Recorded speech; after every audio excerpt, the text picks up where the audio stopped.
ये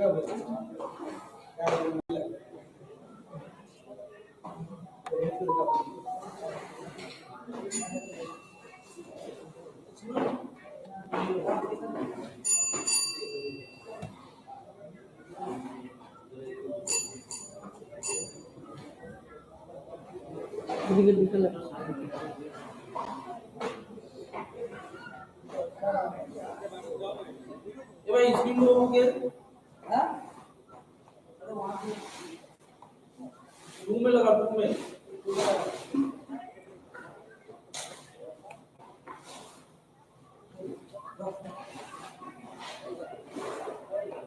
लगा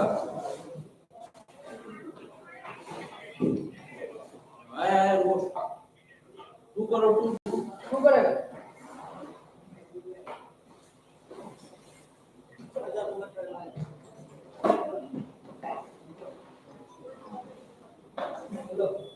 आ गया ना ये भाई ये वाला टू करो ये वाला टू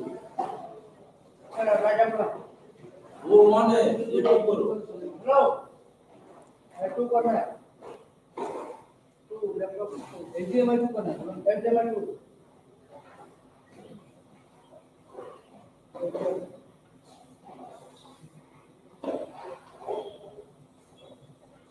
आ गया आ है एचडीएमआई टू क्या हुआ नहीं आएगा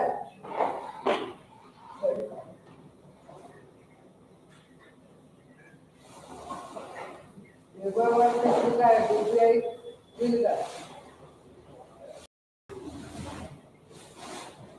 आप आइए आधा तो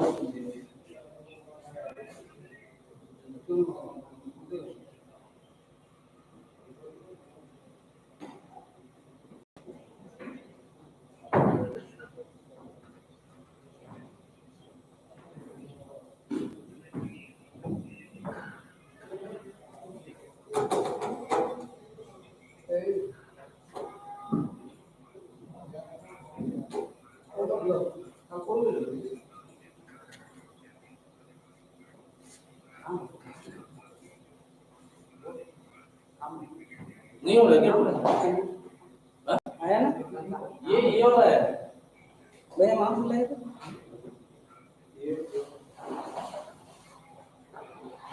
चालू करिए चालू करो देखते चालू है चालू करिए अरे होने ऐसे बड़ा है क्या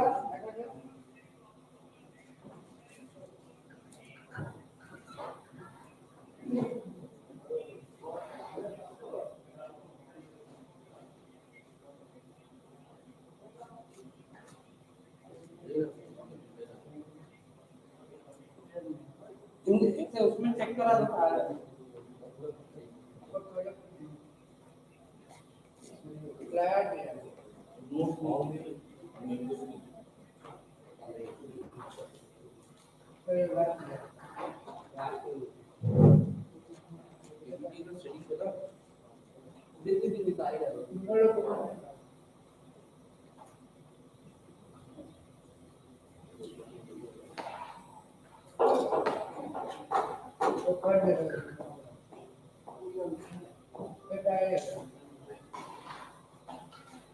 आगे ना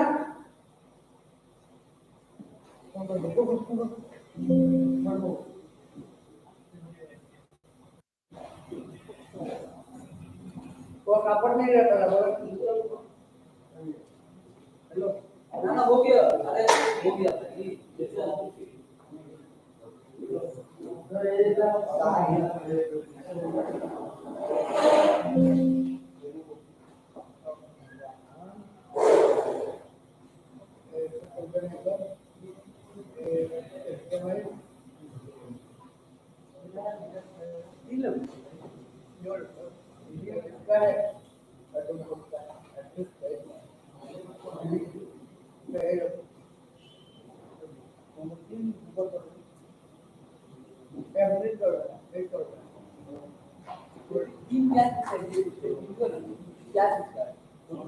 एक कुछ काम नहीं एक कुछ काम नहीं ऐसे ये वाला है इसका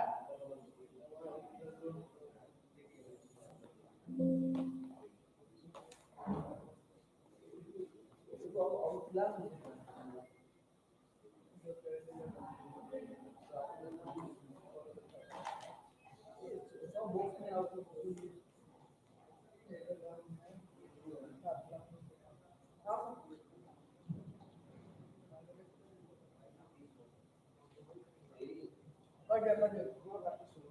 नहीं तो बोल रहा है समझ नहीं ये आपको कौन बोले पीपे आपने ये कुछ सीखेगा हम लोग नहीं बोले भाई नोट्स नहीं दिखता है लैपटॉप में जो आएगा वही नहीं हमें आएगा जो आपका यहाँ से आपको देखिए लैपटॉप में शो हो रहा है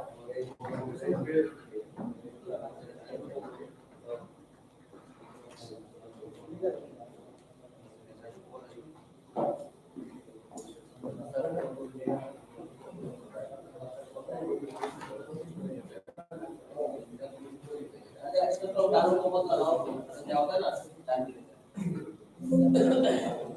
ये तो लोग ना डॉक्टर को भी गाइड करते हैं सलाम मारो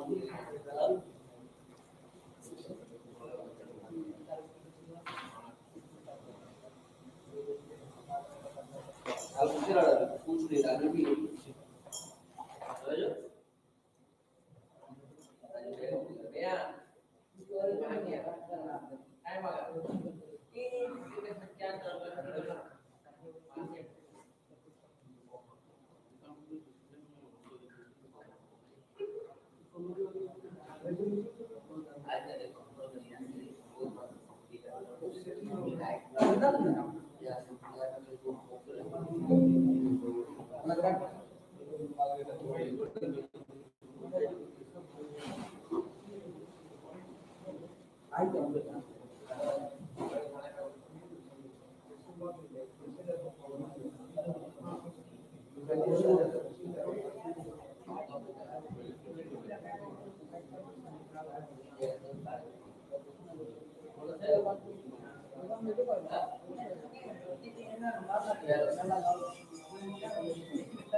और लास्ट एकदम वीडियो क्लिक करो तो 9 हां दूसरा नोट शो कर कितना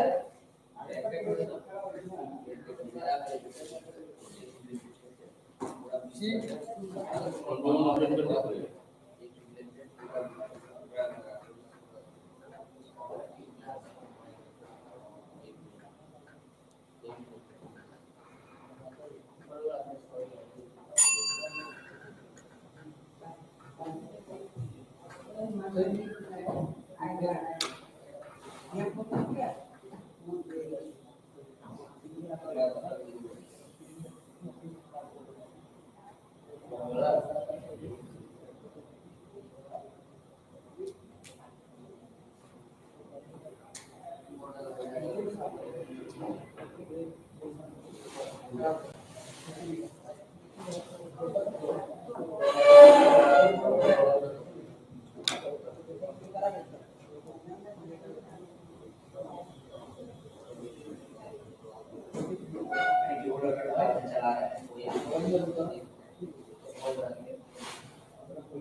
अरुण इसके बाद क्लिक करो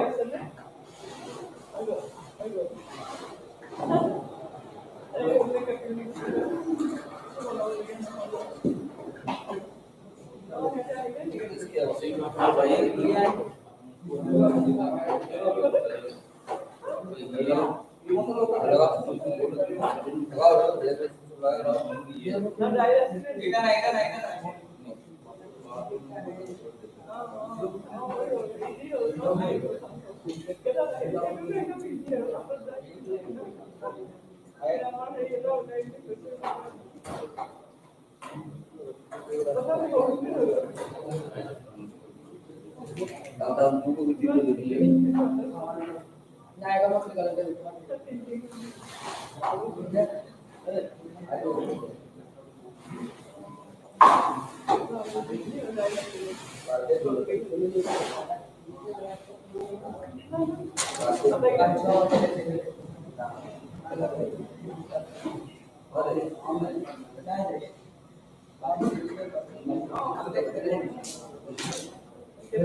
नहीं यही में होगी। तो चलते रहे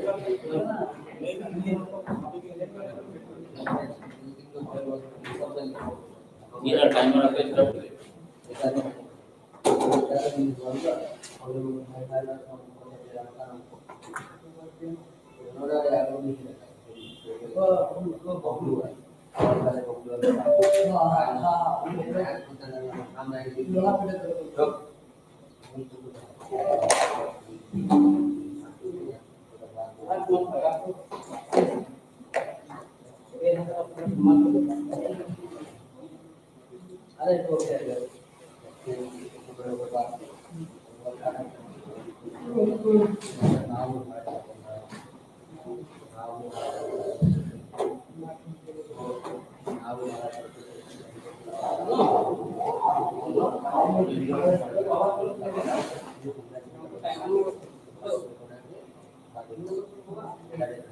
टाइमर बैठे तो फिर यहाँ कौन बैठेगा? यहाँ हाँ? सब रेडी है? टाइमर में आप बैठेंगे तो यहाँ कौन बैठेगा? ये होनी चाहिए और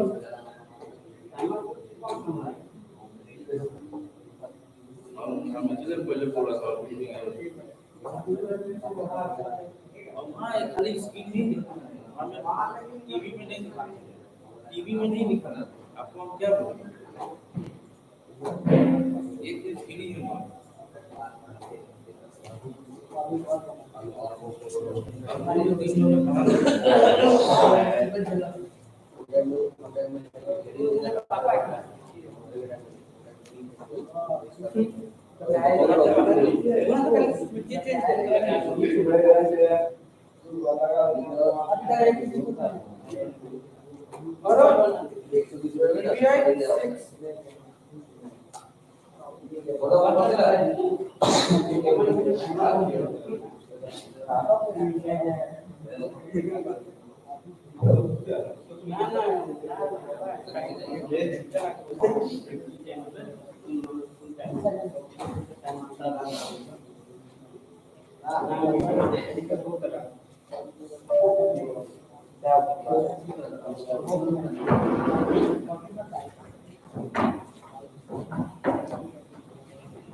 शिवम नहीं अरे अर्जुन अकेला वाला काम है वो हो जाएगा उनको कॉपी पेस्ट नहीं हाँ उनको कॉपी पेस्ट वो ओवर इसमें हम नीचे करने दीजिए परवाने दीजिए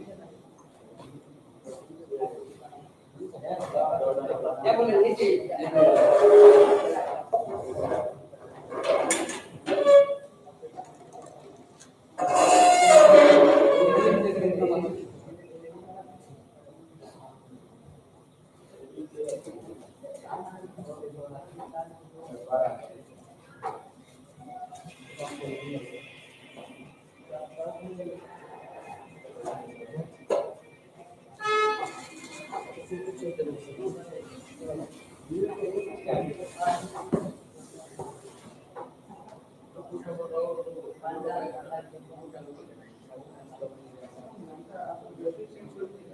हेलो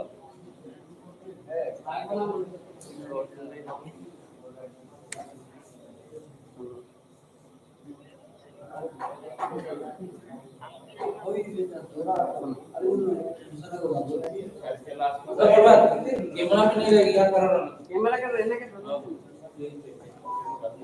वो ओवर स्मार्ट है क्या किया डेल कलर का आसूस का कलर का दे अकेला आदमी है पकड़ नहीं पाए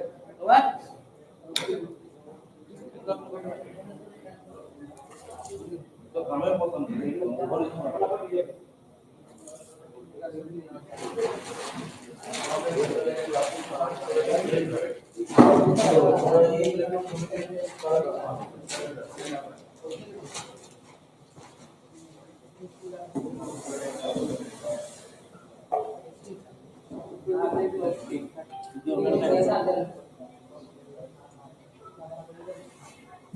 वो तो हो गया ना हो गया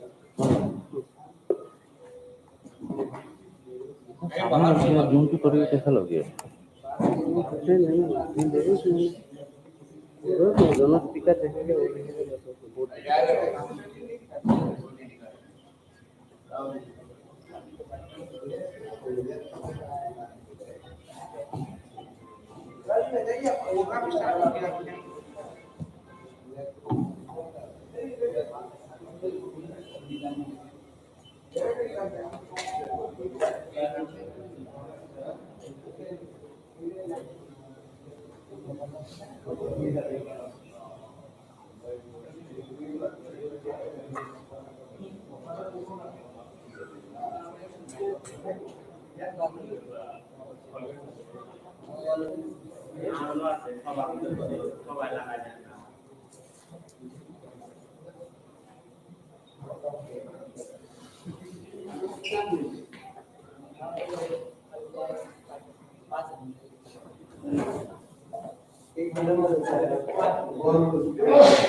बैठो बैठो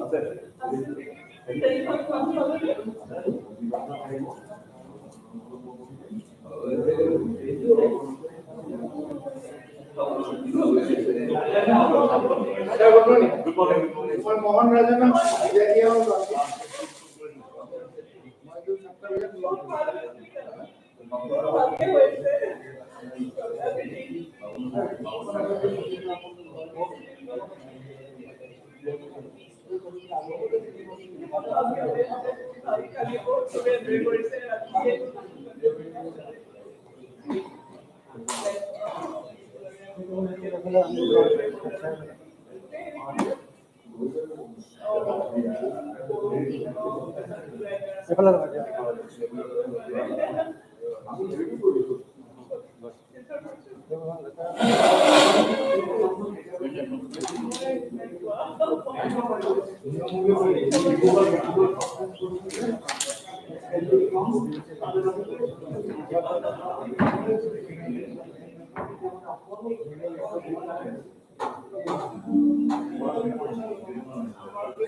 not only that, हमारे ही लोगों दिए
विप्लव ठीक है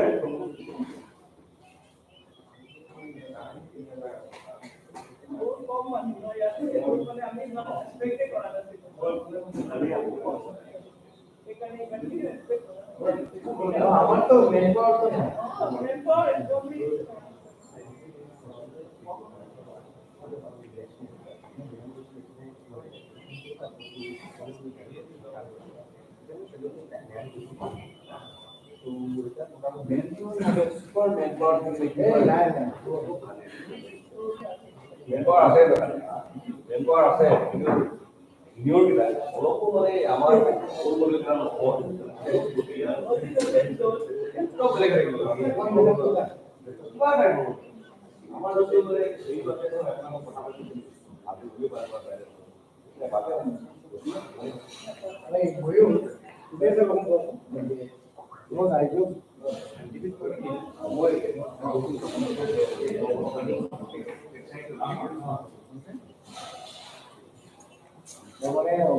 আৰু হৈ যাব ওপৰত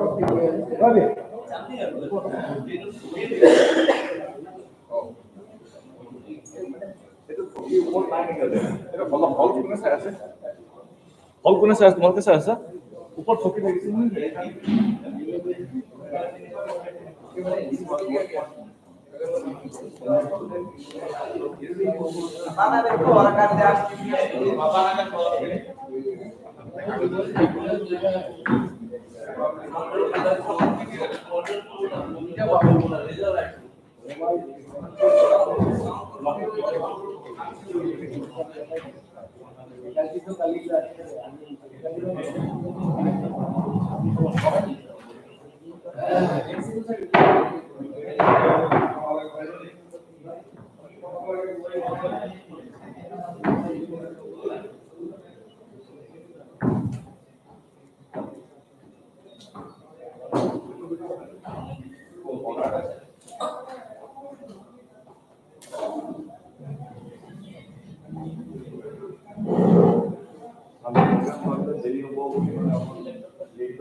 इधर बैठो खाली तो हमको देखते रहना तो ये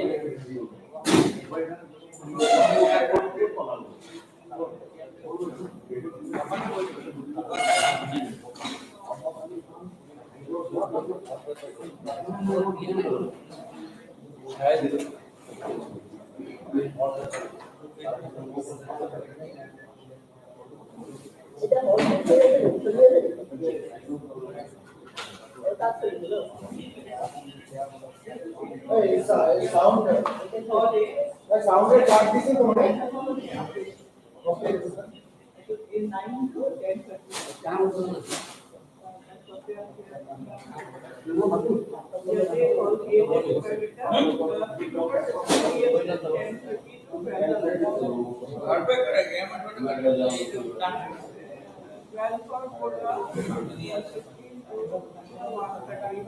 Three people on final round.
I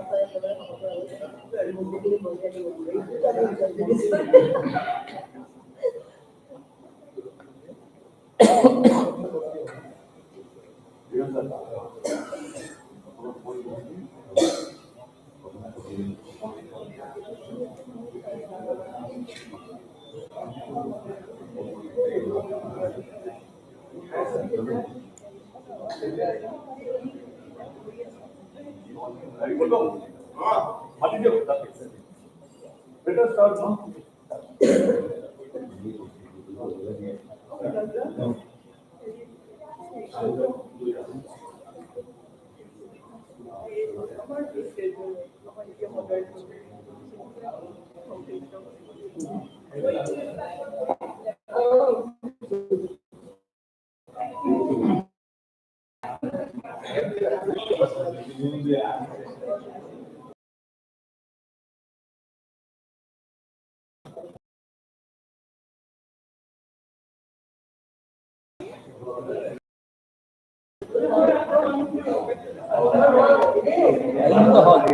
Yeah.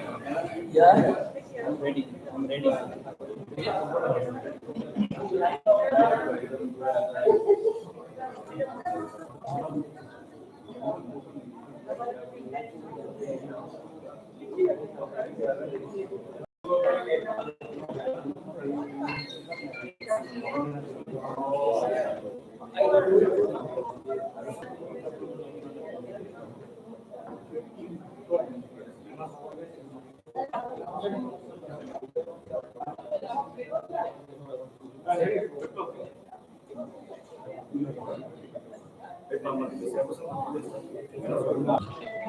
Good morning, everyone.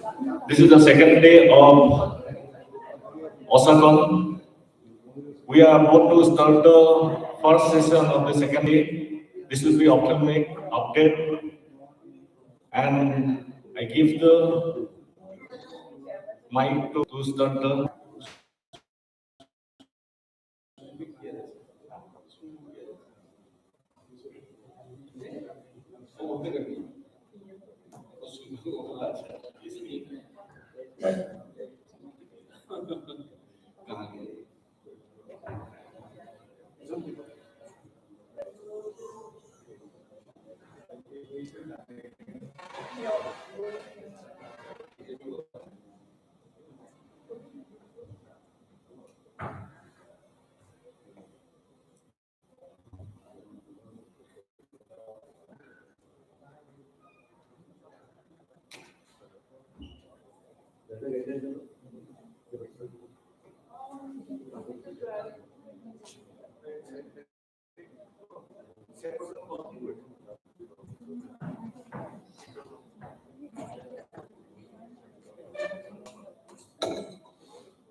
Good morning, everyone. Myself, Dr. Gautam Raj Sharma from Sri Bhumi, Karimganj.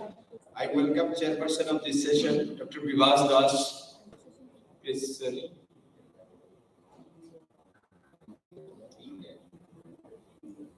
Dr. Khatum Saida Jahida.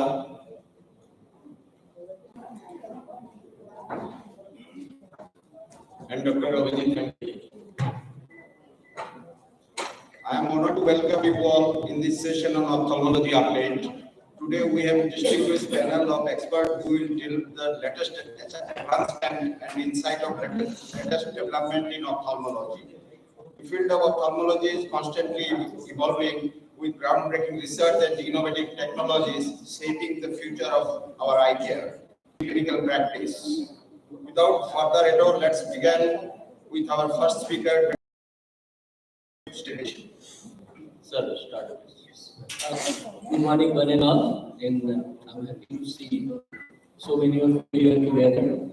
And at the outset, I would like to share with you that This slide deck has been given to me by JD Chemicals, and I have received some support from them. But well, these are awesome slides, and frankly, now these days I hear theoretical topics. I rather enjoy, and I definitely had to be with me. I think I'm going to skip all these things because we all know that. But we all know that the importance of preoperative and intraoperative antisepsis, and that is the mainstay of any surgery. Whether it be a cataract or it could be any surgery, we don't want to end up with an infection in our clinic, right? So, what are the guidelines for prevention and treatment of endophthalmitis? Let's talk about them pre-operative measures. And I would also like to tell you that please interrupt me rather than at the end of the entire presentation. I'm very happy to answer if I can. So the ESCRS guidelines for prevention and treatment of endophthalmitis following surgery for pre-op are mandatory povidone iodine, cornea and conjunctival set. I believe everybody does that. Everybody uses povidone iodine. In fact, our regimen in our institute is the patient, when they get admitted, they are clean with povidone iodine outside only at that moment of time on the periocular surfaces, not inside the eye. And then we instill moxifloxacin again. Although we have given the moxifloxacin at home, we usually also do not trust the patient that they might have put or they might not have put, and so we again instill moxifloxacin.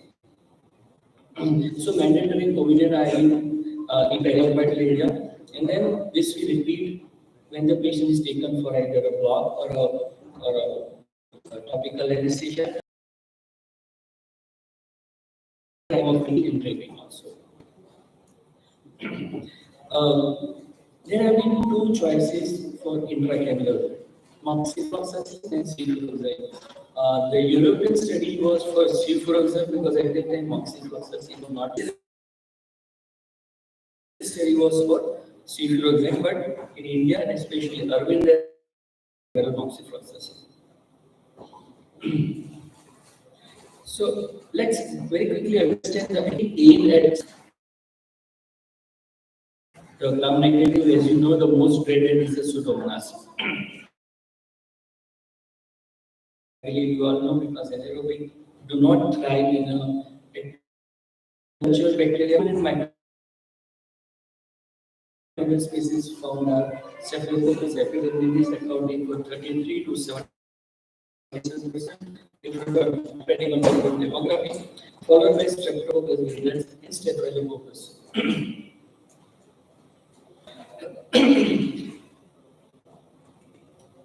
So, measures for ocular antisepsis, again, we will keep on repeating about point towards chlorhexidine. Povidone iodine is a standard care of prophylaxis prospect.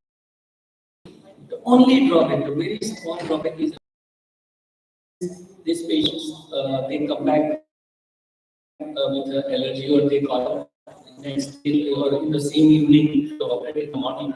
It's very. So very importantly, we start with them is an anti-allergic. But if it is a secondary, you already know that before the surgery.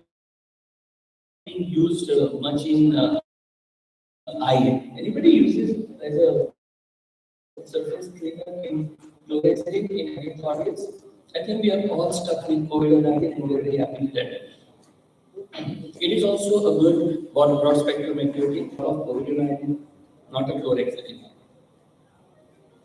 Bifluoroquinolone also. Broad spectrum activity against both gram or of antibiotics. Probably so much so, it is not only most studied, it is most used also. And people are also a bit wary that it might cause a resistance. The penetration capacity into corneal epithelium, this is something very, very important, and that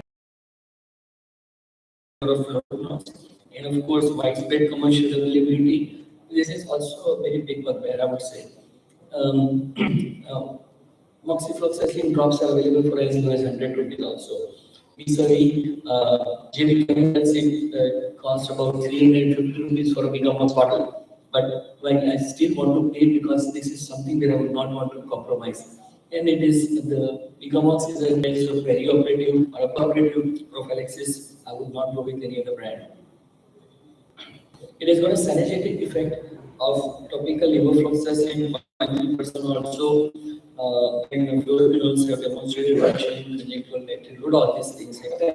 And when ketifloxacin was also making its way into the market, you see in the reduction of CO2, but there are a couple of points against ketifloxacin, and so Moxi is still the preferred choice. Let's understand about the Moxi and its overall mechanism of action. Well, it has got a bactericidal effect of. It has got a bactericidal effect. This is the most important sentence in this entire disease. Like it acts like it acts on the critical components in bacterial DNA replication and repair process. And that's how it actually kills them. And it is also leading to inhibition of topoisomerase. This is all a lot of the prolonged retention in other tissues. This is a very important aspect of any antibiotic or any drug to be able to keep giving its effect inside the eye 3 times in a day. That makes the patient compliance also better. It has more solubility at the normal physiological pH of 7. It has got elevated concentrations in clear film and enhanced graphs also, and it has got a dual nature of being both hydrophilic and hydrophilic. In various your regimen of preoperative chemical industry, how do you start the preoperative prophylaxis? Which antibiotic? Fluoroquinolones. Now, we also get a lot of patients who are saying this surgery and say want to get the surgery done, everything is already done. And for them, these fluoroquinolones have become very, very important. You can start the topical moxifloxacin, whoever's concentrations achieved are very, very highly bactericidal. We'll talk about that later. So, high aqueous concentration is attained again by topically administered 0.5% moxifloxacin. And if you see, this is the regimen is 5 times a day, 5 times in of giving the moxifloxacin at home. They rather put it in the clinic itself. And this is the concentration achieved. In all these concentrations are very, very high considering the MIC values, and so they are more than enough to achieve the sepsis. How many of you give intramural moxifloxacin in cancer? You also give. Okay, so I believe a lot of people believe in intramural moxifloxacin. Again, it becomes very important that when you want to inject something intracanal, we do not have ready-made intracanal doses. We have to make it ourselves from a bottle of Vigamox. It is 300 times higher. MIC intracranial moxifloxacin, and like I said before, a big and this study is also very different. So the key takeaways are intraocular surgical procedures can result in the development of infectious endophthalmitis. The primary causative organisms for endophthalmitis periorbital flora, of which the most frequently are isolated organisms and antibiotic administered 0.5% moxifloxacin it is high enough aqueous concentration so that your bacteria are taken care of, and it is a very safe and effective and proven way of doing it. Thank you. Any comments? I'm not saying questions because there are no questions here, only comments.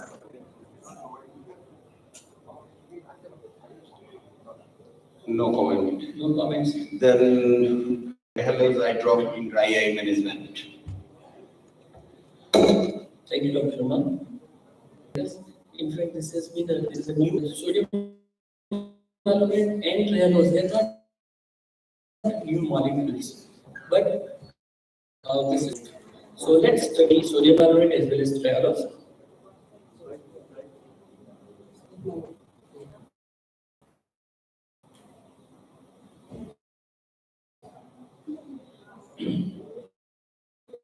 So let's very quickly understand the most commonly used viscosity enhancing agents.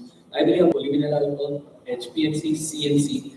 But now the shift is towards very. I'm very happy to get this new combination called Trizova from GP Chemicals, and it is a sodium chloride plus trianos combination.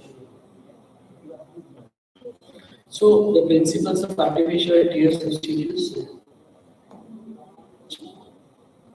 How can I make it true? So we all know that artificial tear substitutes, they are to treat the patient's event symptoms. This is a broad classification, and this is a very good slide. One slide I need to select from this deck, it will be this one. The choice of ingredients depending upon the time. This side we have the aqueous tear deficiency cases which are mild, moderate, and severe, and these are the evaporating dry. Important to understand the category of tear substitutes, but somehow whenever I also read them or listen your own experience that decides the medical reps and this presentations will be using 10-15 patients and then deciding to go ahead. So the categories of the tear substitutes are the wetting or the lubricating agents, the multiple action tear substitutes that act on the, and there are ocular surface modulars also which help act on the tear film, ocular surface, and ocular inflammation. The ocular inflammation has become very important, and I believe in our practice about 20 or a mile, not anything like the vicious cycle of a dry eye disease. These agents are definitely needed. We need to, and I'll share with you a funny thing. Most of people I have dry eyes. Well, so we have stopped using the terminology dry eye in our clinic because otherwise we look like run-of-the-mill doctors. So we said, no, sir, you have a subclinical inflammation. And so they very, no, I don't have dry eye, I have subclinical inflammation. Well, I said it is a subclinical inflammation. And then they are not happy to go back to Google again. So somehow subclinical inflammation is not on Google. So this is one terminology I started using it, and this comes across in every third patient, because every third patient in the clinic is a dry eye patient from Google. And like I said, 25% of our patients end up having the scores of clotrimazole. When we were standing there, I was worried.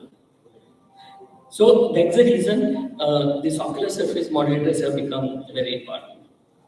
This is a very nice slide. In fact, I did not know that sodium hyaluronate was discovered way back in 1934. My first interaction with sodium hyaluronate was when I still remember when I was doing my Dr. Basavada, and at that time we used to get our hero way back in 1990. But then now I have come to know that sodium hyaluronide's importance was known as long as way back as 1934, and it was also isolated from various tissues in 1935. I believe these are the rostrocombs. And then there was a physiochemical characterization, and then there was the first in vitro synthesis. And this is very important because now majority of our sodium hyaluronides are in derived from the rostrocombs. Sodium hyaluronate production on industrial scale happened way back in 1980. And for us, I think the first interaction was, like I said,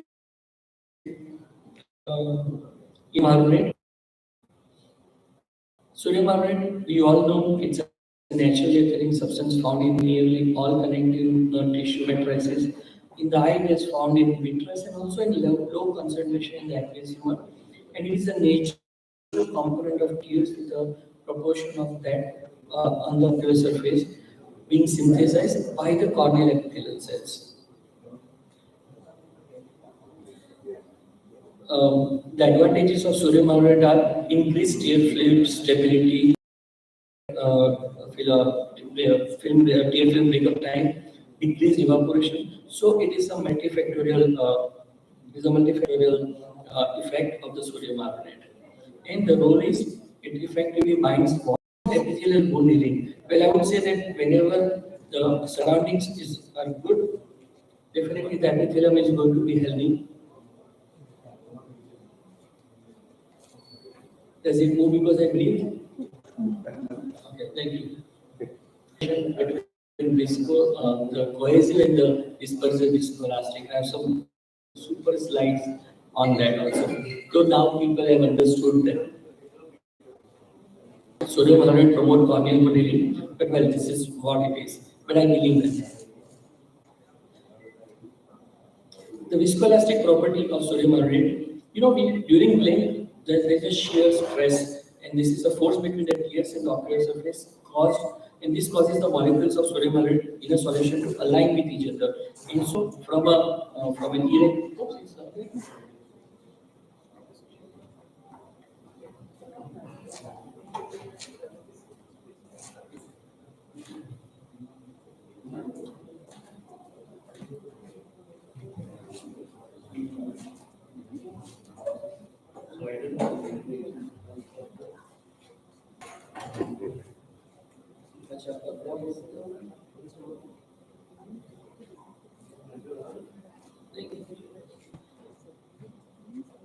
So this is a very important aspect of this slide, and this is how the solution becomes elastic and relatively non-viscous and spreads easily over the surface of the cornea. So you have to understand that an irregular chain becomes very regular, and that's how it creates a nice film. So let's talk about Trehalose in the management of dry eye, because, like I said, the Drizova-T from JB Chemicals, it's a combination of sodium carbonate as well as Trehalose.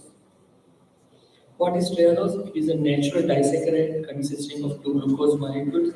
It stabilizes the proteins and the membranes and prevents denaturation and inhibits the oxidative damage. As we all know that it is also very important to prevent this oxidative damage, because that is the precursor or a side effect. It could be both for leading to a dry eye disease.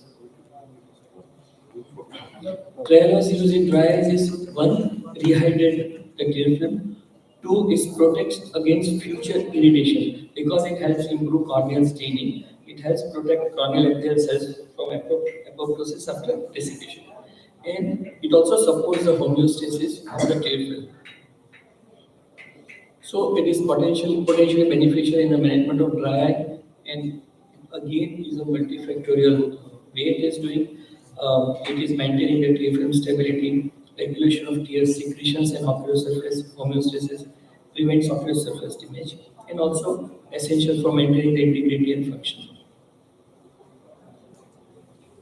So let's talk about the sodium carbonate and Trehalose combination. The Drizova-T is the, I don't know, is Drizova-T available in Assam?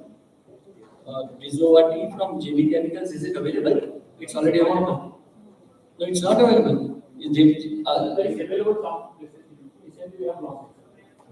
In that case, whosoever said no, you should give them 100 bottles free.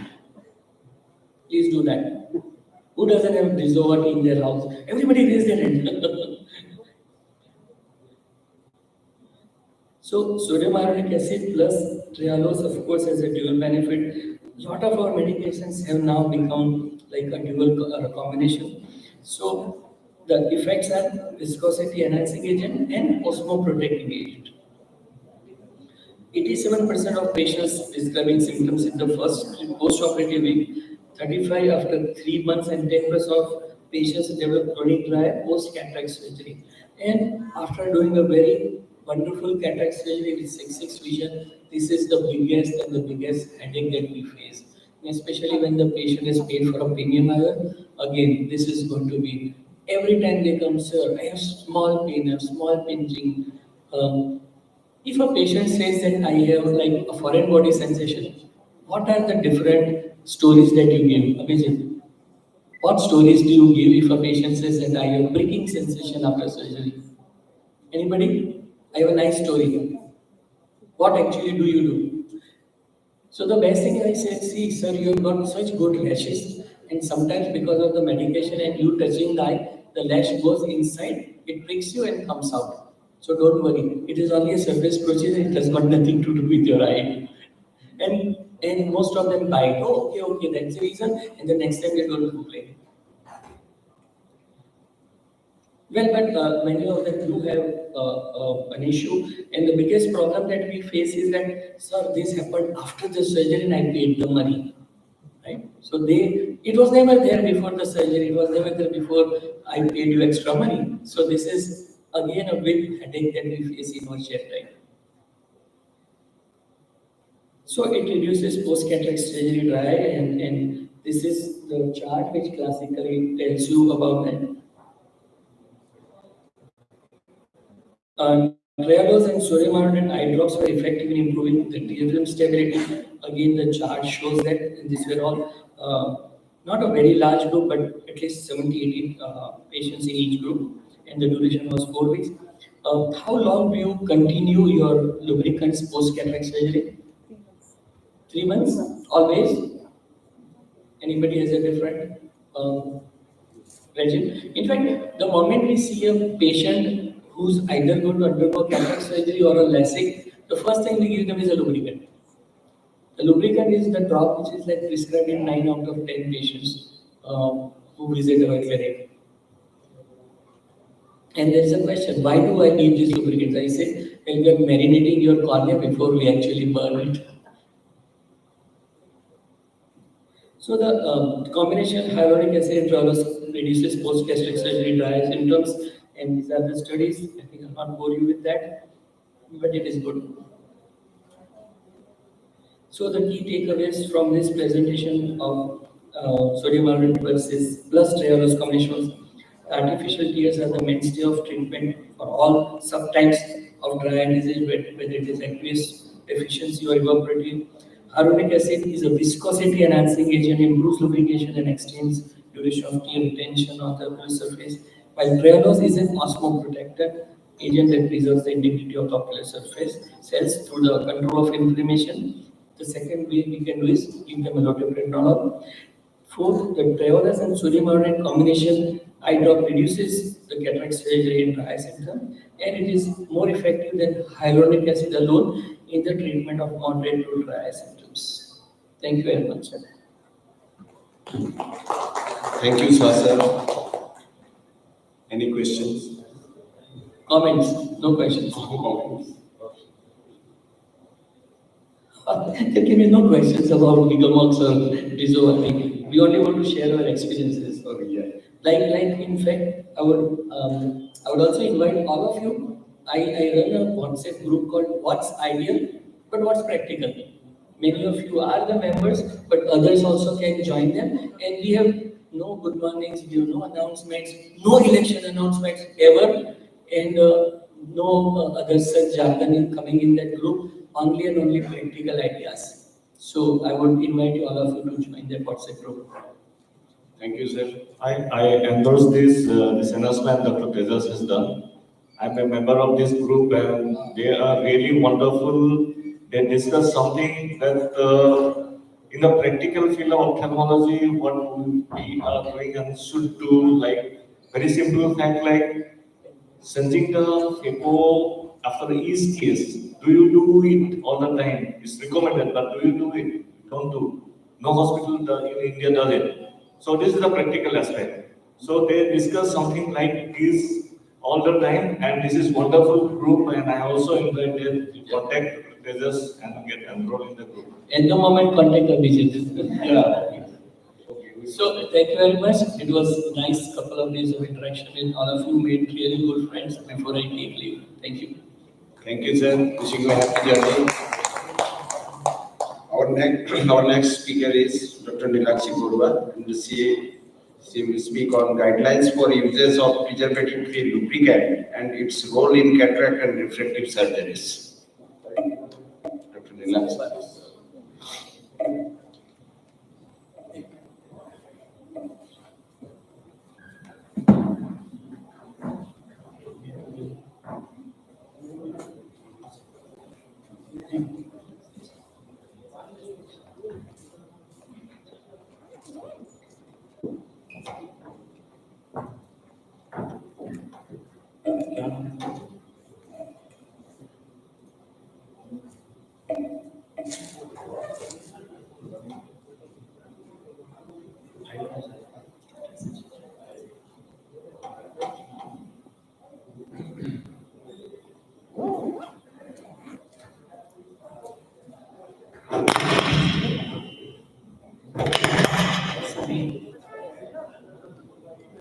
A very good morning, everyone, and thank you, Osafon and Ancon, for giving me this opportunity. So I'll be discussing about a very relevant topic which we encounter in our day-to-day practice, which is cataract surgery and dry eye.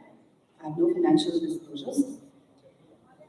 So why are we talking about dry eye disease? Because it's becoming one of the most rapidly growing problems in ophthalmology, and studies about the Indian prevalence shows that it can be as high as 40%. Apart from the conventional risk factors that we have, some of the surgeries which are related to the anterior segment, like cataract surgeries and refractive surgeries, are related to dry eye. Just a second. Showing up here. I'm still getting slides. Can you just shuffle it? Yeah, I'm reading, but I'm not able to. Please go. Next slide. I'm reading this slide.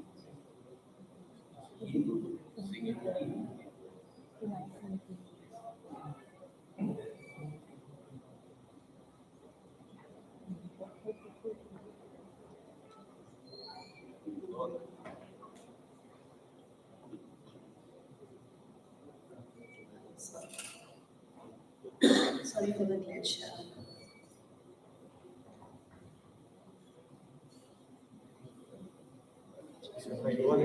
Yes, currently I just visible actually.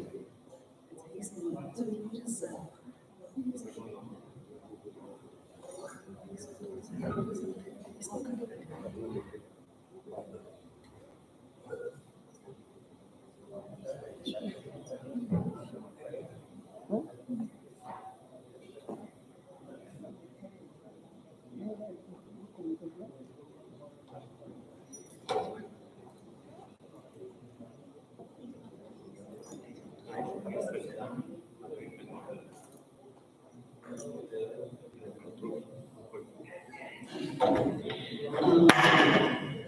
So continuing with the presentation, so what I was discussing is about the risk factors of dry eye disease. So apart from the conventional risk factors, there are other surgical procedures which are related to the anterior segment which can result in dry eye disease, or it can aggravate the existing symptoms. Now, when we look at the DUSE-2 guidelines and we see the asymptomatic patients and we go and examine them, we see a significant proportion of patients having signs of ocular surface disease. It could be because they are in the early phase of the disease, so that they are not developing the symptoms, or they could be in a condition which we know as a neuropathic stage and they are not having the symptoms.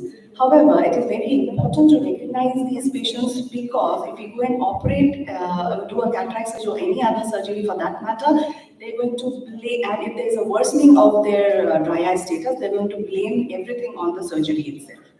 Now, this is one study which was published in 2017, where they studied the effect of cataract surgery on the dry eye status.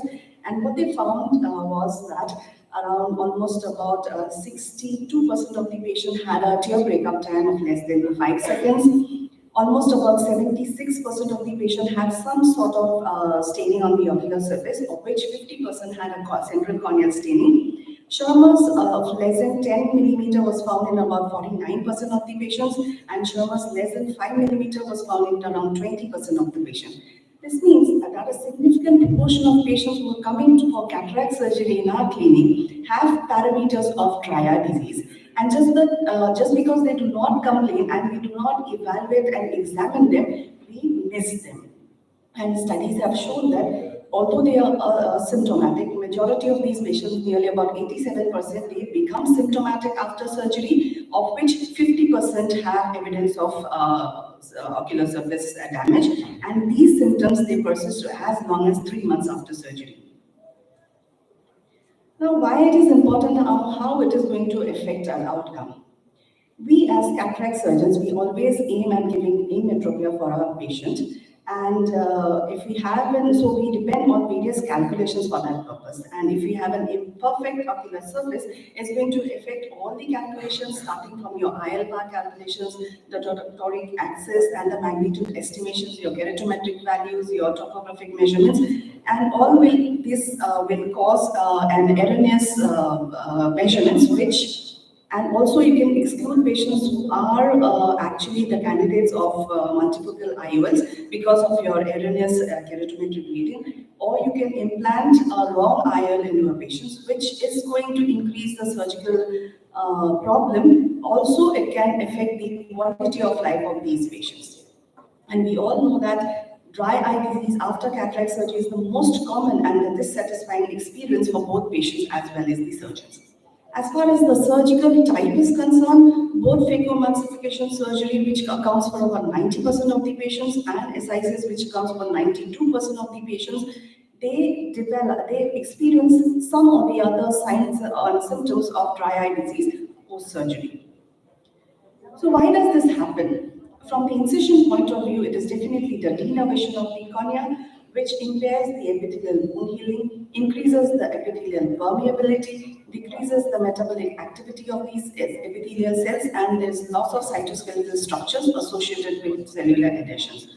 Also, the damage to the sensory nerve fibers causes a decrease in the tear secretions and the blink rate, which is very important in maintaining the homeostasis of the tear film, leading to symptoms of dry eye disease. There are other perioperative factors also apart from the incision. This could include the repeated ocular surface drying and irrigation, toxic effects of the medications, phototoxicity, and ocular surface trauma. So how can we avoid them? As far as the incision is concerned, we would want to limit the incisional damage by making an incision size as small as possible. Avoid using and doing astigmatic keratotomy in patients with dry eye disease or any other kind of ocular surface disease. Perioperatively, avoid using toxic medications in these patients. Although we want to make the patient comfortable while doing a surgery, avoid using excessive topical anesthetic drops. To make a surgery safe, we often use povidone iodine 5% for these patients. However, injudicious use of this povidone iodine can also lead to toxicity of in the ocular surface. Use NSAIDs very carefully in these patients, and of course, if you're using any medications for a long duration, that should be a preservative-free drops. Perioperatively or intraoperatively, you would want to avoid desiccation of the ocular surface, avoid a breakdown of the epithelial cells by coating the ocular surface with frequent application of viscoelastic substance, and also limit the surgical time as much as possible. Also, reduce the illumination of the microscope because that can cause phototoxicity to the ocular surface. Regarding the surgical instrumentations, you should be very careful in putting your lid speculum because that decreases or alters the congruity between the ocular surface and the lids, which is very important in maintaining the tear film dynamics. As far as the conventional phacosurgery and flex is concerned, flex is associated with more amount of dryness because of the suction-related damage to the goblet cells, so that also adds to our cause.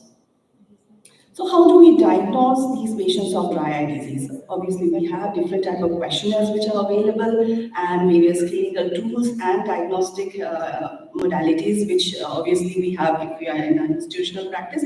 But for the most important probable factor would be fluorescent staining of the ocular surface. So all patients coming to your clinic for cataract surgery should be examined by putting a drop of ocular, fluorescent stain and see for the damage that is happening to the ocular surface.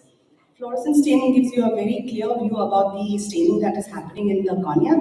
But if you have a yellow filter attached to the slit lamp, that dye is sufficient enough to give you the staining or the damage happening on the overall ocular surface, and you don't want to use a second dye like a lissamine green or rose bengal to stain the ocular surface.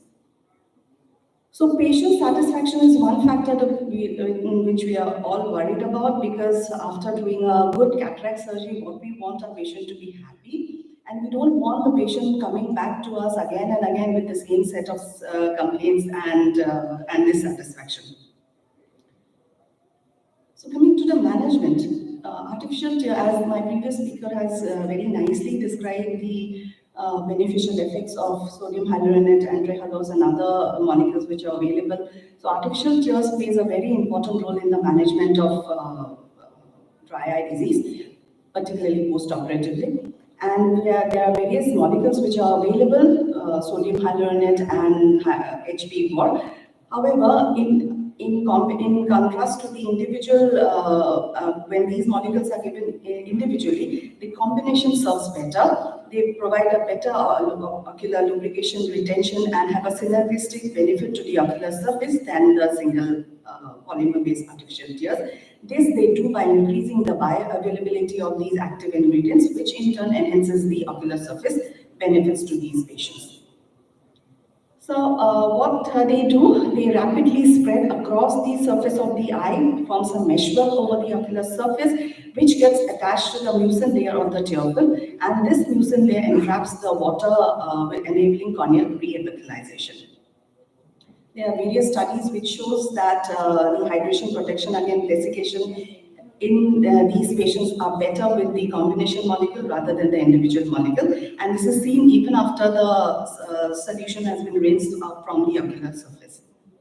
As far as the epithelialization is concerned, the combination molecule gives a better help in the epithelialization rather than sodium hyaluronic acid alone. As far as the symptom relief, post-cataract surgery, the combination gives better coverage for the relief of the discomfort and the tear film instability in comparison to these individual molecules. Now, this is one study which was published very recently in 2024 in January, and the objective of this study was to evaluate the efficacy of advanced hydration therapy on the ocular surface and dry eye disease when they are used perioperatively versus post-operatively in these patients. Total of 64 patients were enrolled in the study, and they were divided equally into two groups. In the first group, sodium hydration, which is a combination of HB4 and sodium hyaluronic acid, was given 2 weeks pre-operatively and continued 4 weeks post-op. And in the second group, sodium hyaluronate and HB4 was given only post-operatively. And what they found was that in group 1, that was the combination group, showed a consistent decrease in their speed score. And also there was a significant improvement in the TBAT and the Sharma score. And in the first group, on day of surgery and 4 weeks post-op, they had no symptoms of dry eye disease as compared to the second group. So the key findings from this study was perioperative use of sodium hyaluronate and HB4 can be very effective in patients undergoing cataract surgery by reducing the dry eye symptoms and improving the comfort compared to the only post-operative use. They also suggested that advanced hydration therapy with HB4 and hyaluronic acid may be useful as an adjunct therapy for improving the tear film stability in these in the post-cataract surgery patients. Now, whenever we are, as I've already mentioned, that whenever we are using drops for a very long duration, it has to be preservative-free. So sustained hydration has this unique technique called the pure flow technology, which uses a non-return valve that removes the need of a filter, the liquid, and ensures no contamination. This is made possible by use of a silicon membrane to filter the air. So whenever the bottle is squeezed, the valve opens and the drop is delivered, and immediately the valve closes, which prevents the backflow of liquid as well as air into the bottle. The air intake is through a different venting system which uses a silicon membrane called the pure flow technology. And this membrane, the intermolecular distance is in nanometers, which allows the passage of only air through the membrane and prevents the passage of any liquid or solid, including bacteria, thereby preventing contamination. So to conclude, cataract surgery can both induce as well as exacerbate existing dry eye condition, which can impact your perioperative planning, IOL selections, impair healing and visual recovery, which can substantially affect the patient's perception of their surgery and their level of satisfaction. Artificial tears are the mainstay of treatment for better patient outcome, and combination therapy including HP-BOR and sodium hyaluronate can be helpful in optimizing the ocular surface, provides moisture retention, rehabilitation and symptom relief. Thank you for your patient listening. Thank you, Dr. Nilachi. Our next, any questions, please? Do you have any queries? Our next speaker is Dr. Nilanjan Kaushik Thakur, and he will speak on pairing Vivinex Geometric and Vivinex Geometric Plus IOL is my choice for providing full range of high quality vision.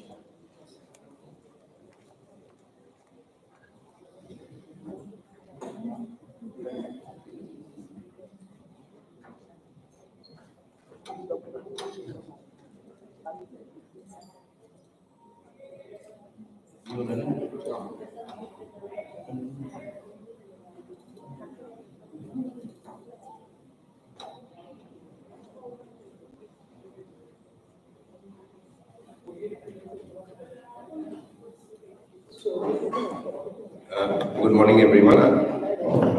I'll be speaking on pairing the Vivinex Geometric and Vivinex Geometric Plus IOL, my choice for providing a full range of high quality vision. So I have got no financial interest. Just coming to the patients are becoming more demanding nowadays, and these are the patients who use patients using tablets, computers, monitors, games. So they want a vision in the intermediate range also and the near also. Basically, just we'll be speaking here. So these are the two lenses, Geometric Plus and Geometric. So Geometric is a distant dominant actually, and it's well balanced for near and the intermediate. And Geometric Plus is a near dominant, and it is a well balanced for far and intermediate. So here you can see the rings over there. So these rings are less. It's around 8 in numbers, and actually since the rings are less, so less scattering of the light. Number one, and number two, it's not totally, not in a peak form. So it's a Gaussian. You can see in the net it is Gaussian. So less scattering is there. Okay. The central diffractive zone is around 3.2 millimeter. And there is the other part is the refractive part. So central 3.2 is the diffractive, and other one is the refractive. So optical part is the 6 millimeter. Okay, and for near they have added plus 3.5, and for intermediate they have added 1.75. So here just we'll skip all those things. So just we'll tell one important point is the pupil diameter.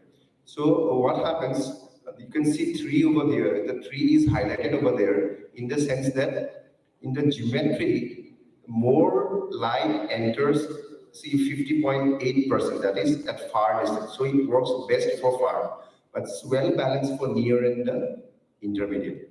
And for Geometric Plus, you can see more light enters for the near, that is 32.8%. So that is best for the near.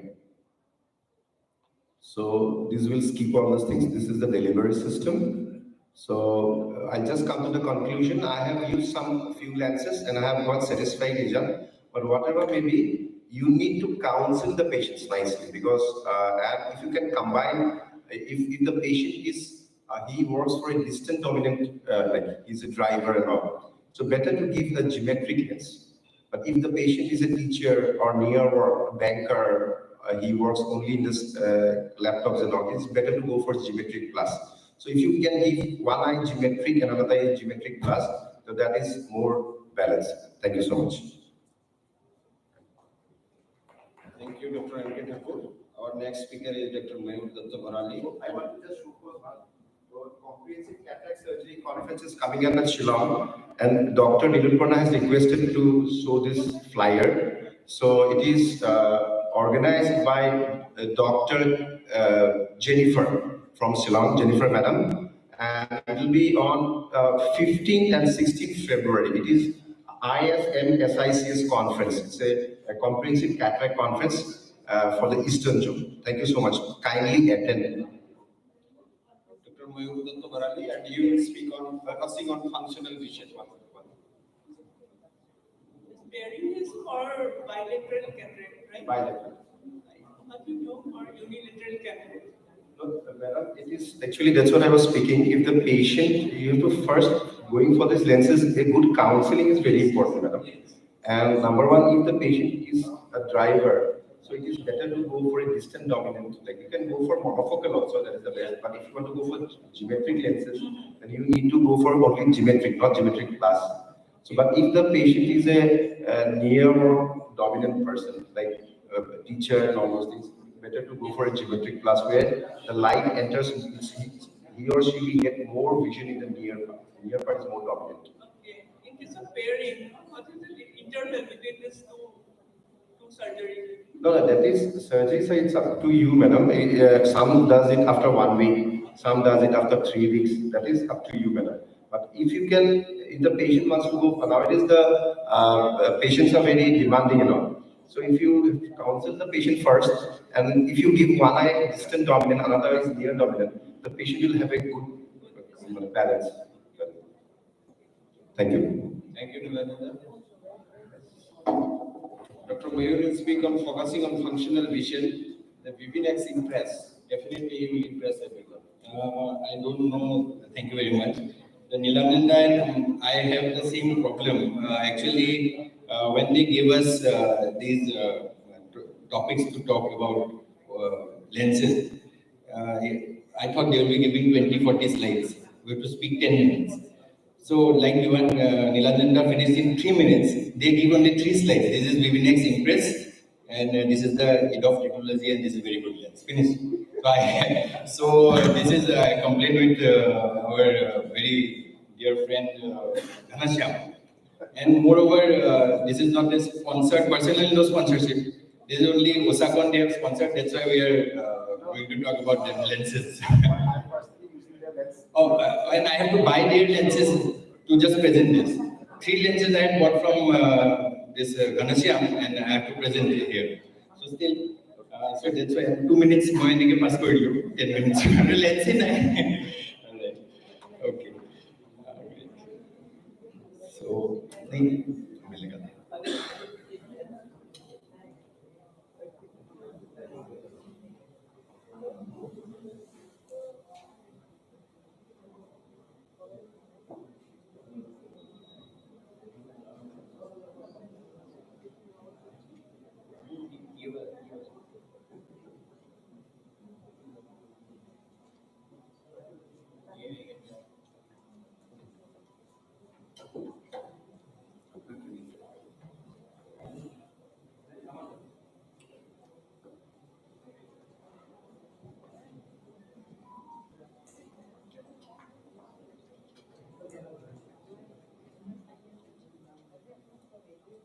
sorry for the glitch at this time. That's it's better only we are passing the time 10 minutes. No, I have very less, so it's okay.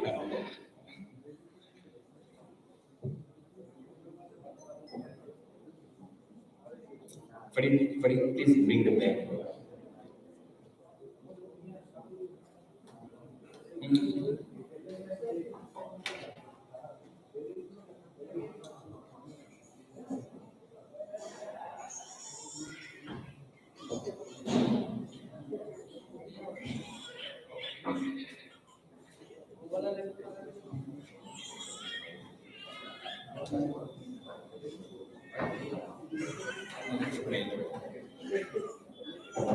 So this actually technical stack is in AIS also. When we have a Windows mobile phone, this laptop and this MacBook, this always happens. So these poor fellows also can manage this. It's okay.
There is some technical problem, so I'll call our next speaker, Dr. Arundhati Tamule, and she will speak on advancing vision, the science beyond trifocal technology.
So good morning, everyone. I'll be speaking on Clarion Panoptics and Clarion Panoptics Toric. So unlike Mayur, I've been using this lenses for many years. So now in the recent cataract surgery, we aim not only to improve the vision, but we also try to enhance the quality of vision.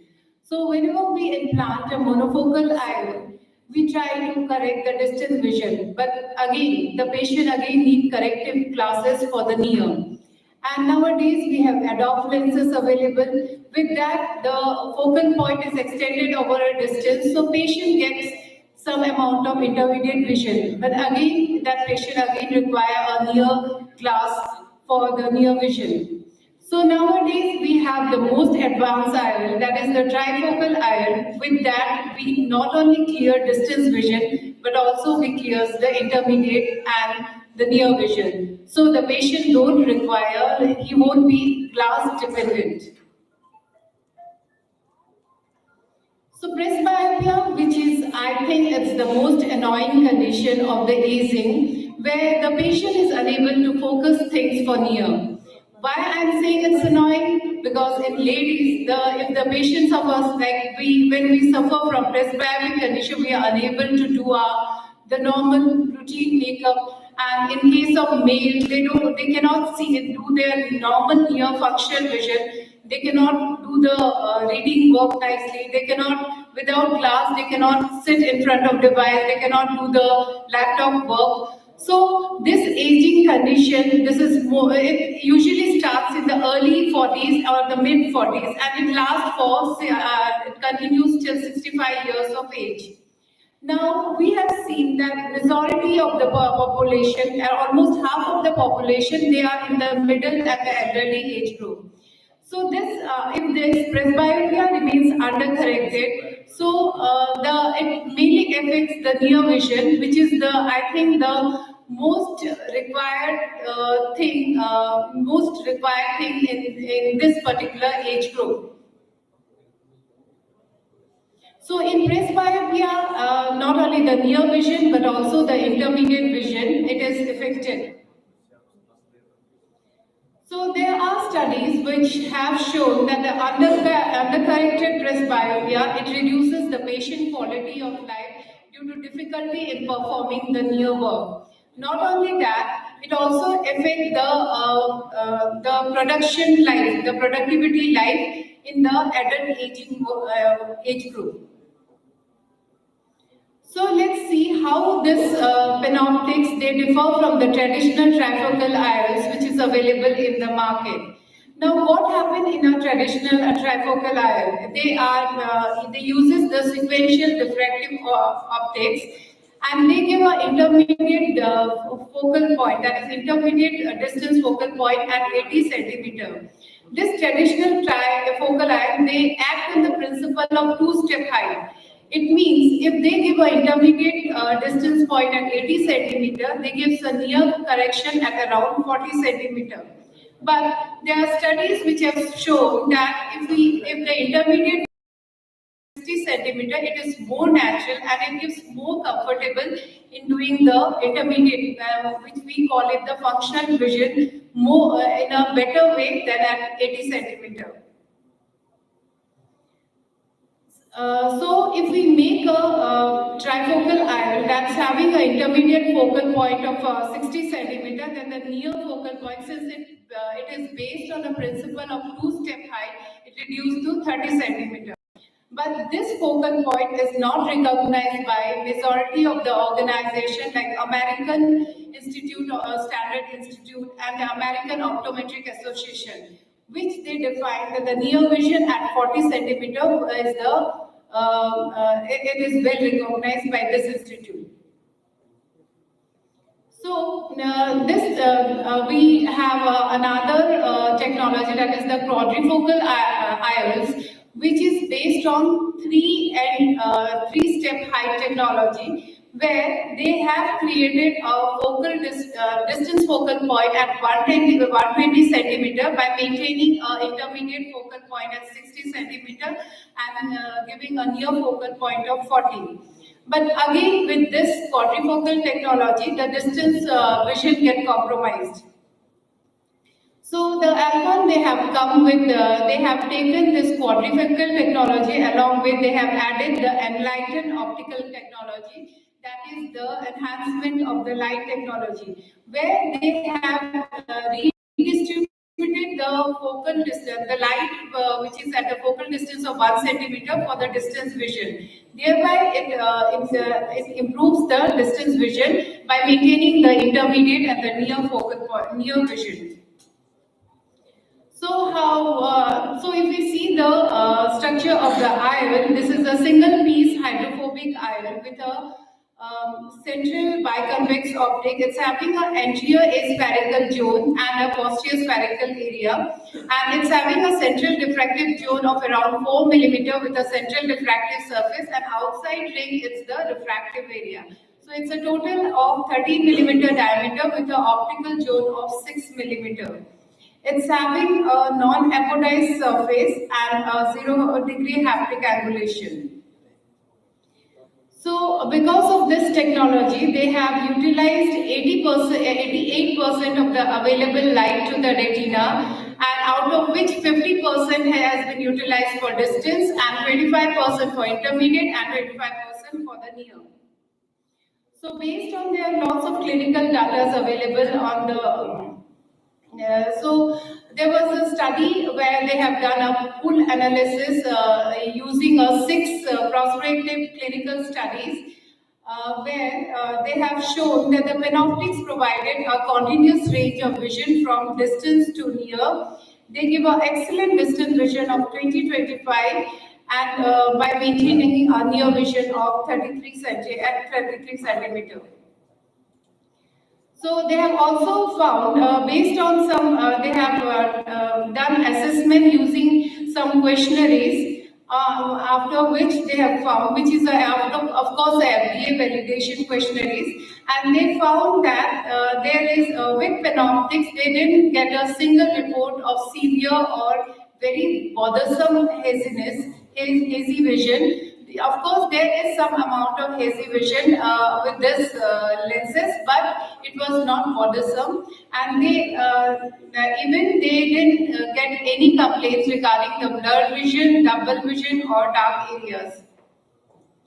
So they found that majority of the patient, they are highly satisfied with this lenses after getting implanted, and 99% of the patient, they have shown that they will recommend this lens to their families and their friends, and they are ready to get implanted the other eye with the same lenses.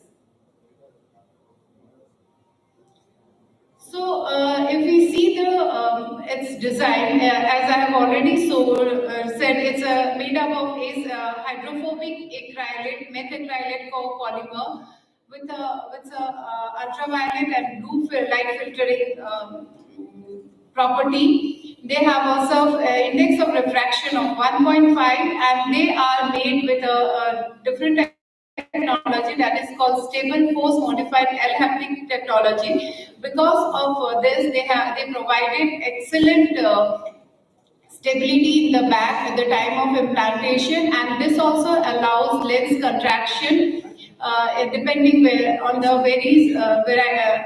depending on the capsular size. Because of its smooth surface, it's having a low level of surface edge with a glistening free surface. So there are studies which have shown that because of its smooth surface, smooth optics of Clarion, they have delivered significant lowest level of haze if they have if compared with the other competitors' iron. As I have already said, because of their stable haptic design, the rotational stability is excellent, and the studies have shown that only 95% of the Clarion Panoptix iron, they rotate less than 5 degrees at the post 1 day following surgery, and that it continues till 6 months post-operatively. And they showed a maximum of 2 degree rotation following 6 months post-operatively. So because of this technology, the axial displacement is minimal, and they have a minimal diaphragmatic power shift even after post 6 months following implantation. And because of its property of, it's having a central diffractive optics of 4.5 millimeter with a precise edge, it also helps in the reduction of the glare that is associated with normal trifocal lens post-operatively. And because of its material, the chances, the rate of incidence of PCO is very less with not only with the Clarion trifocal, but all the Clarion, even with the Clarion monofocal iron. So to summarize, the Panoptix trifocal iron, it gives an excellent distance vision by maintaining intermediate and near vision. So ultimately, it gives it reduces the chances of glass dependency, and it gives a 20/20 visual acuity, which is possible. Panoptix, as I have already said, with this, after getting implanted with this trifocal iron, the patient will be glass independent, that is glass free. They give, because of its structure, because of the material it is made, they have an excellent rotational stability, there is reduced edge glare, there is very less incidence of PCO post-operatively, and it is glistening free. And because of the Panoptix, the functional vision, which we call the intermediate vision, the patient can really enjoy the functional vision without any glass. And this is all about Panoptix. Thank you. you, Arundhati Mehta. I request Goel to present his paper. But there is some technical problem, that's why you will speak. You will speak on it.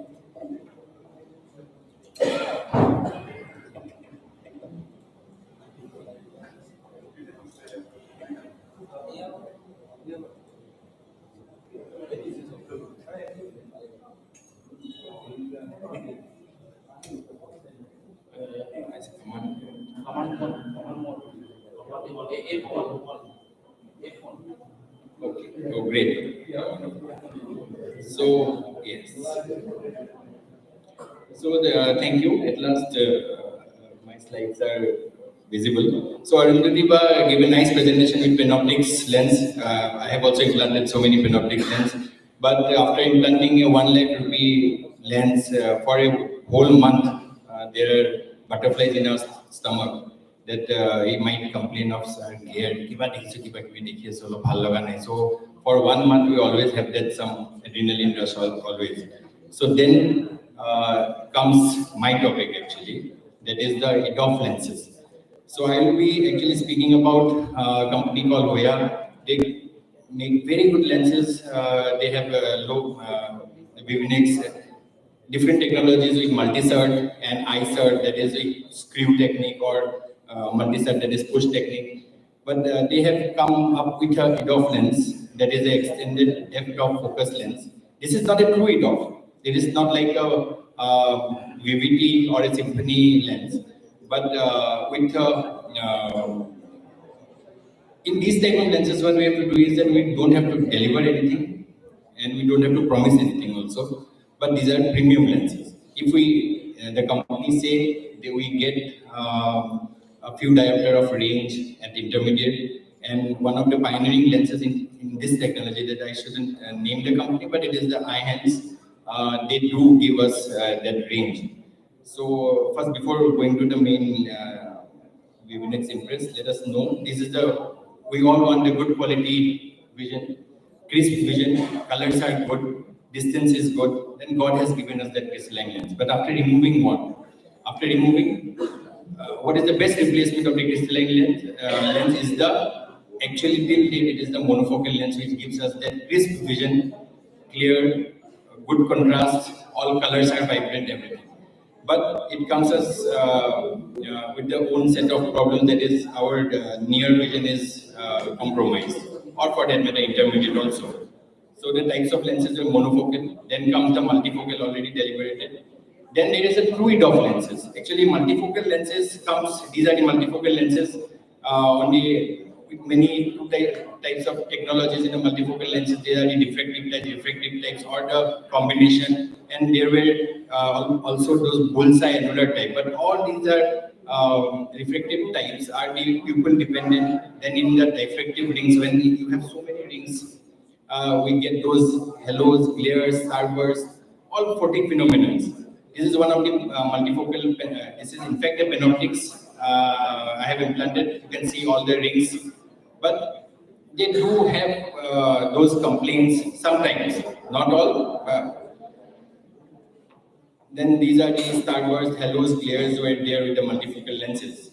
So after implanting the lens, if patient complains of this thing, so it is very difficult to convince them also. There is a loss of contrast. So we have to find a balance between the two. And here comes the EDOF lenses first. EDOF lenses, the true EDOF lenses, they don't give us the astigmatic focuses, but they give us a single focus, but a stretched one, where we get the range of focus inside the eye and the range of field outside the eye. So EDOF, these are extended depth of focus lenses. These are recently emerged in contrast to multifocal intraocular lenses. In the treatment of presbyopia, EDOF lenses works great by creating this point of range of vision or the depth of focus. This is EDOF lens by a company, another company. So see these rings. So these are not actually diffractive rings. So they say in their technology, the other companies' technology, they say this is not a diffractive ring, so you get less halos, less glares, everything less, but your range of vision and depth of vision you get. by their own design. This is another company's EDOF lens, where they have a single ring inside. They call it a surface tension based, where they have a wavefront technology. And in fact, this lens, in fact, the least amount of those photic phenomena we get is the Alcon VVT lens. But these are the true EDOFs. But in these lenses also we'll get those halos, glares, everything. And then comes are the lenses. Those are the monofocal plus lenses. Actually, the monofocal lens, but with a slight depth, extended depth or range of focus at the intermediate range. So in this one of the company, we are extensively being used with this technology.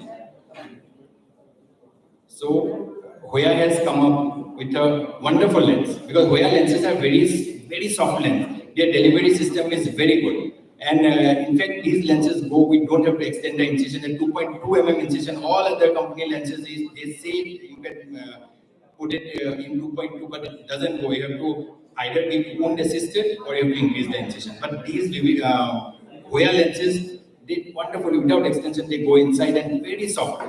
They have a Nenex platform also, the multi-star technology, wonderful lens. And now they have come with a Vivinex Impress, that is the monofocal, not EDOF, it is a monofocal plus lens, where we get the extended around 1 or 1.5 diameter of range and intermediate. So the Vivinex Impress is a new single piece monofocal lens, glistening free, hydrophobic. They have a special aspheric design. So this is the lens, this is the packet. So yeah, so these I told I already bought 3 lenses, so these are the lenses I bought and I implanted last week only. It comes like this. So their technology is that they have a very smooth surface at the central 2 mm, and they do some refractive changes where we can get a 1 to 1.25 diameter of range. And that, so there are no visible rings, no halos, no glares, no starbursts, nothing. We just tell these type of counseling for these lenses is that you have to tell these are premium lenses. When there was a gap between, if I commercially also, the packages, if I can talk in commercial languages, 30-40, then on a Panoptix level or VVT level, you have to go to one, the middle range, the premium lens. These are the lenses. You have to put tension-free lenses are good, implantation is good, and also you get a depth of focus. So these are designed to provide a wide range of focus for intermediate vision without compromising the distant vision. So this is their technology. This is a central 2 mm. There is a slight elevation, smooth surface, aspheric design, which gives us a refractive change of 1 to 1.25 diopter. And to their competitors, they always give us one line better than the monofocal lenses. So I'll not go deep in because these are very less, only few eye studies. So finally, it is on the Vivinex platform. I already told you. Thank you very much. Yeah, my videos are not playing, so sorry. Yeah. Thank you.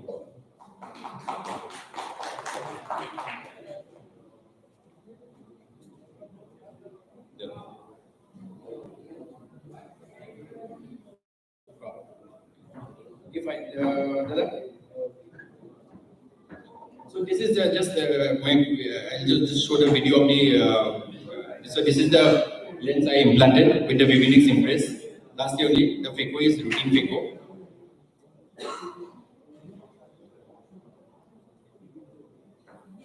So one of the advantage of this Vivinex lens is that this is a preloaded lens. So when it is preloaded, so there is less chance of all touches and everything. Your haptic gets sometimes broken when you load it. So preloaded nicely. So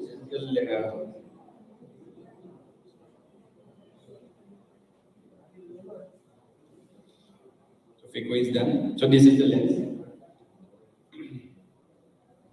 You can see the tip. This is very small. Yeah, 2.2 mm tip. See, very small. And this is their patented multi-star technology injector.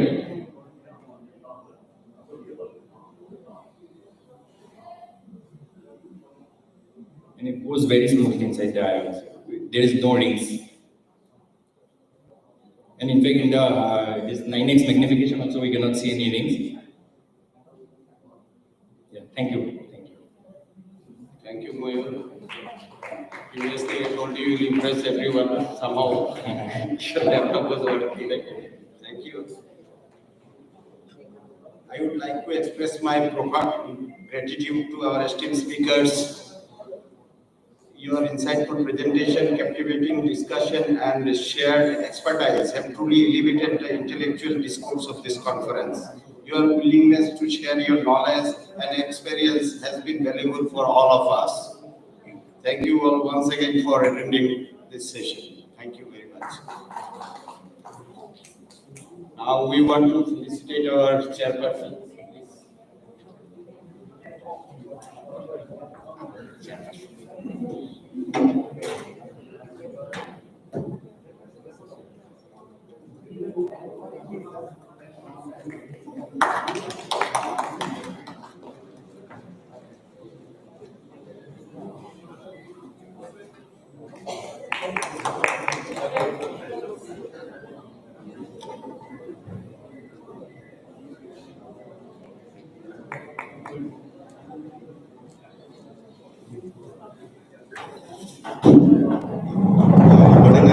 Thank you, Dr. Abhijit Hendik, for giving us this opportunity to share this morning session. We started in the morning with 10 people sitting on the stage and 5 of the stage. Now on the stage. Now the attendance is very satisfactory and good. And we had Dr. Tejas Seth, the initial speaker of this session, and followed by Dr. Nilakshi, then Dr. Nilanjan, and then Dr. Arundhati, and finally ended with Mr. Moyur. All the speakers have done extremely well, and all the subjects in this session belonging to our day-to-day academic practice. I can bet none of you, not a single eye specialist can claim that is not a single day is passed without writing moxifloxacin, without writing a lubricating. 80% of our mainstay practice is either antibiotic or lubricating. So these are very common. And the quality of vision, everyone after following cataract surgery is getting vision. Everyone, almost, except 1% of unfortunate. So the quality of vision is also important. Only monofocal IOLs, trifocal IOLs. So I will not elaborate much. Thank you for giving me this. Thank you. Thank you. Thank you very much.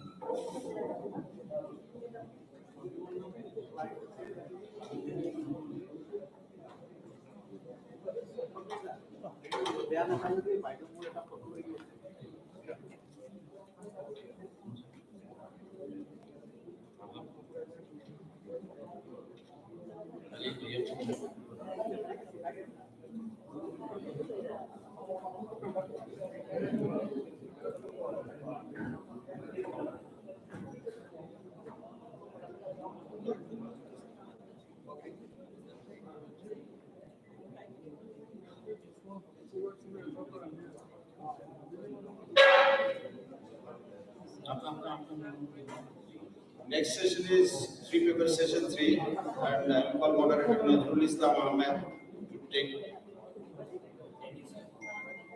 Thank you, sir. Thank you very much. I welcome you all on the free paper session.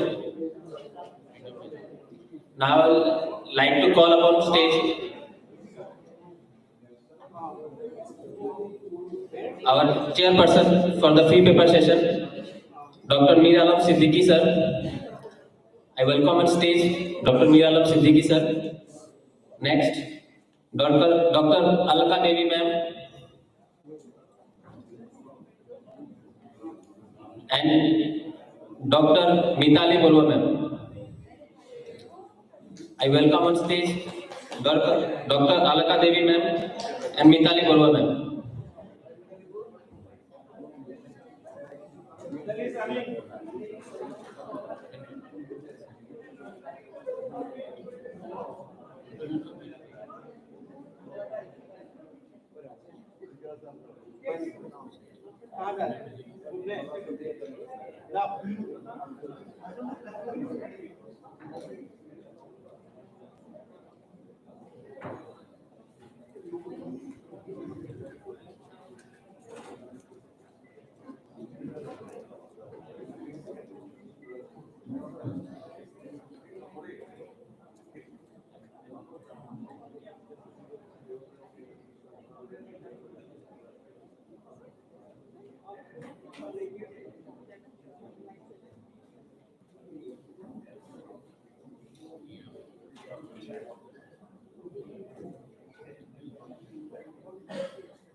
So we'll start our session, third free paper session.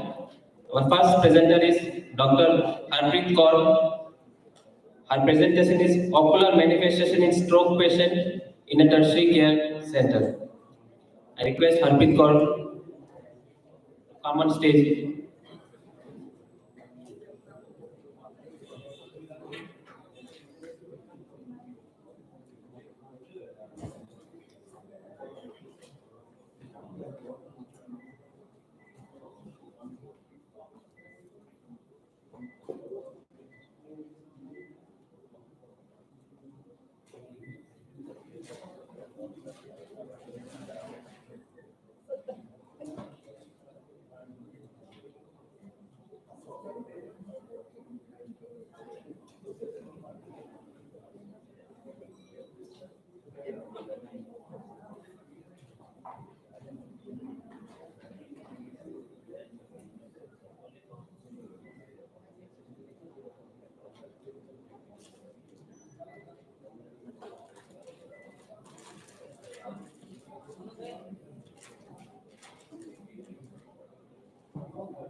Hello.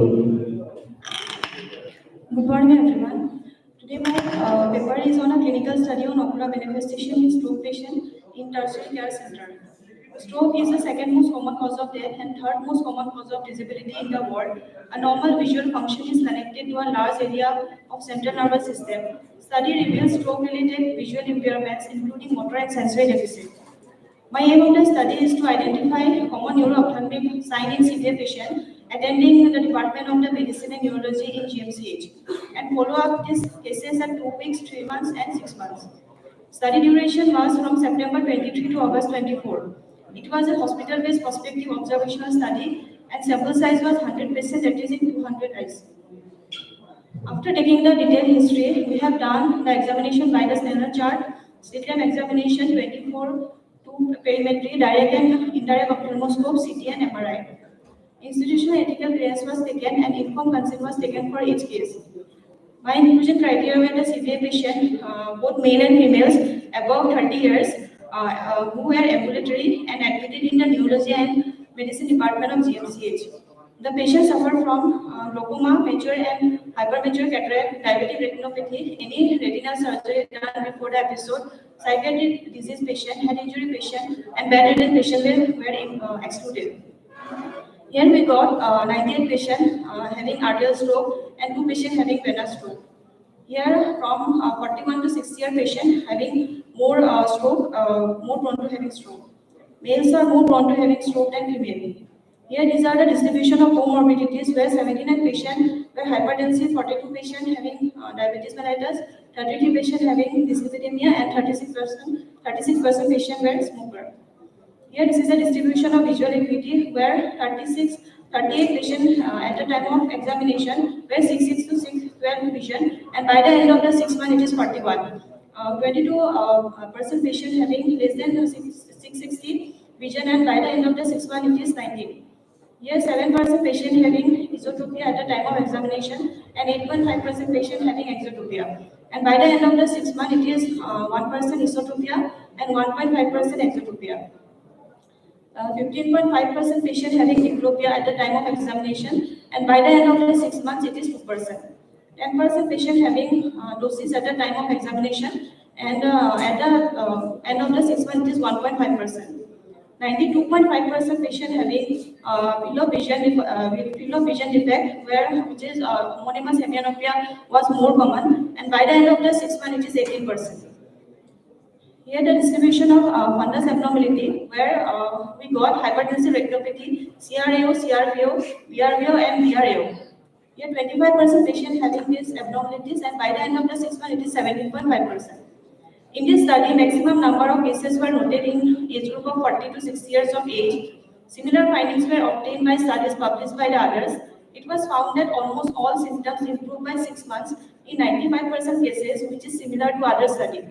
Ocular manifestation in severe patients can significantly impact the quality of life.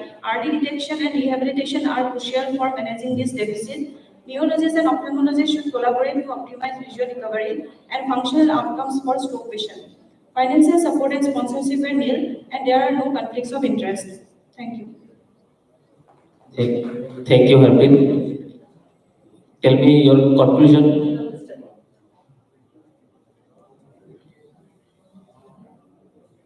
And ocular manifestation and directly impact the quality of life. And early detection and rehabilitation is mandatory because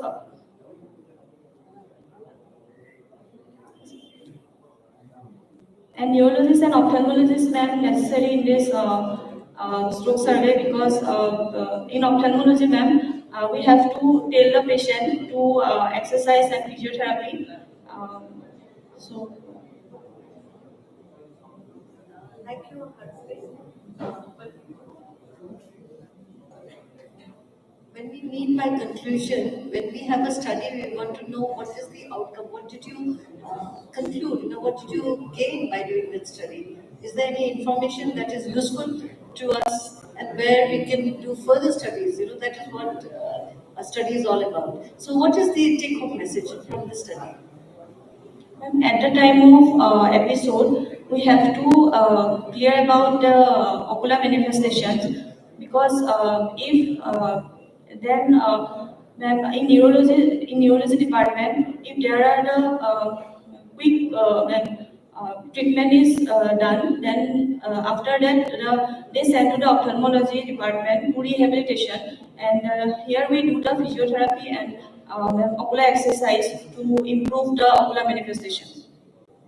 Okay, so you want to say that you want the ophthalmologist to have an early look? Yes, ma'am. Any other question from the chairperson? No? Thank you. So I'd like to call our next presenter, Anusha Gupta, but she is not well.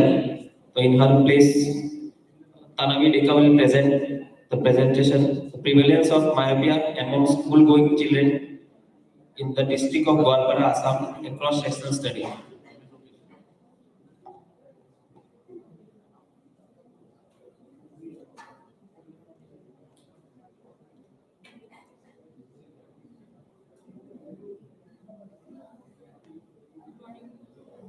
Good morning, everyone. My topic is the prevalence of myopia among school-going children in the district of Goalpara, Assam, a cross-sectional study. Globally, 285 million people live with visual impairments. The primary cause include uncorrected refractive errors. Children in the school-going age group 6 to 14 years represent 25% of the population in developing countries. Aim of our study was to find out the prevalence of myopia and its association with selected known background variables among school-going children in the age group of 6 to 14 years in the district of Goalpara, Assam. Inclusion criteria: all patients with age ranging from 6 to 14 years and attending school, government and private both. Exclusion criteria was all patients below 6 years and above 14 years. This was a descriptive cross-sectional study which was conducted among 6 to 14 years of school children in the district of Goalpara, Assam for a period of 3 months from August 2024 to October 2024 attending Goalpara Civil Hospital. Data was collected using a pre-tested semi-structured questionnaire. Written consent was obtained from the patients of each student before the commencement of the study. Information on socio-demographic details and risk factors such as hours of reading a book per day, hours on the usage of mobile per day, hours spent on outdoor activities were collected individually. The general eye examination was done with the help of torchlight as well as slit lamp examination. Snellen's chart and C chart was used to test visual acuity, and students having vision worse than 612 corrected with concave lens were taken as myopic individuals in this study.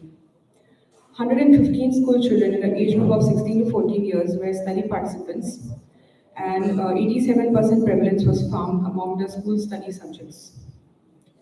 Reading hours were directly proportional to myopia. Outdoor activities were inversely proportional to the number of myopia found in the study with myopia. This study shows a 12.9% prevalence of myopia, and the study found a positive link between myopia and over 2 hours of screen time. Conversely, outdoor activities show a protective effect in this study, and no significant gender differences were noted in the study. The type of school also showed no significant association with myopia. Conclusion: the study found a 12.9% prevalence of myopia among school children aged 6 to 14 years. There was a strong direct correlation between reading hours, mobile usage hours, and prevalence of myopia, whereas inverse correlation between outdoor activities with prevalence of myopia. Gender and type of school didn't have any correlation with myopia in this study. Early intervention is crucial to prevent complications. Involvement of medical officers, optometrists, teachers, and parents is essential for promoting ocular health. Training students in proper reading habits, encouraging outdoor activities, and educating parents about the harmful effects of mobile usage can help delay the onset and progression of myopia and prevent further complications like amblyopia. Early detection and corrective measures can improve children's school performance. Written informed consent was obtained from parents for the patients for the publication of these case reports and accompanying images. Confidentiality has been maintained in accordance with institutional guidelines. Financial support and sponsorship nil, conflicts of interest nil. We express our gratitude to the patients and patients' family for their active participation and cooperation through the management process. Thank you. Any questions from the chairpersons? You've presented well, but I would like to you to tell me why you chose 612 as the cutoff. Is there any criteria that you chose 612 as a cutoff for myopic patients to diagnose as myopia? Ma'am, actually the sample size, ma'am, we took the patients presenting to the OPD who were school-going children mainly, ma'am. Why 612? Why not 69? Any particular reason for keeping that cutoff? Ma'am, usually more than 12 years, children are more aware of their, if they can't see or can't tell about their condition, they are mostly in the age group of 6 to 12 years. So we want to screen those age group of children. I was talking about the vision. Anyway. Vision. Any study requires ethical clearance. Did you take ethical clearance in this case?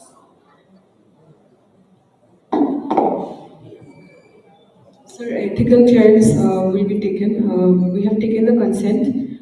We'll go for the clearance. Apply for the clearance. Yes. Ethical clearance. Yes. Thank you, Tanavi.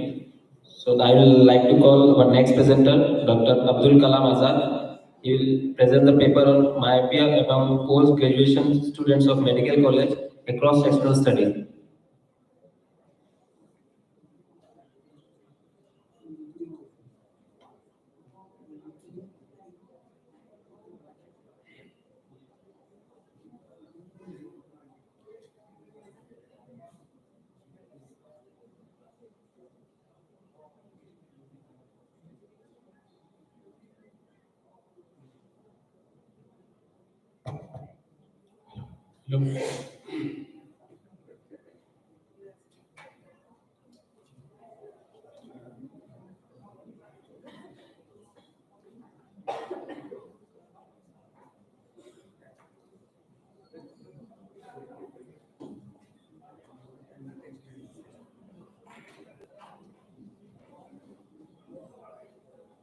Start. Good morning, everyone. Today I'm going to present my paper, Myopia among post-graduation students of a medical college, a cross-sectional study. Coming to the introduction, we all know myopia or nearsightedness is a reflective condition in the eye, where the incident parallel is applied with focus in front of the retina when accommodation is at rest. Recently, studies have shown that the prevalence of myopia is increasing in Asian countries, which is why multiple studies are attempting to identify the factors contributing to the development of this condition. Different studies suggest that myopia results from a multifaceted interaction between genetic predisposition and other environmental factors, including physical activity, outdoor activities, hours of sleep, etc. Medical student shows a higher risk of developing myopia related to other general population as a consequence of spending a lot of hours doing reading, doing nearby vision or using electronic devices. Coming to the methodology, a cross-sectional study was conducted among 243 postgraduate medical students of JMCH Guwahati from the various departments during the academic year 23-24, having minimum age 26 years and maximum age 35 years. The self-administered questionnaire was created and distributed to the student by mobile phones and WhatsApp. Results were analyzed using software and keeping the p-value less than 0.5. The aims and objective to know the prevalence of myopia among postgraduate students of a medical college, identify the risk factor for myopia. Inclusion criteria: postgraduate medical students of JMCH Guwahati who were willing to participate. Exclusion criteria: students who have hyperopia, amblyopia, corneal opacity, history of effective surgery, any posterior segment pathology were excluded. Now coming to the result, the study included 43 postgraduate students from various departments of JMCH. Regarding prevalence of myopia among them, 151 students is 62.14% of the respondents had myopia. If we see the age-wise distribution of the participant, here we see that with increasing age, there is decreasing prevalence of myopia. That is, students having less than 27 years age, there is around 77.5% of them being myopic, and students who are more than 31 years, were only 48% being myopic. If we see sexual distribution, we can see that female students having higher prevalence of myopia as compared to the male students. If we see family history of myopia, students having positive family history having higher prevalence of myopia as compared to others. If we see compare the childhood residence of the participant student, we can see that most of the students childhood were from the urban area. And if Here, the students from the urban area having higher prevalence of myopia as compared to students from the rural area. If we see the refractive error status, the higher refractive error status also found among the students from the urban area as compared to the students from rural area. If you see that time spent outdoor in early childhood, we all know students from the rural area as compared to urban area spend more time in outdoor than compared to the urban area students. That's why prevalence of myopia is found higher among the students who are from urban area as compared to the rural area. If we see time on digital screening, we here see that students from the urban area spend little bit more time on digital screening as compared to the students from the rural area. And here we can see that prevalence of myopia is also higher in students from the urban area as compared to the rural area. Now coming to the discussion, in our study, prevalence of myopia was found 62.14%, which is comparable to a study conducted in Usmania Medical College by Dr. Monica, where she found that prevalence of myopia among medical students was 68%. Similar study was also conducted on medical students of Nepal. The prevalence of myopia was found 64.81%. The study conducted by residents of professors of Punjab Institute of Medical Science, Jalandhar, Punjab, also found that prevalence of myopia among medical students was 70.3%. Demographic factors such as childhood residency in rural town or city areas also contribute to the development of myopia. Childhood outdoor activity and access of near or digital screening also contribute to the development of myopia. Lan Morgan of Australian National University of Canberra, who has tutored in July 2004, that as child spend more time on computer, watching television, or reading books, they become more nearsighted. Now coming to the conclusion, the current study revealed that high prevalence of myopia on postgraduate medical students. Female students are more affected. Students with family history of myopia are more prone to develop myopia. Students who spend their childhood in rural areas had a lower prevalence of myopia compared to those from town or city areas. This may be attributed to spending more time on outdoor activities during childhood in rural areas than in town or cities. And the students who spend their childhood in town or cities were more exposed to television, computers, and similar activities in the era of 90s and early 20s as compared to those in rural areas. There was no financial support. Let's allow your child to share its childhood through outdoor play, help to combat the rising prevalence of myopia globally. Thank you.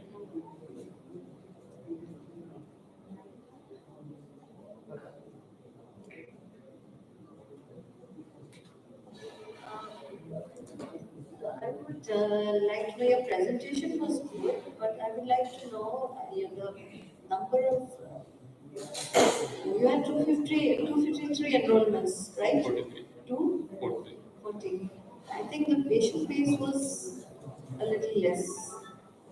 And what was you identified the prevalence of myopia, but what was the degree? Was there any complication of myopia? Because these are high net worth individuals. They would be high net worth individuals. So I think a further study on what could be potential complications could be useful. We can see the patient with higher degree of myopia. We can better analyze them whether there is any pathological myopia present or not. Yes. We can evaluate the retina. But these are only cross-section, that's why I tried to find out the prevalence among the students. Because no intervention was done here. Why it is more in medicals, myopia? We all know it's all the medical students, maximum of them are being competitive from since the childhood. So they will be more busy in doing reading and going into activities as compared to other students from their childhood. And we all know that some theories have said that if we busy more in getting near work from the childhood, accommodation was being used vigorously. So the ciliary muscle activity become more. That's why that there is structural changes can occur in our eyes. And more narrow can also lead to peripheral defocus. So this may contribute to the higher prevalence among the medical students as compared to others. Okay. Any more questions? No. Thank you, Abul. Now I will request Swagata Nandini Vaishya to present her paper, a retrospective study of ocular injuries during Diwali, the festival of light.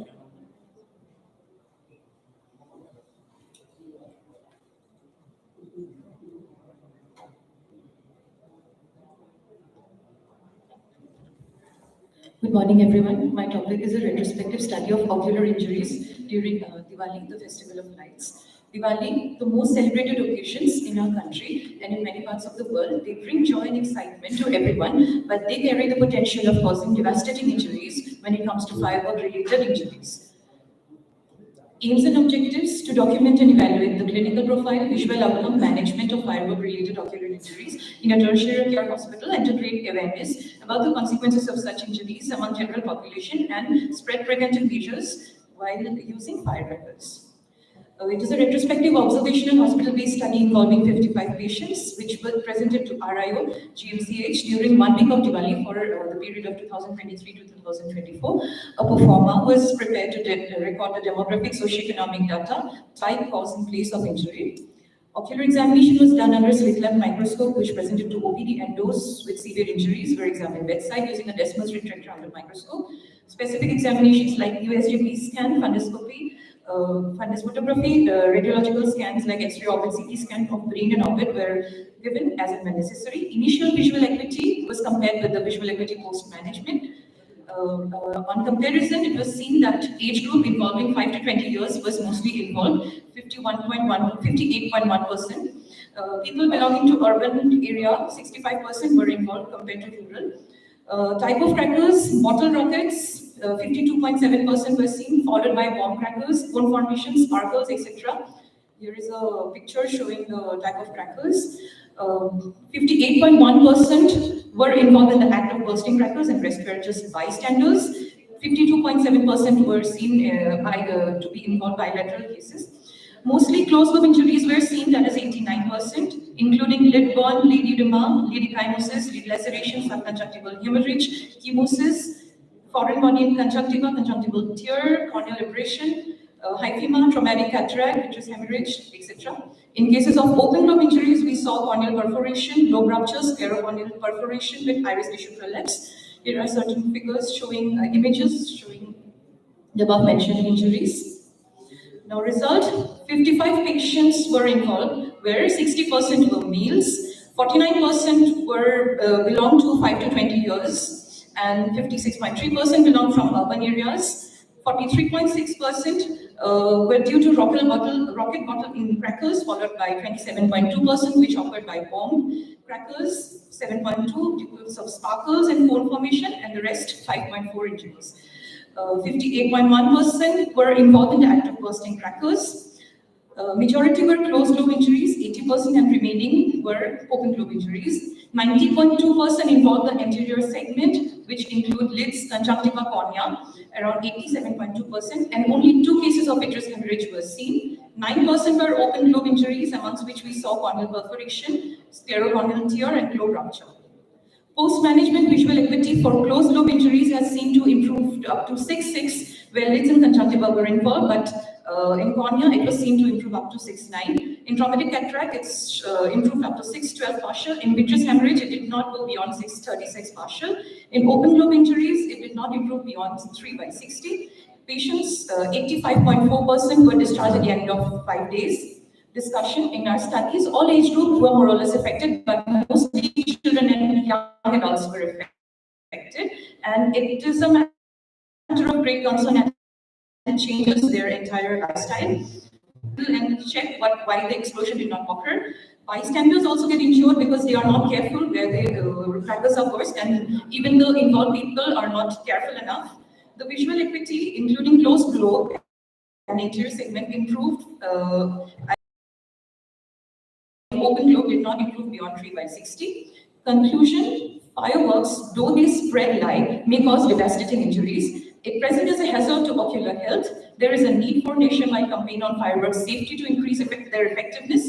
Public awareness, strict implementation of government legislation in this regard should be followed to bring down incidence and severity of firework-related ocular injuries. Take-home message, there should be public awareness for the safe use of firecrackers. Strict measures should be taken by the government and should be followed to enhance the awareness of proper use of crackers. Parents should be careful and they should supervise the children while bursting the crackers. Use of eco-friendly crackers should be encouraged. Financial support and Did you take ethical clearance? Sir, I have applied. Was it a prospective as you have to study or retrospective? So in the retrospective, still you are waiting to get the ethical clearance. If it is a prospective study, you are still studying, but you are not studying. The results are already out. Final ethical clearance is there. Second thing, in presentation, it's good, nice, but there are drawbacks. In scientific presentation, you don't prepare take-home basis. Scientific presentation conclusion is enough. Can you repeat your take-home message?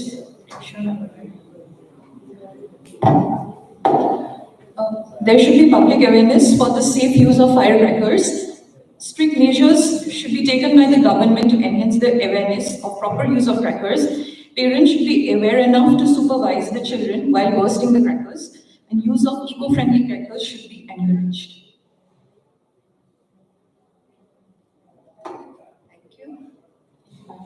Thank you, Swagata. So next presenter, Dr. Vikas Ola. He will present a paper on relevance of screening for seroprevalence of viral infection in cataract surgery among CAM patients.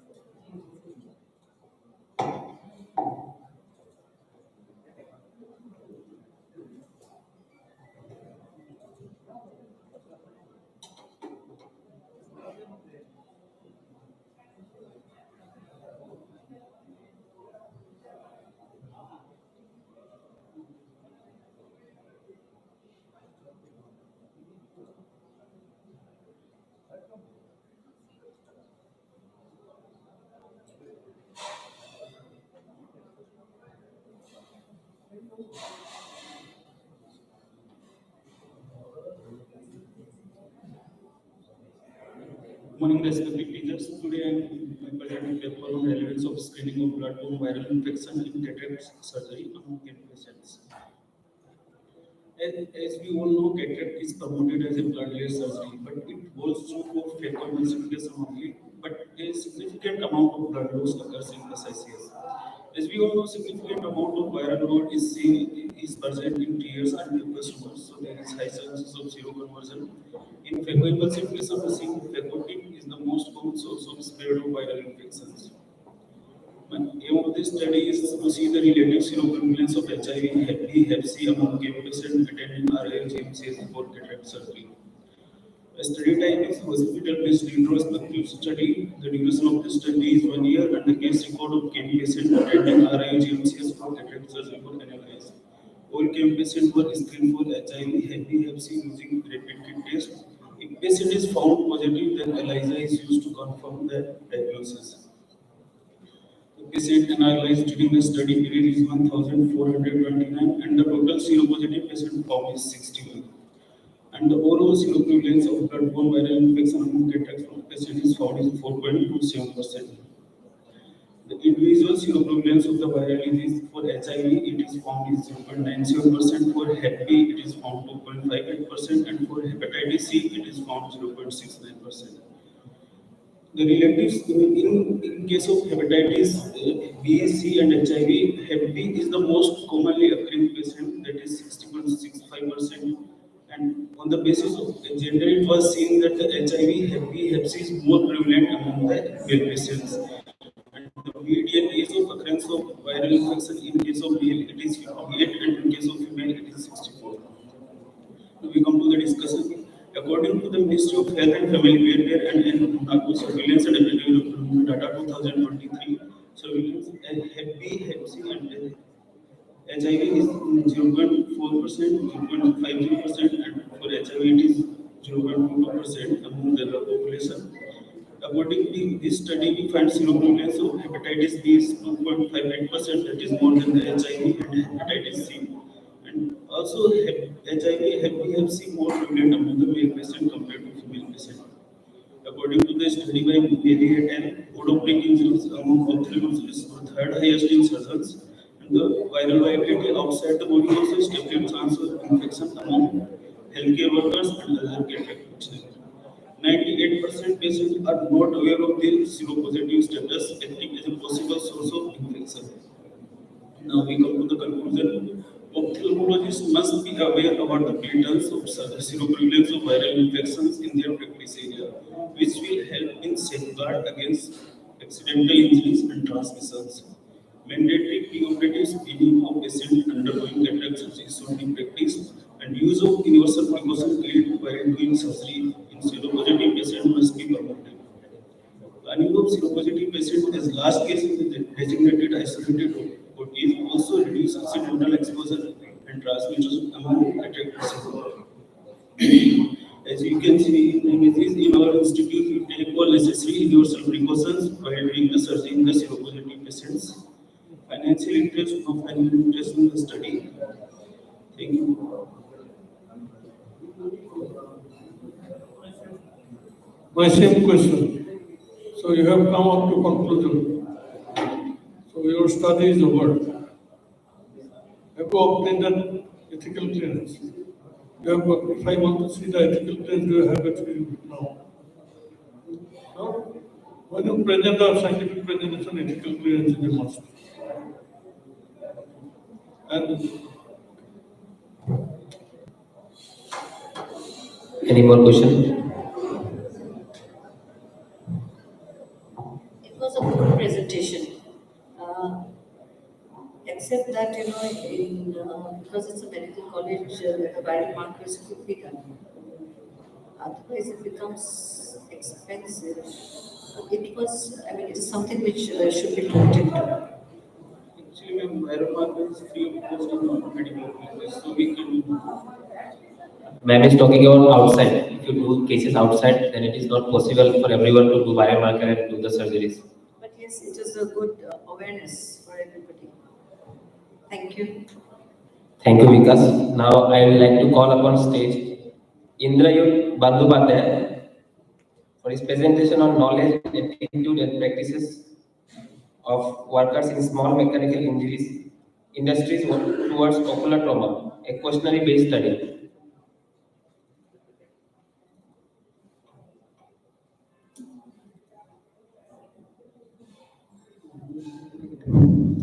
Good morning, everyone present here. Today, I, Indrayut Bandyopadhyay, stand before you to present my paper on knowledge, attitude, and practice of workers in small mechanical metal industries towards ocular trauma, a questionnaire-based study. India is a country which has experienced massive industrial growth since independence, and mechanical industry is an indispensable part of it, from where a significant number of patients present with various forms of ocular trauma every day in the outpatient department. Thus, we have done this study with the aim to promote safer working conditions by changing three parameters, that is, knowledge, attitude, and practices, with the objectives of, firstly, to ascertain the socio-demographic data, secondly, to understand the prevalent practices adopted, and thirdly, to provide guidance regarding better and safer working conditions.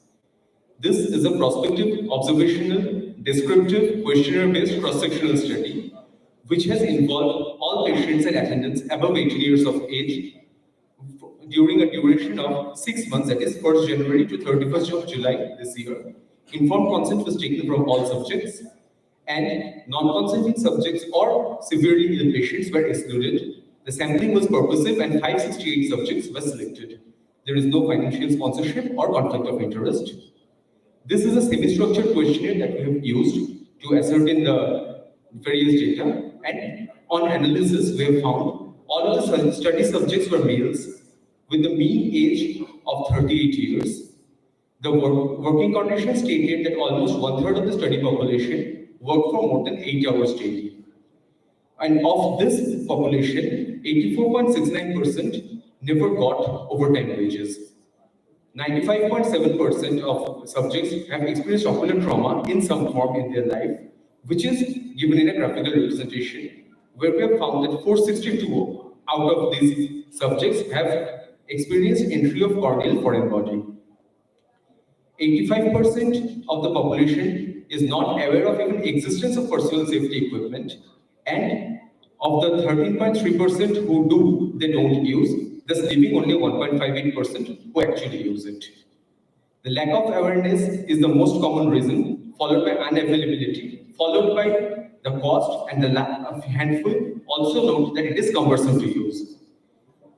Almost 3/4 use Ayushman Bharat scheme to cater to their healthcare needs, while a quarter of them, that is 147, don't have any healthcare benefits.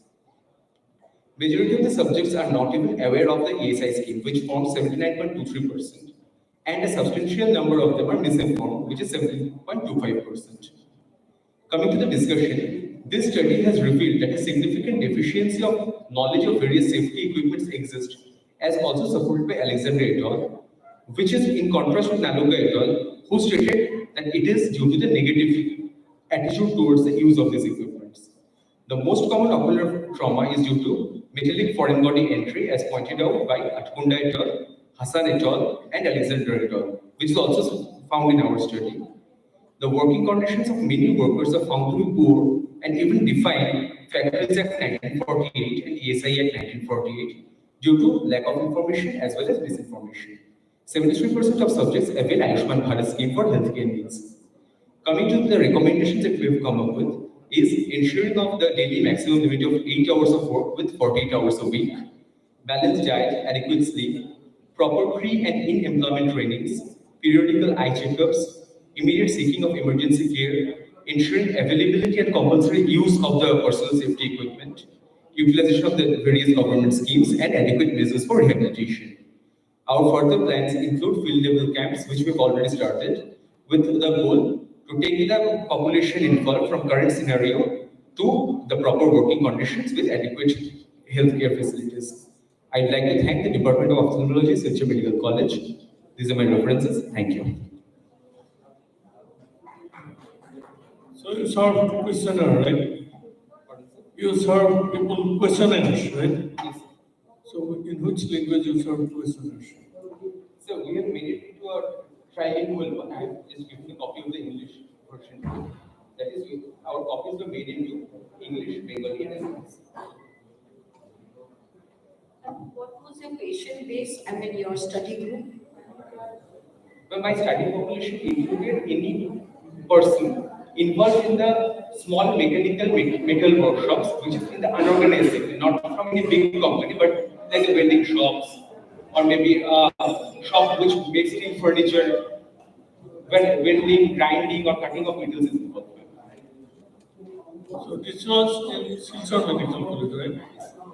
So your questionnaire was in trilingual, means English, Hindi, English, Bengali, and Assamese, you said? Yes.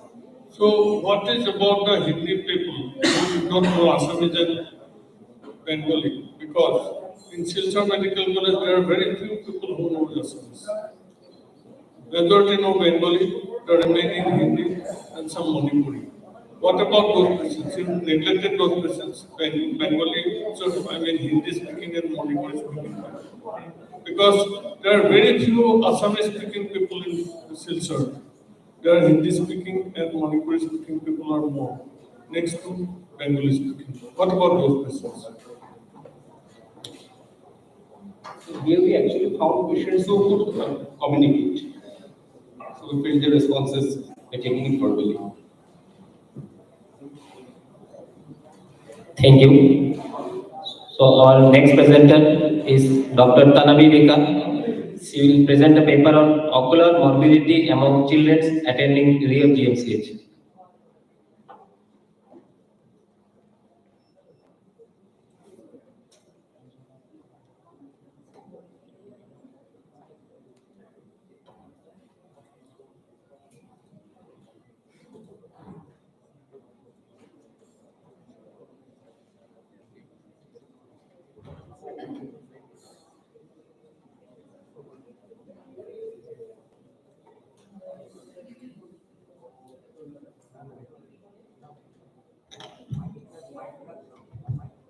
Good morning, everyone. The topic of my paper is ocular morbidity among children attending RIO GMCH. Ocular morbidity in children affects learning ability, adjustment in school, and the personality of the child. About 30% of blind population of India lose their eyesight before the age of 20 years, and many of them are under 5 when they become blind. Children usually don't complain of defective vision. They adjust to the poor eyesight by sitting near the blackboard, holds the book closer to the eyes, or squeezes the eyes to avoid work requiring visual concentration. This warrants early detection and treatment to prevent permanent disability. This was a cross-sectional observational study for a period of 1 year from September 2023 to September 2024, and the patients underwent the following examinations. For visual acuity, we did the Snellen's chart for children more than 3 years and light fixation for preschool children less than 3 years. Extraocular movements were tested and a comprehensive examination was done, including Hirschberg's test, cover and cover test, and anti-segment examination was done using slit lamp examination along with laryngoscopy and subjective refraction. Fundus examination was done with DO or IDO. So 1,240 children visited our OPD during a period of 1 year who were screened, and majority of the patients presented with refractive error, followed by allergic conjunctivitis, infection of eye and nexa, ocular trauma, cataract, corneal opacity, strabismus, and few presented with vitamin A deficiency, glaucoma, ocular tumors, and ptosis. We divided the age group between 1 to 6 years and 7 to 12 years. And on looking at this chart, we can see that majority of the children from 1 to 6 years presented with refractive error, infection of the eye and nexa, strabismus, vitamin A deficiency, and ocular trauma. And majority of the patients from 7 to 12 years presented with refractive error, allergic conjunctivitis, ocular trauma, and cataract. The gender preponderance were among the entire population, males was 59% and females were 41%. And on seeing this graph, we can see that males presented mostly with refractive error, infection of eye and nexa, ocular trauma, and cataract. And females mostly presented with allergic conjunctivitis, corneal opacity, strabismus, vitamin A deficiency, and ocular tumors. In our study, we compared the group-wise distribution of various types of ocular morbidity, conjunctivitis, refractive error, ocular trauma, prevalent in the age group from 1 to 12 years of age and between males and females. And from our conclusion, ocular morbidity is mostly prevalent among males, and refractive error was the most common. Infection, ocular trauma, and cataract was highest among males, and allergic conjunctivitis, strabismus, vitamin A deficiency was highest among females. To decrease the prevalence of ocular morbidity, intensification of health education activities can be done, and attention for training and supervision of school teachers and skilled staff needs to be done, along with proper antenatal checkup of the mother, complete immunization of the child, and propagation of awareness in the masses about eye care and teaching the essentials of ocular hygiene and eye health care. Early detection and management to reduce the disease progression needs to be done. Financial support is nil, no conflict of interest. Thank you. Tangavi, your presentation was good, but I would like to know what extra information did you get by doing the study on what is already established, what we already know. Is there something else that you could tell us? Ma'am, since this study was done in a tertiary care center, so we can get an idea of the prevalence of diseases in this part of the region. And actually, this only gives an idea about the prevalence of diseases. We need further community studies to have more idea about the actual diseases and do some kind of intervention regarding it. Okay, thank you.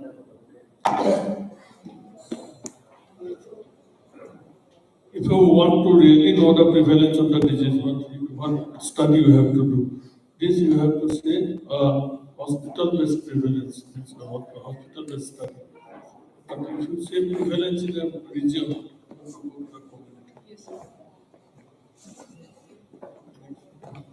Thank you, Tanavi. So our next presenter is Dr. Muhammad Salim. He will present a paper on awareness and knowledge about glaucoma and its treatment among paramedical staff, a questionnaire-based study at a tertiary care hospital.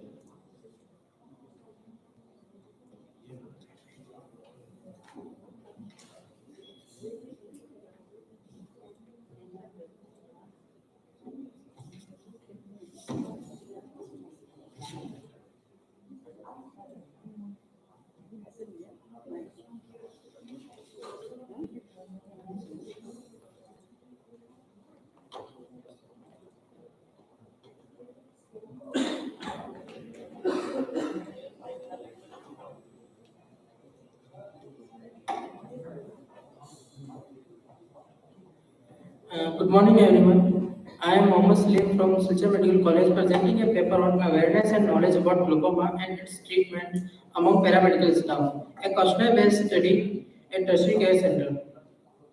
Glaucoma is one of the leading cause of irreversible blindness worldwide and affecting more than 60 million people globally and 12 million people in India. It has been estimated that 90% of glaucoma-related blindness can be prevented with awareness, early diagnosis, and treatment. Various studies have found awareness and knowledge about the glaucoma among the general populations to be very low, especially in developing countries. Paramedical staff play a crucial role in bridging this knowledge gap by providing information about the disease, treatment options, and proper follow-up. Aims of my study is to determine the level of awareness about the glaucoma and its treatment among paramedical staff. This was a single-center questionnaire-based cross-sectional observational study. Sample size was calculated in the population of 310 staff members comprising JNM, lab technicians, and pharmacy staff. Taking into account a 95% of confidence interval and 10% of margin of error, a sample size was at least 72 subjects was necessary. A total 80 hospital personnel were randomly included in this study. These participants were given a Google form of questionnaire which comprised question divided into 3 parts: awareness, knowledge, and treatment related questionnaire. These are the screenshot of my Google online form questionnaire. In the result, this study includes 60% female and 40% male. The age of the participant, 50% were more than 41 years of age.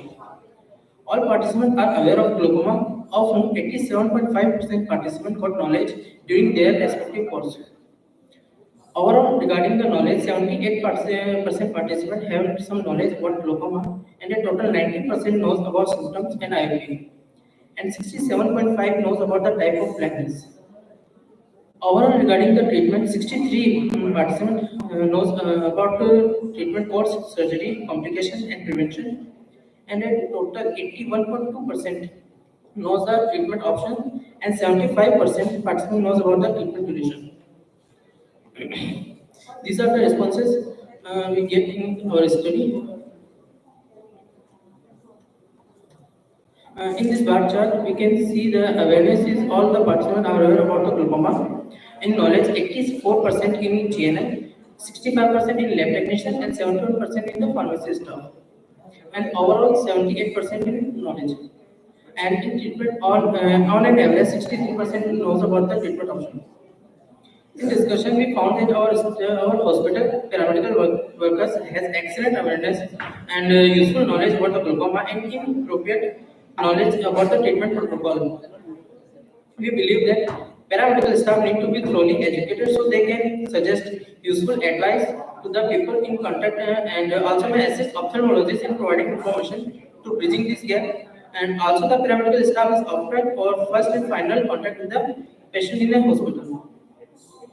In conclusion, this study will reveal the paramedical staff has excellent awareness about the glaucoma, and however the knowledge and treatment pass of questionnaire reveal less than satisfactory response. So there is a need to continuously educate paramedical staff member by increasing lecture or camps during their respective training course, so they can get educate information about glaucoma, importance of follow-up, and can help in propagating it among the community.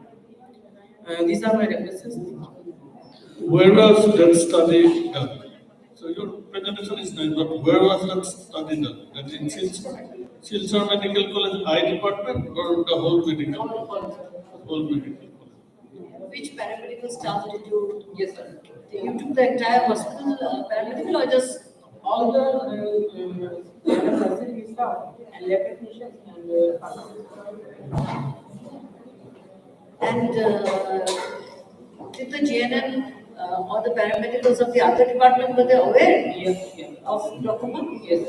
Yes.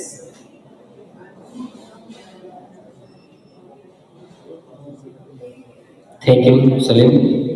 So our next presenter is Dr. Asif Iqbal Ahmed.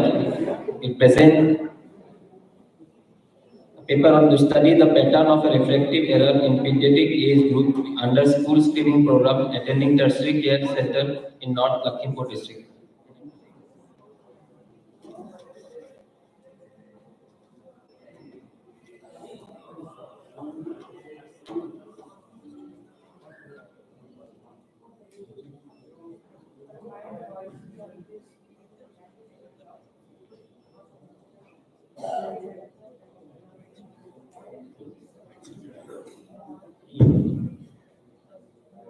A very good morning, delegates and respected teachers. Today I am going to present a paper on the topic to study the prevalence of pattern of refractive error in pediatric age group, that is 5 to 15 years under a school screening program, that is RBSK in North Lakhimpur district, a hospital-based retrospective study. Introduction. Moving on to the introduction, vision is an important sense for normal child development from the moment of birth. Through sight, the child learns to read, move around in the environment, and interact with the world. Impaired vision requires early assessment and intervention to ensure the child's optimal development. Vision is an integral part of effective communication and learning. Because of its significant impact on children's life, impairment of vision is a serious health problem. Refractive error is a very common eye disorder. It occurs when the eye cannot focus the images from the outside world. The result of refractive error is blurred vision, which is sometimes so severe that it causes visual impairment. Now moving on to the material and method of my study, a hospital-based retrospective study was carried out to study the pattern of various refractive error in age group of 5 to 15 years of age in Lakhimpur Medical College under RBSK's school screening program for a period of 6 months from 1 January to 30 June 2024. A total of 250 children were studied and were classified into different groups based on the type of refractive errors. Now moving on to the result and observation. So here we can see age-wise distribution of the study population. Here we can see that maximum number of children were in the age group of 15, that is 19 number of students, which comprises about 14.6%. Regarding the clinical type of refractive error, it was myopia, which was more common, that is 70 out of 250 children, which comprises of about 53%, followed by astigmatism and then hypermetropia. Regarding the sex distribution of refractive error, female had more number of children compared to male, comprising about 77%. Regarding the percentage of refractive error, since we can see that myopia is having more number of children, out of which again female, the number of female is more compared to male, followed by astigmatism and then hypermetropia. This is the demographic profile showing that maximum number of children were in the age group 15, out of which female had more number of children followed by male. Then coming to the comparison of age and sex-wise distribution of myopia, we can see maximum number of myopic patients were in the age group of 12, out of which female had about 4 and male were about, female were about 8 and male were about 4 in number. Regarding the comparison of age and sex-wise distribution in astigmatism, maximum number of children were found in the age group 14, in which female had about 7 number of children and male had about 2. Regarding the clinical symptoms with respect to sex, maximum number of children complained of diminution of vision, that is about 88 out of the 150, and followed by headache, and very few had other complaints. Moving on to the conclusion of our study, in our present study, 53% of the refractive error were found to be myopia, followed by astigmatism, that is 33%, and about 13 being hypermetropia. Similar result was noted in GP Cantor study. Pandha et al. Reported similar finding in the study. In their study, myopia was more prevalent. In our study, refractive error among girls were more as compared to boys, which was consistent with other Indian studies. In the present study, most common group presenting with refractive error was 30 to 50, followed by 10 to 30 years of age. And finally, the discussion. Refractive error is quite common among school-going children, especially in developing countries like India, and large fraction of cases remain undiagnosed and never report to the hospital. Early diagnosis and simple intervention like glass correction can reduce the burden of preventable cause of blindness in this age group. Thank you.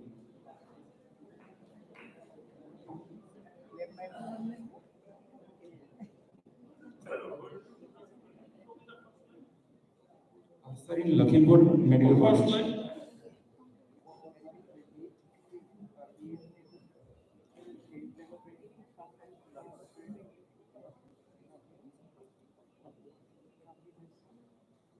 So from AMC you went to?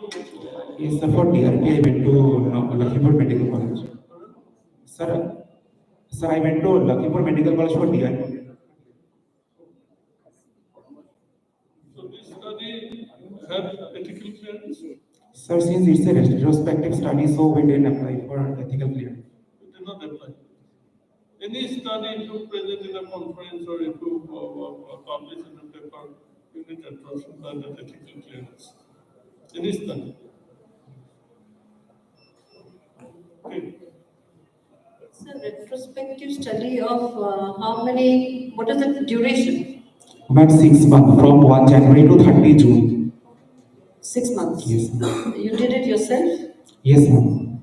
You are looking for medical college? Ma'am, we mainly got the record from the darkroom procedures, and from there we found out how many had myopia, how many had astigmatism and hypermetropia. Ma'am, mainly from the AR value we got the findings. Okay, thank you. Thank you. Thank you, Asif. So now our last presentation for the session will be presented by Debarnav Dey. The paper on understanding diabetic retinopathy, knowledge, attitude, and practices among diabetics.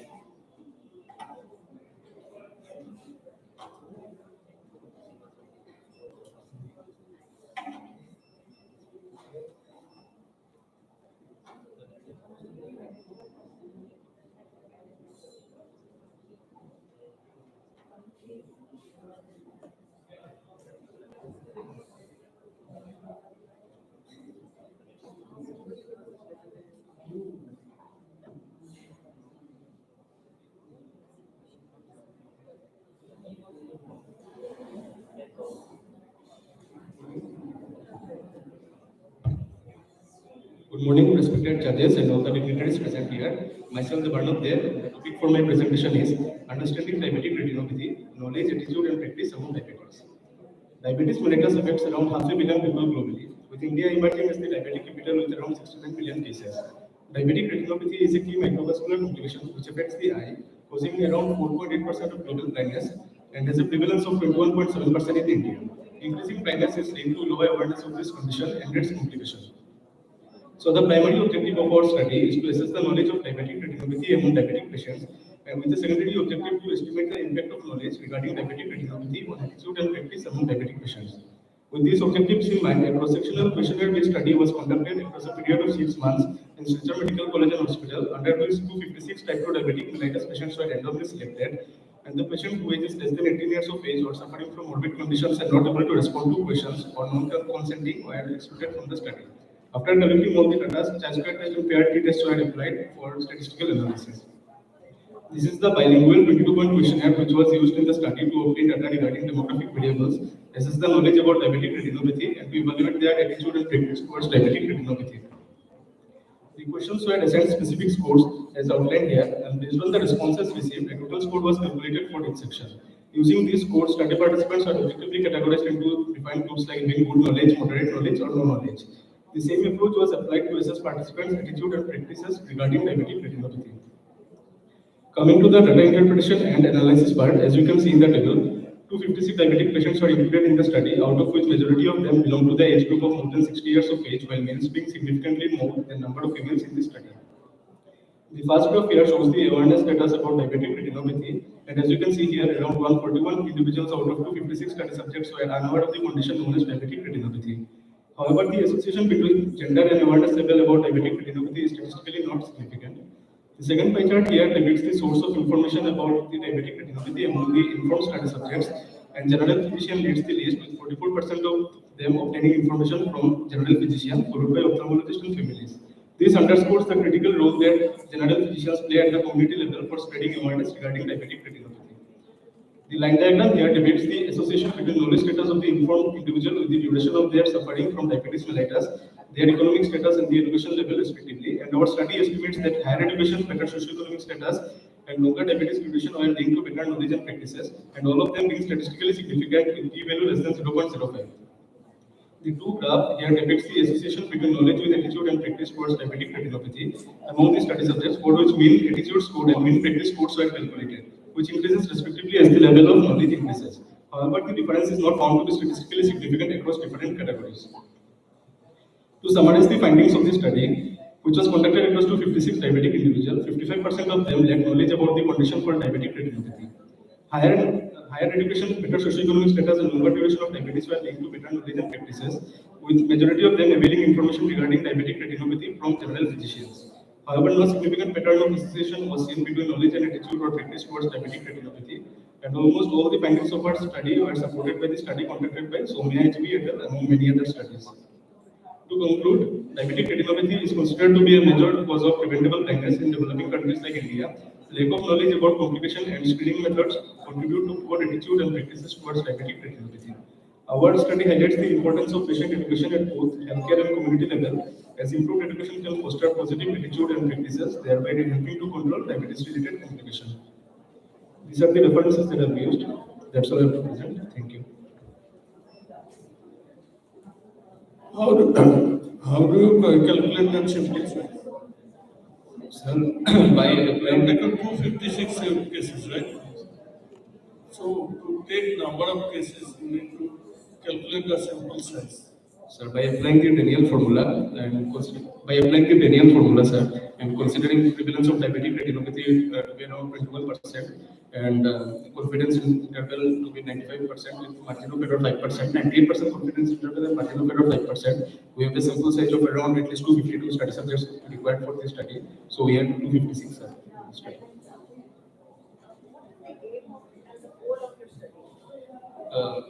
The main aim was to assess the community awareness about the condition and to find whether the patients who are suffering from diabetes had the knowledge about this condition, because majority of the patients have information about the condition like diabetic nephropathy or diabetic neuropathy, but I think many of them does not know about the condition called diabetic retinopathy. So it was to assess their knowledge about the condition called diabetic retinopathy and to assess whether this knowledge had an impact on their attitude and practice in their day-to-day life.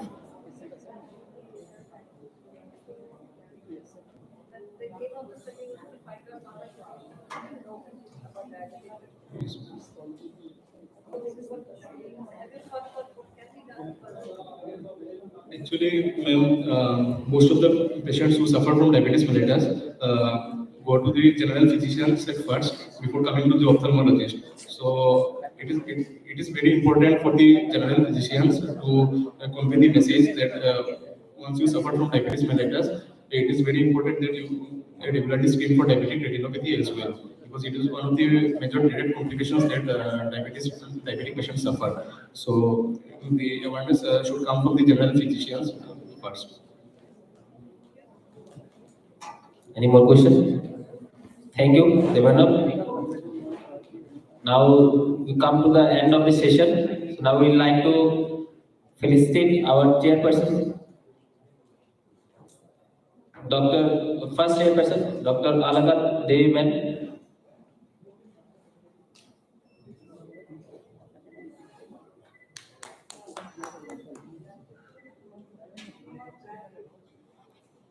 Next, Mir Alam Siddiqui.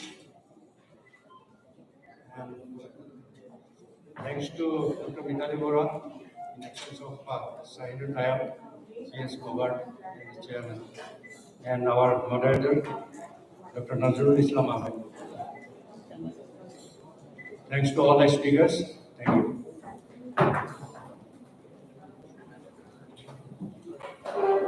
Now we'll have our next session, that is free paper final round. I will invite the judges, Dr. Bhanudevi ma'am, Dr. Anuba Das, Dr. Subhra Das, Dr. Mahamani Borua, Dr. Bharati Sharma Pujari. Please come to the dais. We start the next session, that is the final round of the free paper.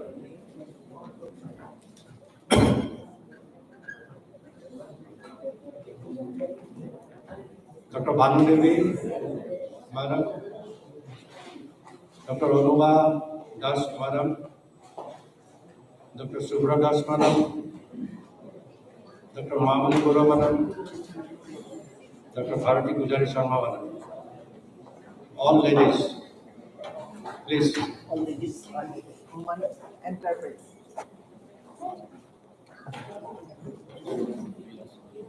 And the list, Chairman Scientific Committee is updated, not yet. Participants? For final? Yes. This is the third round. Okay. We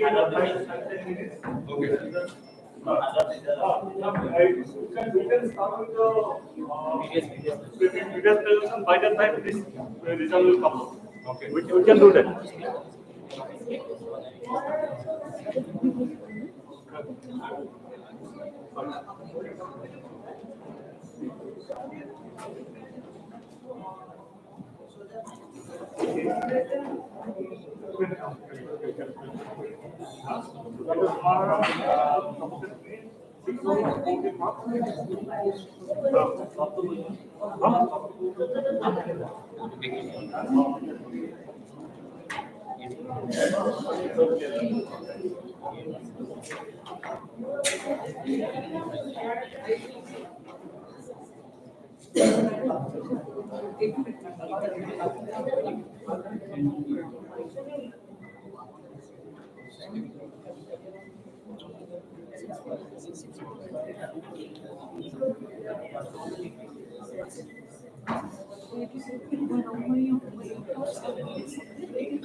So the last session, from the last session, the two finalists are Harpreet Kaur.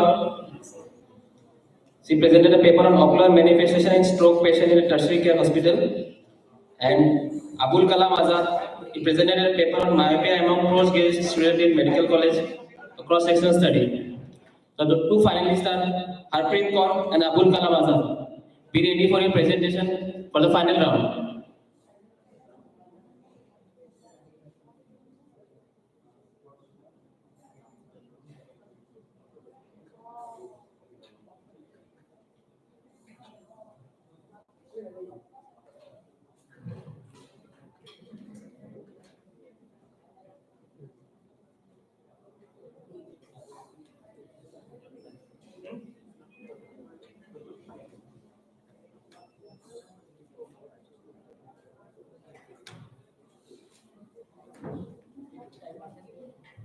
So we will start our final round. The final round participants are Saurabh Kumar Sharma, Dr. Saurabh Kumar Sharma,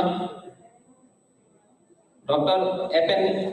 Epenno Sothu, Dr. Mrunal Thagan, Dr. Meneka Devi Khaibam, Dr. Abul Kalam Azad, and Dr. Harpreet Kaur. Be ready for your presentation. The first presentation will be from Dr. Saurabh Kumar Sharma.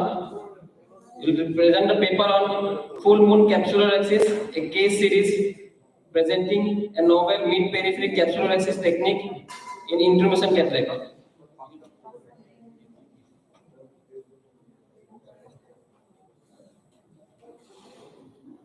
Very good morning to respected judges and all present. My presenting topic is the full moon capsular axis, a case series presenting a novel mid-periphery capsular axis technique in intermission cataract. I have no financial interest. Coming to the introduction, the intermission cataracts are sometimes very notorious for completing a continuous turbulent capsular axis of the anterior lens capsule. There is no standard definition or classification for intermission cataracts available in the literature. Our aim is to describe and assess a new surgical technique of achieving a safe and controlled turbulent capsule axis in adult patients with intermission cataract by parallaxically approaching the anterior capsule at a mid-periphery. The study was done in Boston Romania. It is a case series of 100 adult patients presenting with intermission cataract. Samplings were conjugative sampling. The period was 21 months, and we did not include the patient with history of serious pre-existing ocular diseases. All surgeries were performed by the right-handed surgeon, that is me, and preoperative acetazolamide or ibuprofen were not used. Periorbital anesthesia and dispersive OPD used in all the cases.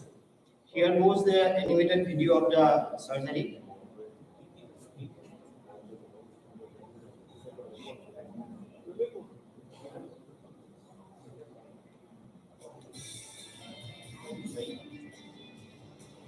fluids are made, triphanyl is given, OBD is given. This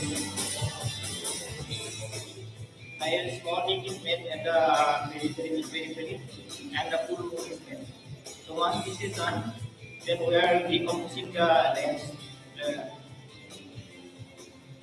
Then 2 radial tears are given, and flap is formed. That the flap is now enlarged to the adequate size of the final rectus. In the results, our total 100 cases, the minimum age was 25 and the maximum age 62 with a mean age of 48.33. Most of them were female, that is 69. Hypertension was in 17 cases and type 2 diabetes in 22 cases. If you see the initial rhexis, we got between 1.5 to 2 millimeter in 90% of the cases, and the final rhexis size 5 to 6 millimeter in around 55% of the cases. And fluid coming out after the initial rhexis was very minimum, and only 13 cases we got excess of milky fluid. Initial rhexis, the mean was 1.715, median was 1.75, and final rhexis mean median was almost same. We did not get any complications like incomplete initial rhexis or final rhexis. There was no any peripheral extension of rhexis margin or Argentinian flag site. Coming to the discussion, important factors making CCC intimation catheter difficult are the fragile lenticular capsule and the high lenticular pressure. We postulate that creating an initial small CCC at the mid periphery in intimation catheter enables the surgeon to approach the entire capsule at its strongest point, helps in easy aspiration of cortical fibers close to the equator of the lens, and thereby breaking the equatorial barrier, and thereby allows for better regulation of the anterior and posterior intercapsular pressure compartments.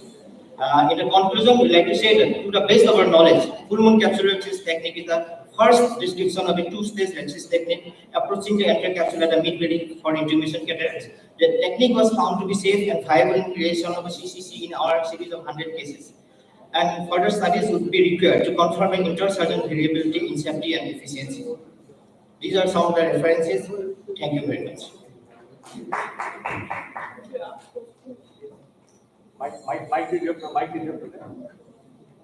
Questions from chairperson? Very well presented and very beautiful technique. Thank you, But after, I just want to know, when you made the initial small rhexis, Yes. did you tap the fluid from there, from the lens?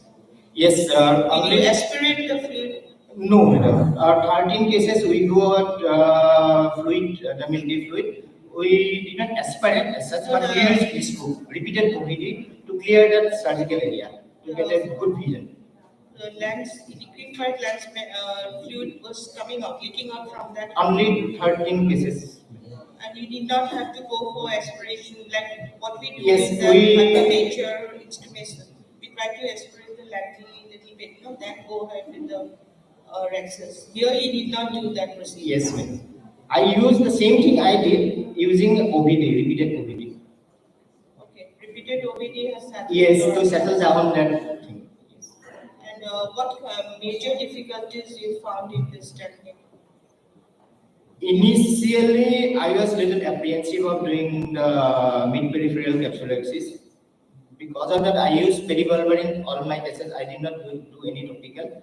But later on, it becomes easier. But fortunately, we did not get all were adequately done. There is no problem. Use the rhexis forceps or with the needle you have done system? I did microrhexis forceps because we made 2 side port opening. We did not make a final opening, because if you make 2 side port opening, you can maintain the AC environment.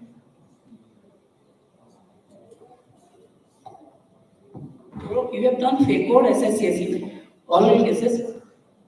Because I did FACO in all those cases. So why you are giving periorgan growth if you are doing FACO? No, this is because this is kind of experiment, you can say, and my apprehension was there. And another thing, the fragile lenticular capsule. So if somehow patient moves the eye, there is a possibility of tear or all those things. So I was very careful, and it is a serious kind of my experiment. I thought I'll do all the cases under peribulbar. But nowadays, some of my fellow friends, they have started the same technique. in topical also. But I'm not including all those cases in my series.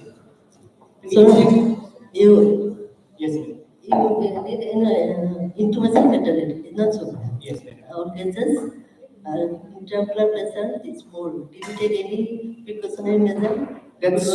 Yes, I have written also. We have not used any kind of mannitol or what do you say, Dimox and acetazolamide. We did not use acetazolamide or IV mannitol. Only we did peribulbar. We are doing pressure to make the eye adequately soft. Can I ask something more? Because this technique of small rexes has already been there.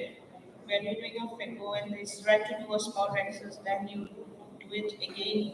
But the only difference, you have done it in the mid-periphery. Yes, ma'am. So what was the advantage of doing it in the mid-periphery? See, madam, these are the very conventional techniques are there, going to the center, making small rexes. There are few already established techniques are there. One is the making in the center. Other one is the spiral CCC. Other one is the using a 26 gauge needle and taking out the fluid. And even femtosecond laser also they are using. But if you see in the literature, none of those cases they are giving 100% result. So me also as facing, I used to do in the center, but I was also facing getting some cases of Argentinian flag or incomplete rexes. I had to convert it to manual SSS. Then I thought, why not try for something different? So then we started. So we started 21 months before. Today we are getting the result. So I am happy with all the cases, and some of my fellow friends also doing now. So they all are happy. Sir, what is the advantages you find in the conventional CCC over this American technique? Conventional CCC is very unpredictable in case of intumescent category. If it is a milky fluid comes out, it is okay, but if it is no milky fluid, those are the very dangerous situations. Like Dr. Titial et al. Has also explained in one of his literature that the type 2 kind of intumescent cataracts are there's a tendency to end up in incomplete rexes. So my case's advantage is that we are touching the strongest point of the anterior capsule. And once you make one CCC, a small CCC, then decompress the lens, things become easier.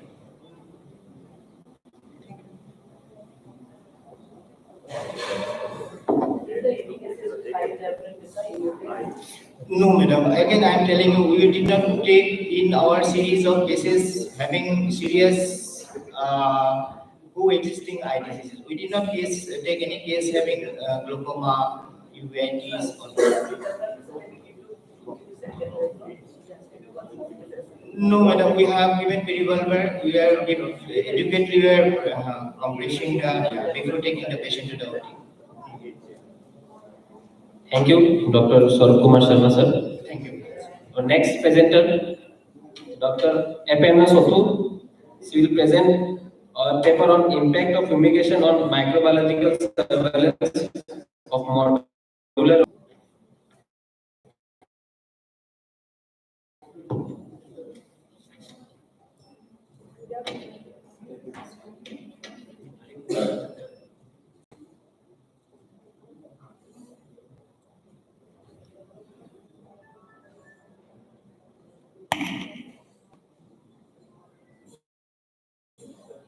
Respected judges, faculties, delegates, very good afternoon to you all.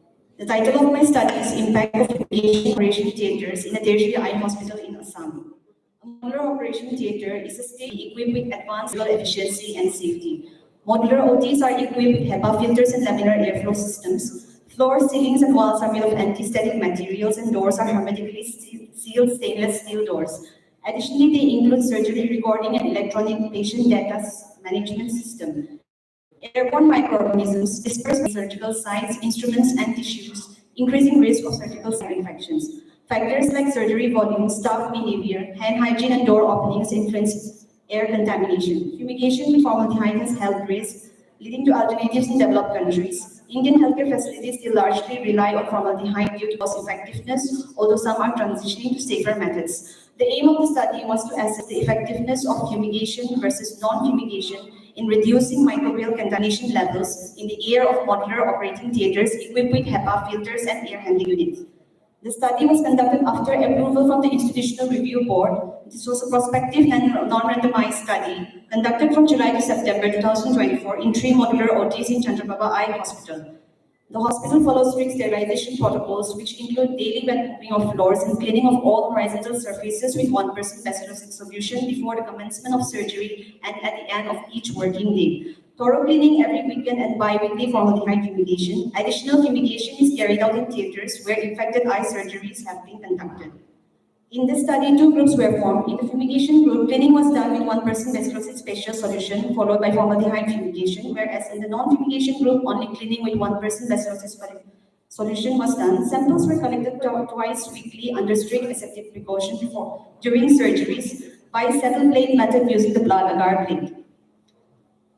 The first sample was collected before cleaning and the second sample was taken after cleaning and fumigation in the fumigation group. The samples were then sent to microbiology lab for reporting. A total of 144 air samples were collected. IMA obtained was then converted to colony forming unit per meter cube using the Omilansky formula and statistical analysis was done. The microbial counts reduced from 335 to 145 in the fumigation group, and in the non-fumigation group reduced from 282 to 121. However, the differences between the post-cleaning results between the 2 groups showed a p-value of 0.075, which was not statistically significant. The most common microbial isolate in the fumigation group was Coagulase negative Staphylococcus aureus, and in the non-fumigation group was also Cons. There is currently no international consensus on acceptable microbial air contamination limits or air sampling methods. The effectiveness of air monitoring methods remain a topic of debate. The AIOS guidelines emphasize optimal conditions, daily cleaning of surfaces, sterilization, staff training, and proper documentation. Fumigation is not mandatory if positive pressure ventilation is in place. Italian guidelines recommend microbial count of less than or equal to 180 CFU per meter cube in operational conditions, and our study met this criteria. Other studies showed lower microbial counts as they were conducted under at-rest conditions. Air microbial counts of more than 700 were associated with higher risk of infection, and less than 180 were associated with minimal risk. The most common microbial isolate in our study were Cons and Bacillus, which were consistent with other studies. Cons can be attributed to transmission from skin, anterior nares, cuts of both patients and healthcare workers. In conclusion, in modular operating theatres with AHU and HEPA filters, thorough cleaning is as effective as chemical fumigation in reducing microbial contamination. Cons and Bacillus are common microbial isolates, highlighting the importance of strict infection control practices. Regular maintenance of air filtration systems are crucial. The limitation of our study was small sample size and no assessment of viral or fungal contamination. Thank you.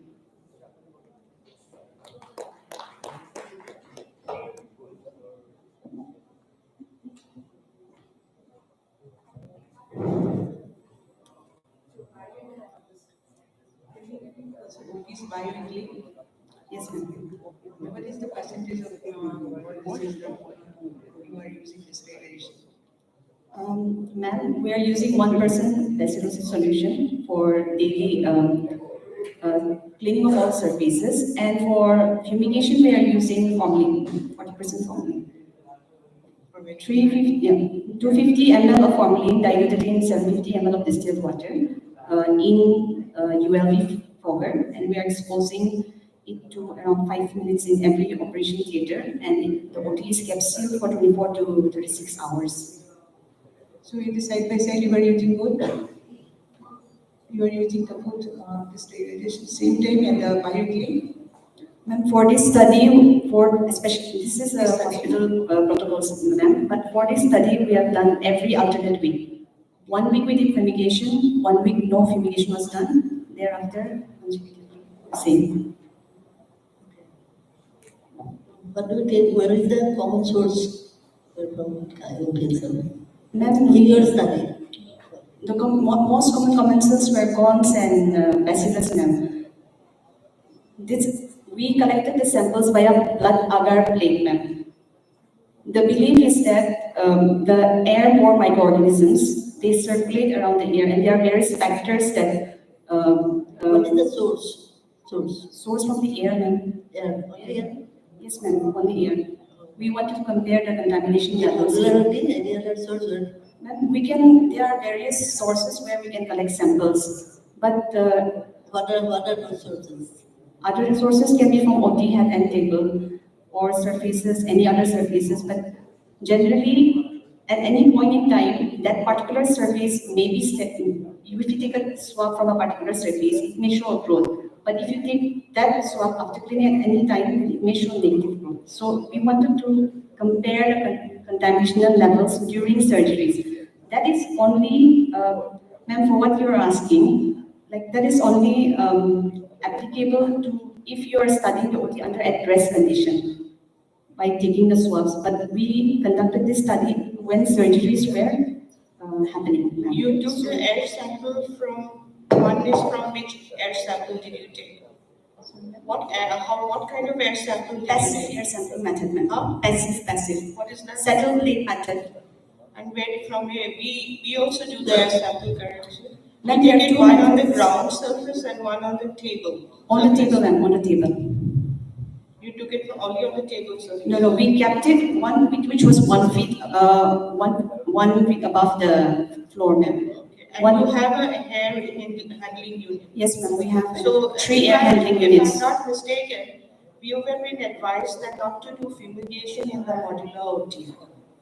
So you have done a comparison of doing a fumigation with the non-fumigation only with the manual prepping and all. So our microbiologists tell us that nowadays the fumigation formalin is banned. And in fact, they don't want to enter the OT here because they are being stopped from entering the OT if you fumigate with the formalin. So anyway, it's a good lesson that we understand that fumigations and that is equal in nature, right? Yes. Okay. Thank you. Thank you. So our next presenter, Dr. Munal Segan, she presented a paper on analysis of preoperative macular hole parameters for predicting visual outcome after successful surgery.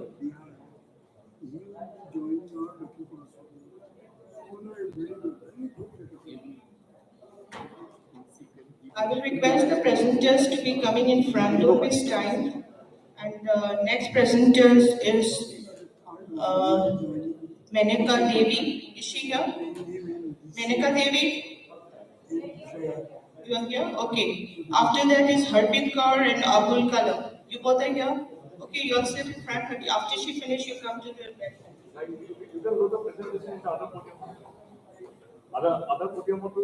Good morning, Yes. Next presenter, please come this side. We'll ready your slide for the next presentation. This side. Both side podium will be used.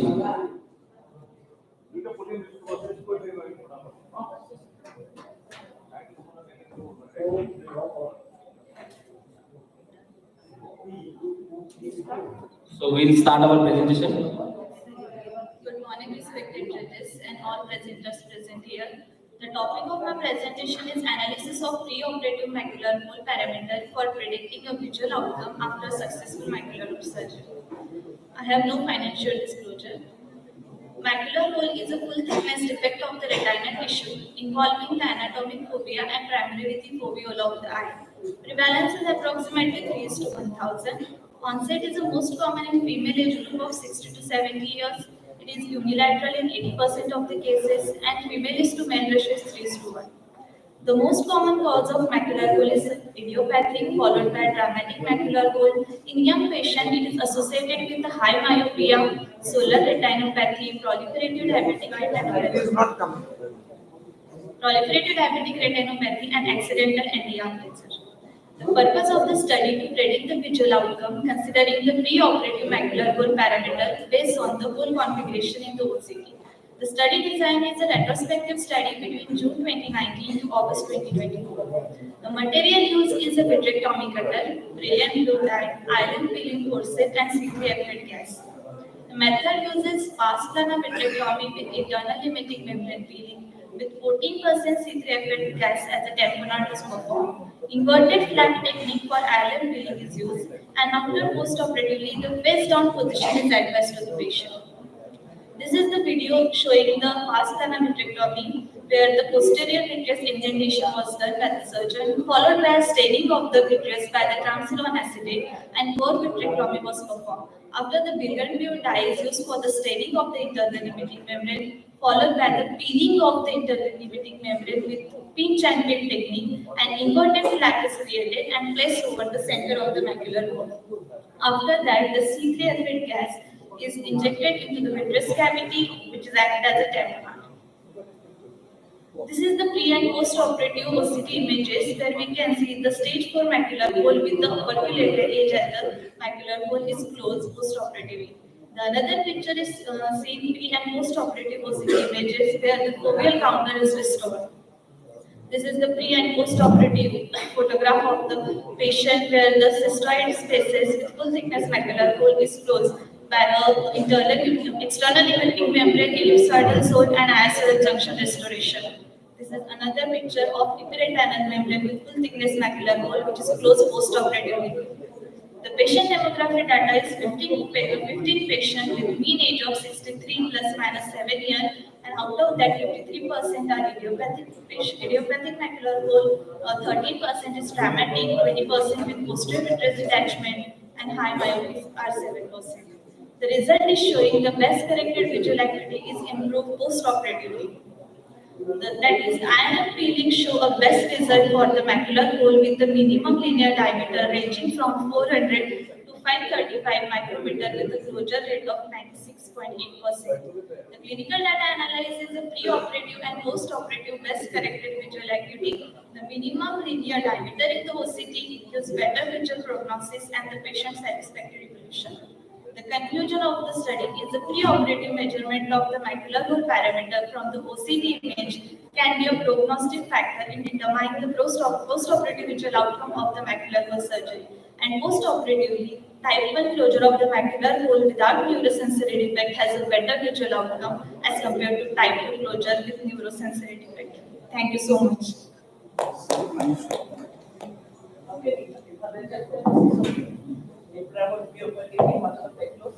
Ma'am, factor is the minimum linear diameter in the OCT and the base diameter in the OCT. We use OCT, pre-op OCT pictures are there. What are the things you need to see? The height of the hole, they are saying the height of the hole. Yes, ma'am, macular hole indices, the hole forming factor, diameter thickness indices, and the macular hole indices. These are the indices. You know the formula? Yes, ma'am. Macular hole indices is based upon height. Based upon height of the normal one, how much? To get good prognosis? Normal is 0.2. 0.9. Okay, thank you.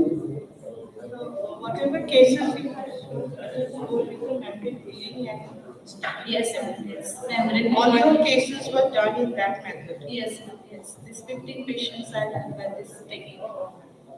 And what conclusion you want to give us? That you said in the slide. That pre-operative OCT evaluation, if there is a full thickness macular hole more than 4,000 micron diameter, and if the OCT images show the full thickness in the hole, the inverted flap technique will give the better visual prognosis in patient. There is 2 points that you want to give.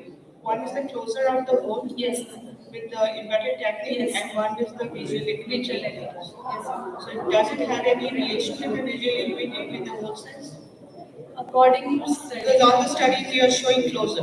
Yes, ma'am. First study shows the best corrected visual acuity. If the pre-op vision is good, then the post-operative visual will always.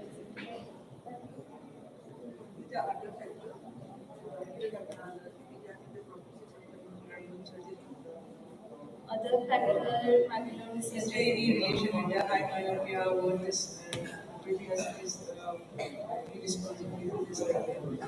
Yes, ma'am. It is in young patient it is associated with high myopia and also in dramatic vision.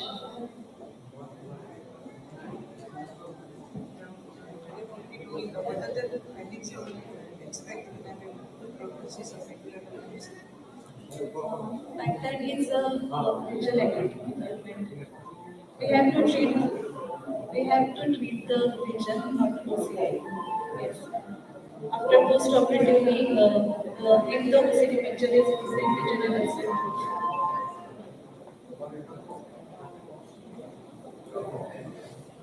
Thank you, ma'am. Thank you, Dr. Kunal. Now our next presenter is Dr. Menaka Devi Kharimam. She will present a paper on understanding refractive impact of scleral buckling surgery.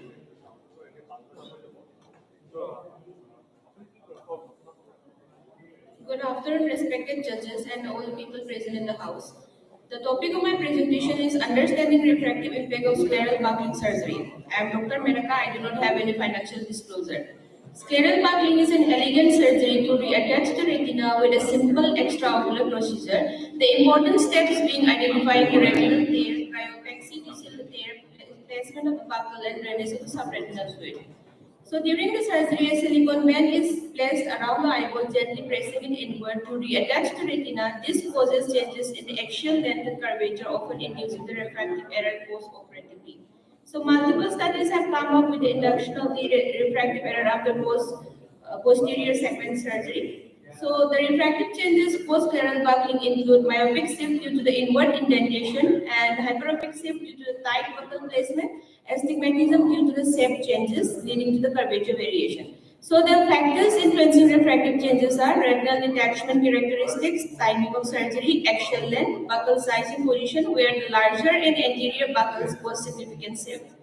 So the purpose of our study is to assess and contrast the induction of the refractive error after scleral buckling surgery. It was a retrospective study done between 2020 to 24. 50 eyes were underwent scleral buckling surgery and a paired two-tailed t-test compared pre-operative and post-operative measurements.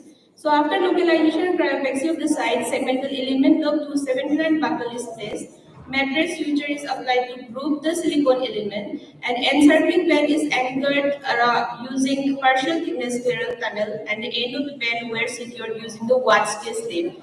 The SRF drainage was accomplished using the 26 gauge needle.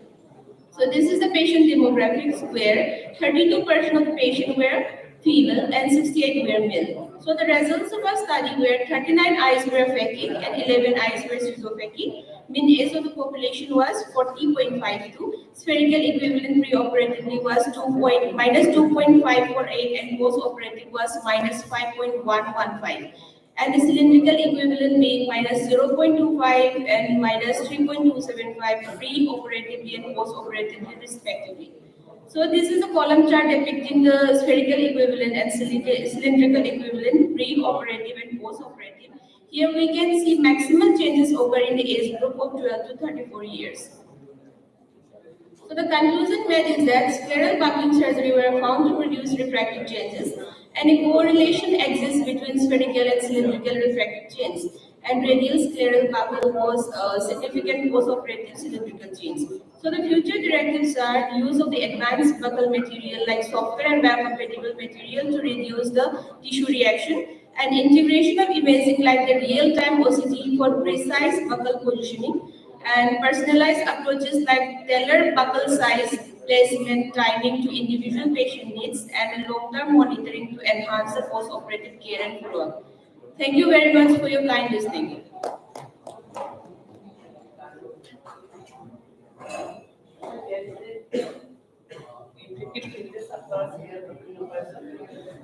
Ma'am, it is mainly due to the change in the curvature of the eyeball and the increase in axial length due to the buckle placement. Only curvature is the effect of axis of the eyeball. Axial length also. And it is also increases until in your study, this common shift, this myopic shift is not and cylindrical also. And have you examined the ability pre-operatively? Yes, ma'am. In all cases? There is existing pre-operative spherical equivalent also.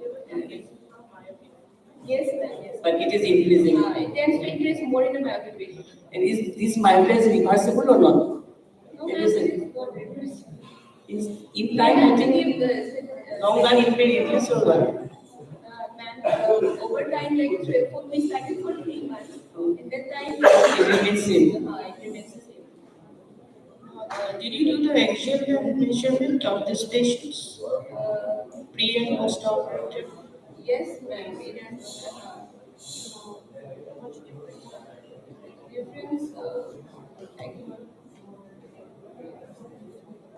it was then, but it was not included in the study. So I have taken the data because we want to say from the part. Yes. Give us a more precise changes. In refractive changes include myopic also, hypermetropic also, astigmatism also. So we were very concerned with the Post-operative astigmatism axis, could you follow pre-operative and post-operative? You said cylindrical changes was there. So compared with the pre-operative, what's the change in the axis? Anyway, it's a very excellent presentation, and I really appreciate your work. I think Himadri has done these cases. Okay, big applause to Himadri because he's been taking up scleral buckle, and that is very important that all of us should start doing that. We all wait for vitrectomy, but now scleral buckle is coming to a very big role in the rehabilitation. Can you modify any things to reduce this refractive error changes in the buckling? This your the type of surgery. You type surgery, ma'am, we can combine with the vitrectomy also to reduce the refractive error, and pneumatic retinopexy has come up with a promising result. These things. So then you got both spherical and the cylindrical component. Yes. Okay. Thank you. Hello, Menaka. You said you will get spherical and cylindrical. How do you manage if you get refractive error following surgery? Now we are managing with the spectacles. Both spherical and cylindrical refractive error. How do you manage postoperatively? Postoperatively, first we see first day postoperatively, then over time we go for the patient's follow up, and then after 3 months we give the spectacle correction. Can you do resection? Yes, we can. Thank you, Menaka. Our next presenter is Harpreet Kaur. She presents a paper on ocular manifestation in stroke patients in a tertiary care hospital. Good afternoon, everyone. My paper is on a clinical study on ocular manifestation in stroke patient in tertiary care center. Stroke is the second most common cause of death and third most common cause of disability in the world. A normal visual function is connected to a large area of central nervous system. Studies reveal stroke-related visual impairments, including motor and sensory deficits. My aim of the study is to identify common neuro-ophthalmic signs in these patients attending the Department of Medicine and Neurology in the Guwahati Medical College and Hospital, and follow up these manifestations at 2 weeks, 3 months, and 6 months. Study duration was from September 23 to August 24. It was a hospital-based prospective observational study, and sample size was 100%, that is in 200 eyes. After taking detailed history, we have done the examinations by Snellen chart, slit lamp examination, 24-2 perimetry, direct ophthalmoscope, indirect ophthalmoscope, and CT MRI. Institutional ethical clearance was taken, and informed consent was taken for each case. My inclusion criteria were CPA patient, both male and females above 30 years of age, who were ambulatory and admitted to the Neurology and Medicine Department of GMCH.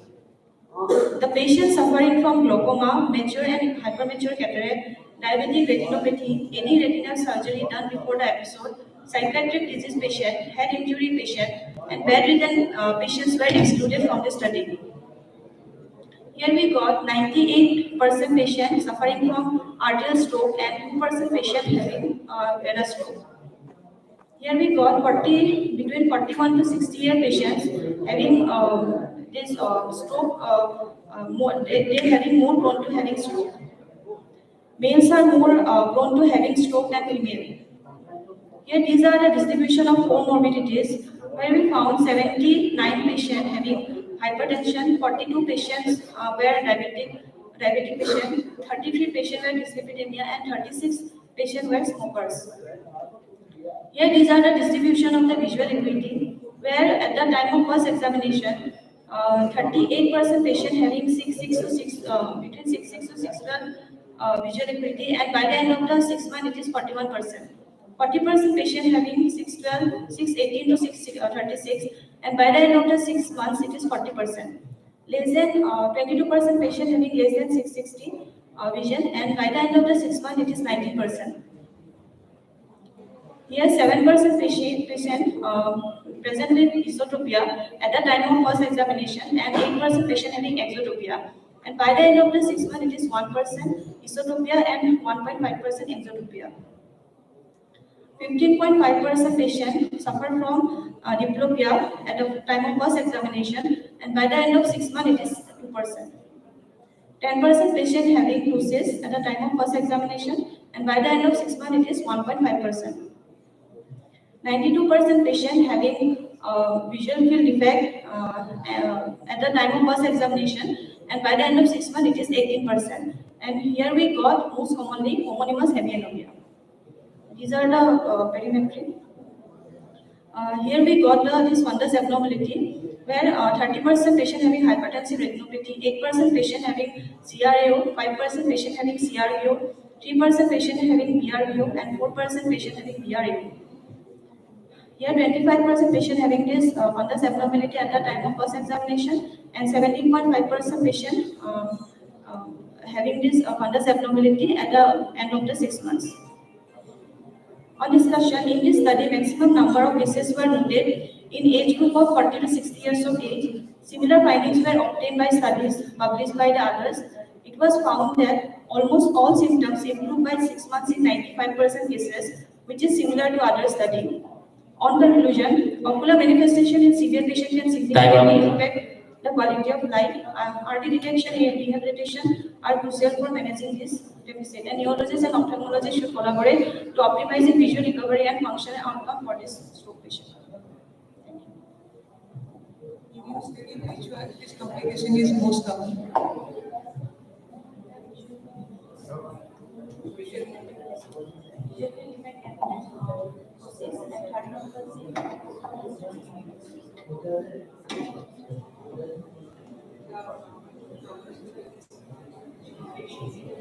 After these visualization by the ocular exercise and treatment from the clinical department, the patient is looking at the analysis.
You told that there are so many cases, some convergence to it and divergence to it, no? After 6 months, these are reduced, and in all cases, these are reduced? Not all cases, but 95% cases it reduced after doing the ocular exercise.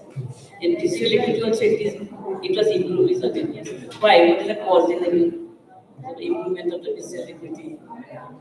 Is there any Vekura demand like this?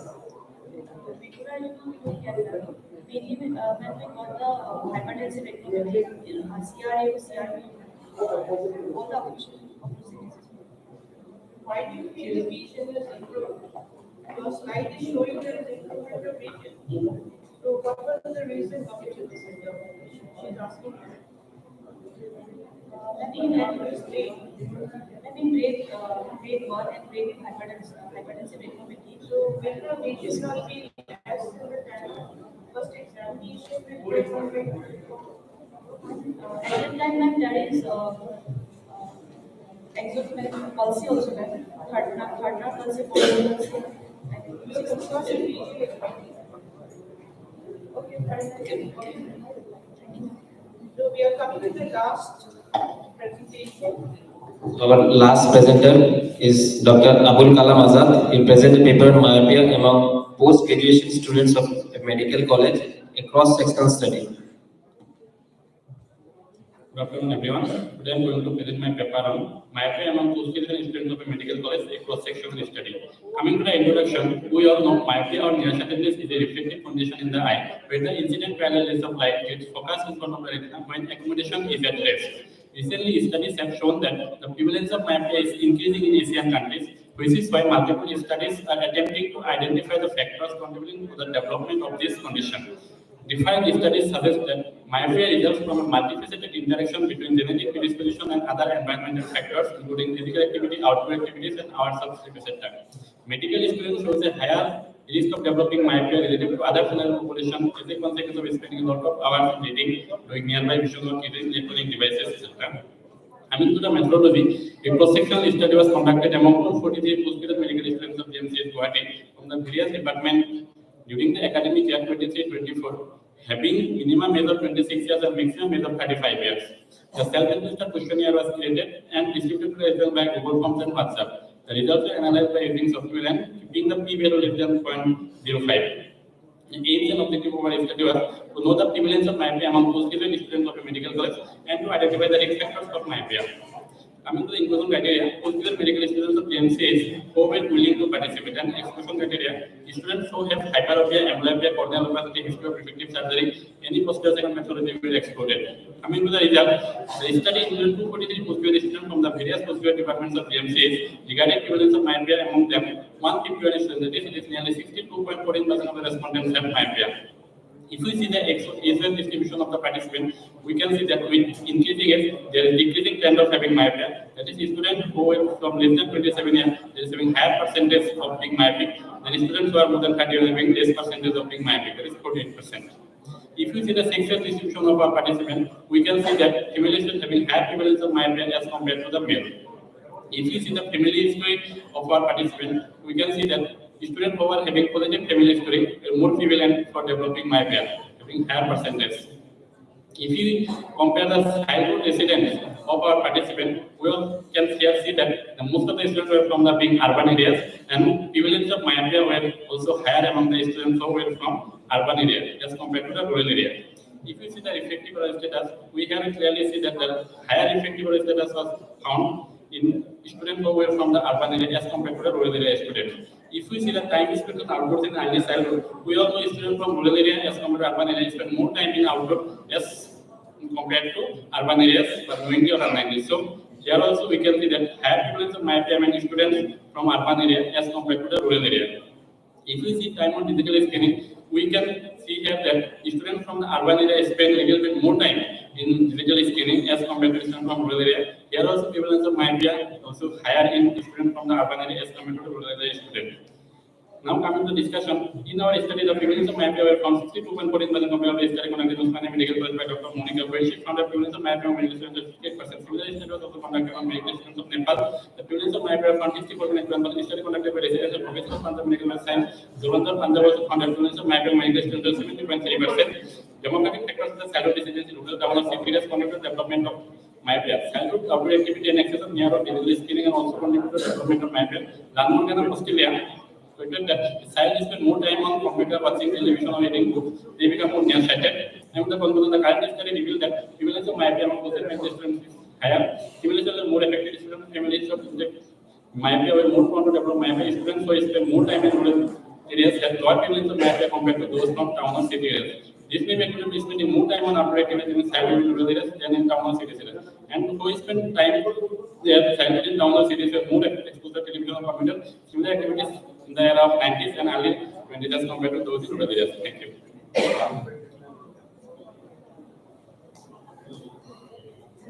In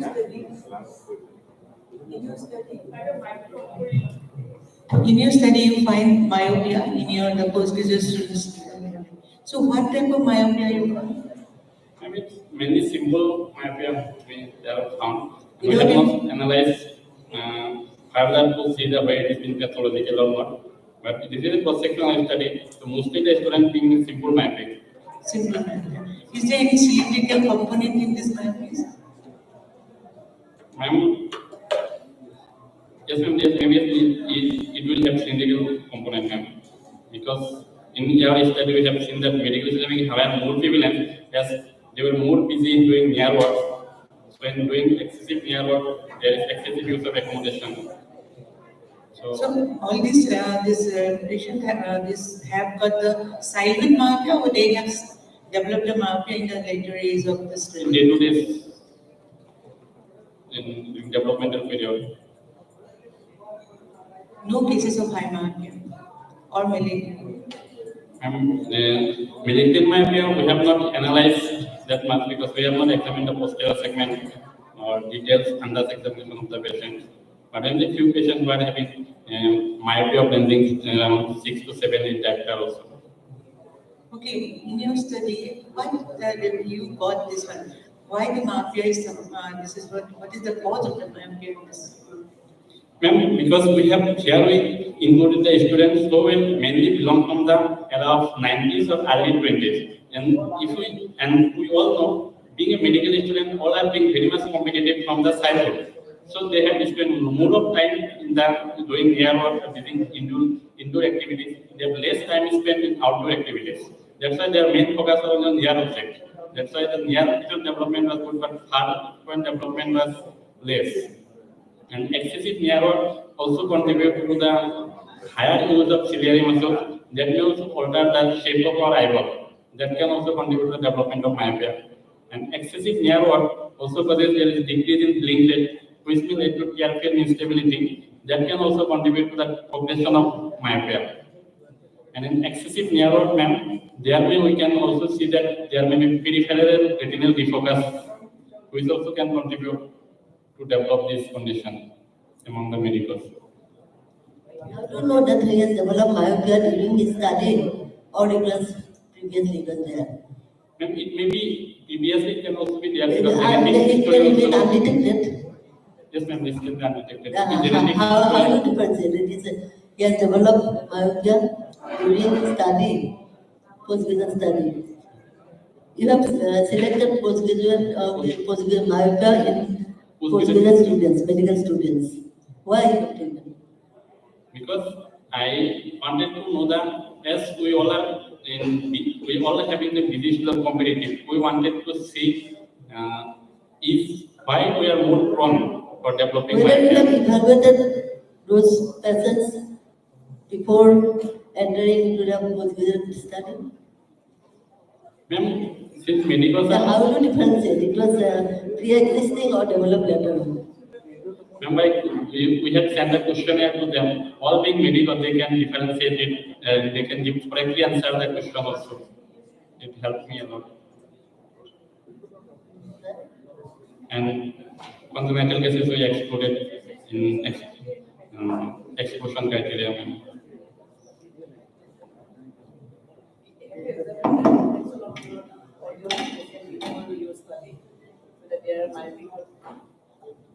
Have you examined the refractive status before your study, whether they are previously myopic or Yes, ma'am, we created a questionnaire from how many times they are. This is important, no? Then you will know how much.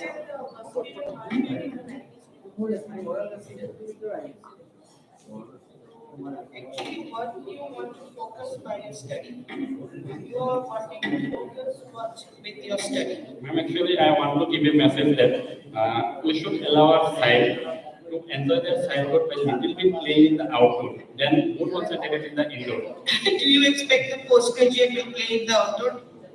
No, ma'am, and if we are seeing the results, so we want to check Your the- findings were in the postgraduate. So from that, you just found out how much of myopia you have in the medical postgraduate.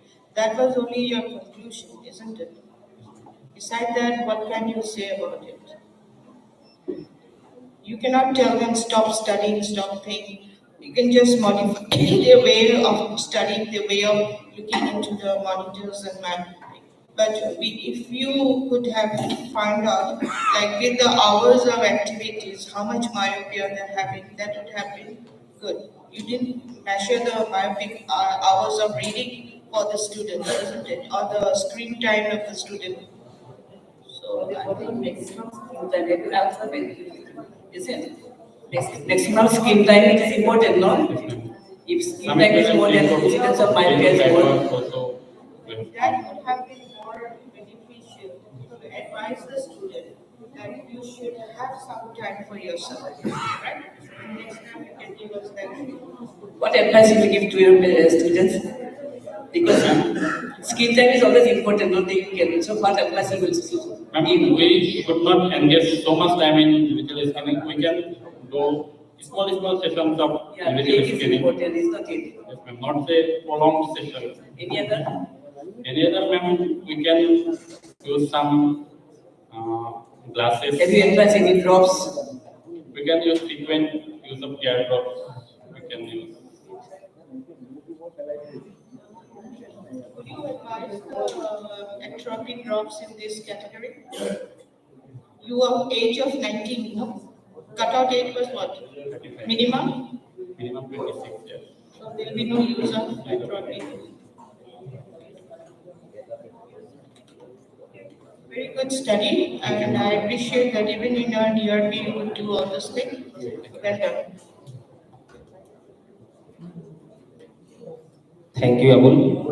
So now we come to the end of our final session, free paper session.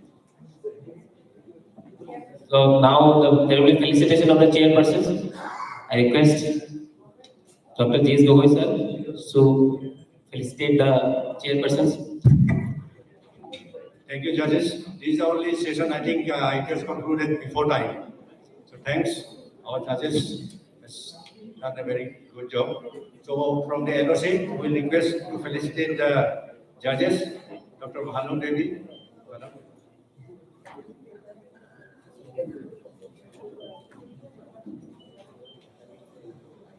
Dr. Bharati Sharma Pujari.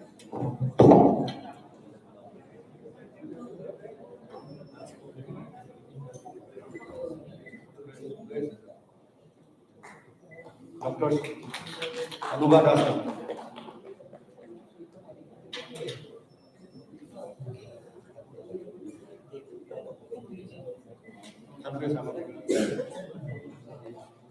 And our Mamni Guru Madam.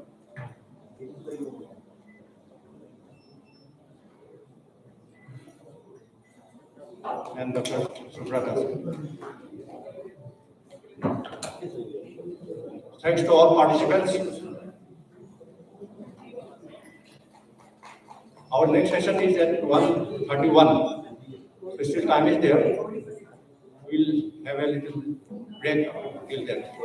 Here comes the quiz master. We'll like the new water program next. Good afternoon. The final session, the next session, scheduled at 1:30 is the OSA quiz for the postgraduates and the residents of the teaching institutes of our state. So it's scheduled at 1:30. I could be ready in the next 15 minutes. So if you don't want to disappear, you can just stay here. Maybe we can start that as well 15 minutes before. But are there residents here in the hall right now, PG students? Okay, so do we have teams? Do we have a team from GMC, RIO? The teams will be 3-membered, maximum it could be less. We have a team from RIO. We have a team from AMC. Do we have a team from SMC? I know I met Ranveer, so he told me that it's not here perhaps. Abhijita will know. AMC, there is a team. AMC, no PGs. Oh, okay. Okay, so no, and we have a team from Chaudhary. SSL.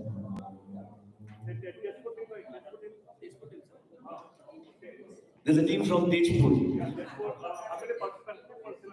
Yeah, that is fine. So Tejpur, there's a team. There's RIO, there's a team. AMC, there's a team. SMC, there's a team. And Chaudhary, there's a team. Last year also, SSN was not there. So since we have 5 teams, we'll do a quick written prelims. One of the teams will not make it to the final 4. And the final 4 will play the real quiz. And it's nice you got so fast this time. So maybe we'll start at 1:15.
If any of the PG students that are here, if you can just convey to the other institutes, AMC, SSN, there's no team, AMC. So can you also help me? Are you busy with something? Sorry.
सुअर है तुम सुअर है हम sure थोड़ी बोल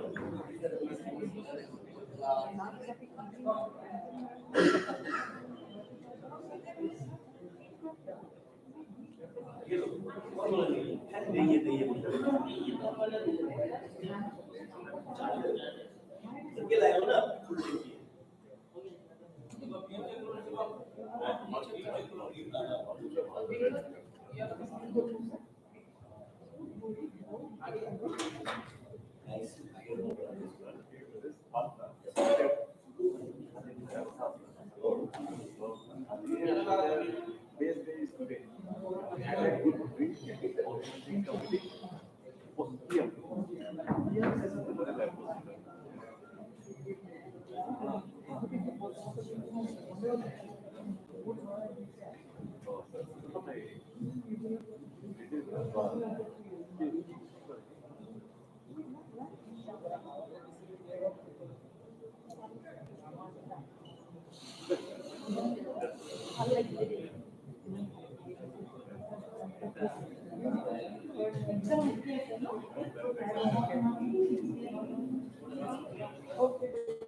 energetic থাকার অবস্থাতে যাব লাগবে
স্কাইওয়াক করে আছে কিরে মানে দেখে খামগুলো আমার করে মই এটা মানে সবে হেকি ওচৰলৈ গৈছে মই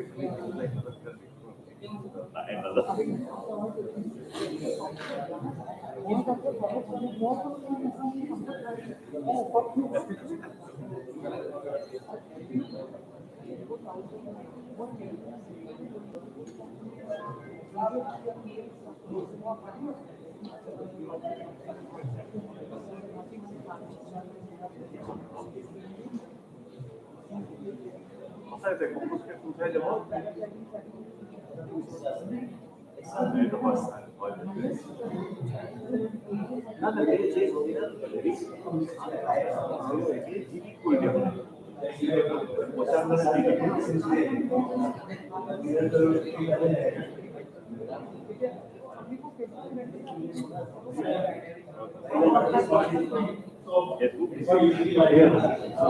went out from Facebook.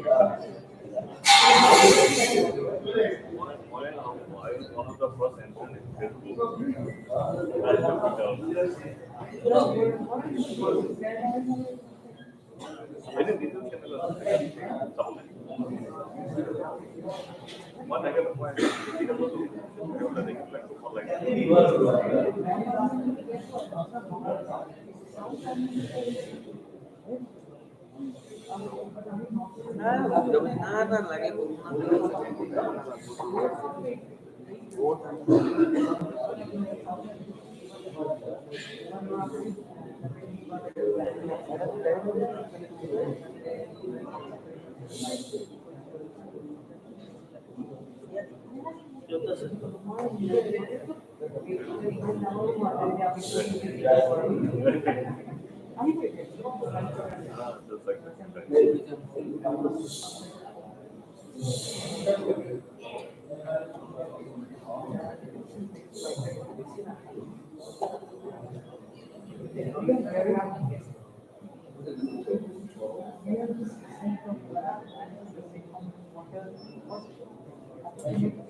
कोई करो नहीं नीचे रोटी ना अब कड़वा हो जाएगा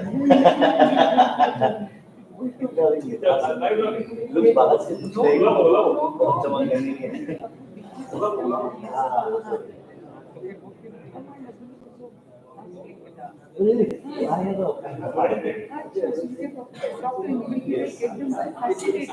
I met him yesterday. My husband was sitting there. Oh yeah. The one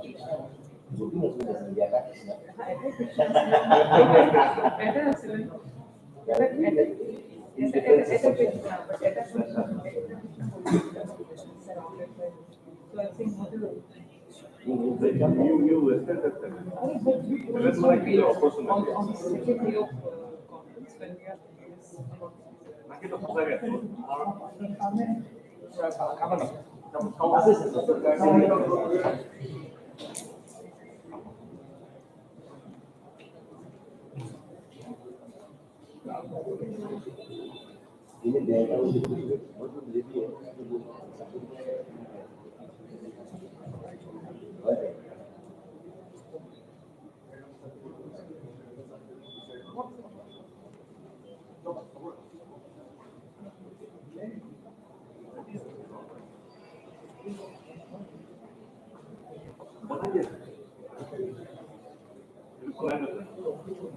No, sir. Especially when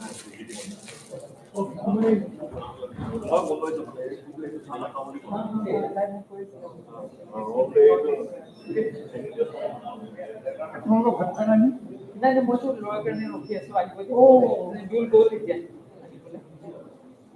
Sunday Monday, particular Japan Sunday Monday, who was sir,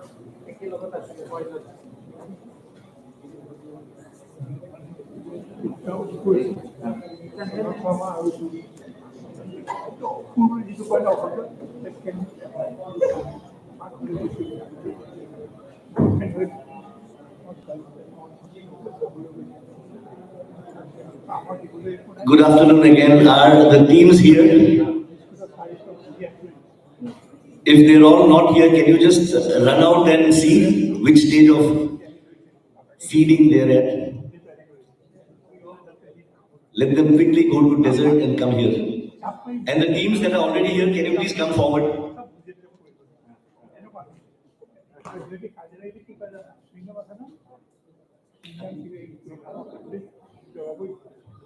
You can sit on the round tables in the front because the first round you will need support to write. Just occupy the first 4 or 5 very well.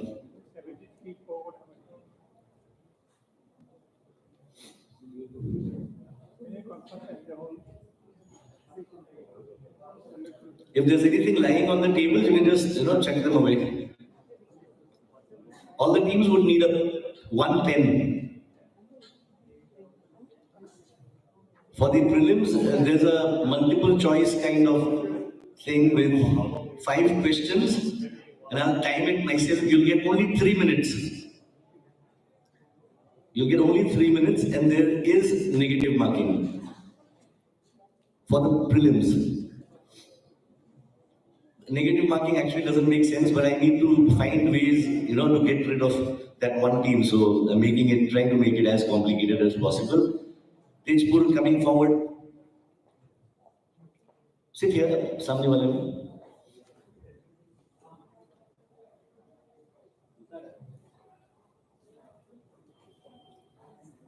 Okay, that is Vikas, right? Kal Rexis nahi hua tumse.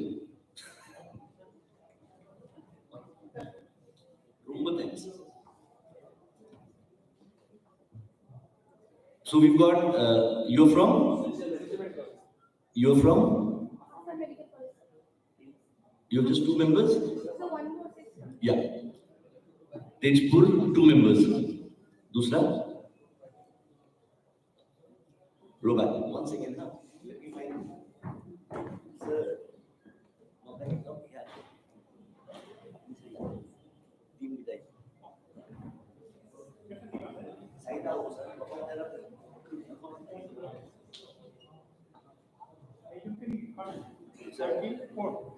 Four teams over. क्या pasta आ सकता है? उनके preliminary polls.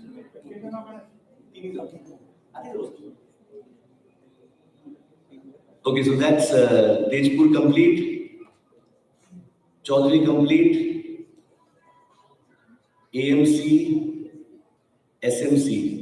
We're still waiting for RIO. So RIO, Chaudhary. Huh? You're playing the quiz, right? Come forward, sit here. That's all the teams, right? 1, 2, 3, 4, 5. I'll just, Sobing is going to help me with the scoring. I'll just check where he is and come back and then we'll start. Okay?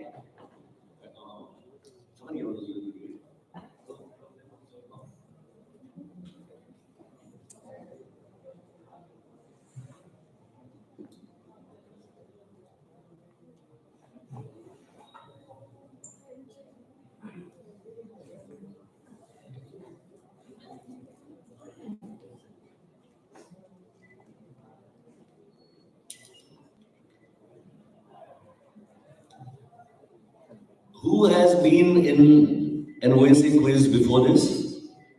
Anyone here? Tanvit is a rock star. Anyone else? You're all like debutants on this quiz? Nice. Then I shouldn't have wasted so much time putting in effort trying to create a whole bunch of new questions. I could have just repeated last year's questions. Were you at the quiz? Did you see the quiz last year? Do you know how it works? Simple questions are very simple. I'll give you a sample of how simple it is.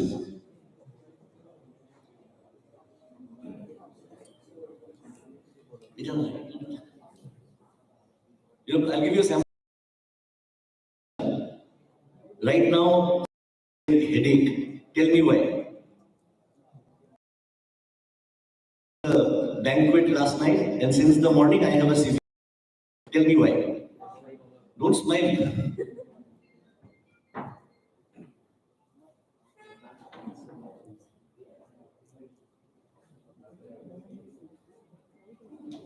Okay, so since I told you these are the prelim questions, there are 5 questions.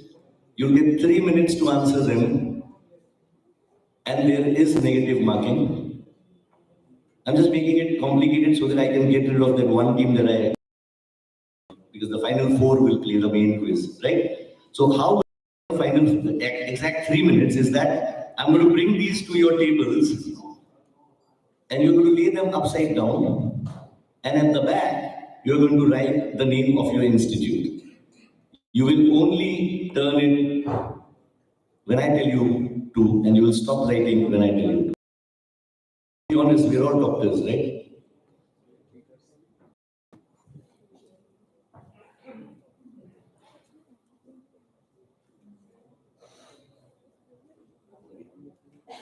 Don't even look at it, okay? But you can write your institute's name.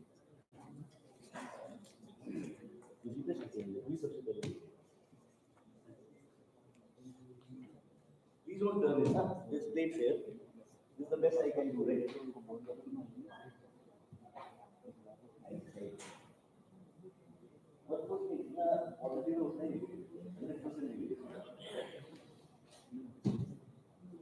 Write the name of your institute at the back.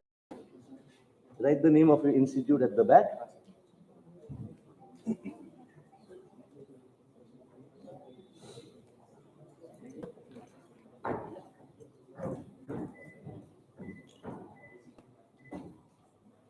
Okay. Have we all written the name of the institute at the back? So I'll time it by my watch. I'll tell you when to turn. Siri says, sorry, I didn't understand. I'll time it for you in 10 seconds. In 10 seconds, 5 seconds now. Okay.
Okay, we are into the last minute now.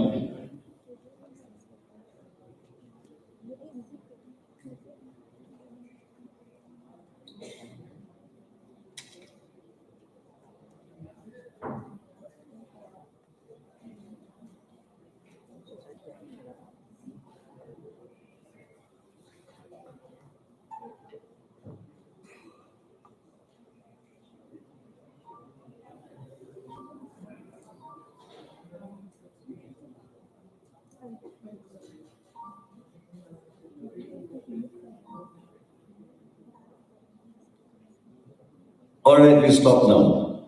Okay, turn it back. And we've got Dr. Nazrul, Dr. Shobik, who are going to help me mark this right now.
Kulbusur.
Okay, we have the results now. So the teams that get through are, it's quite neck and neck.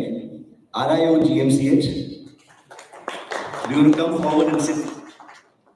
No, we'll do one more thing. Sit wherever you are right now. Okay? So RIO GMCH is in, Silchar Medical College is in,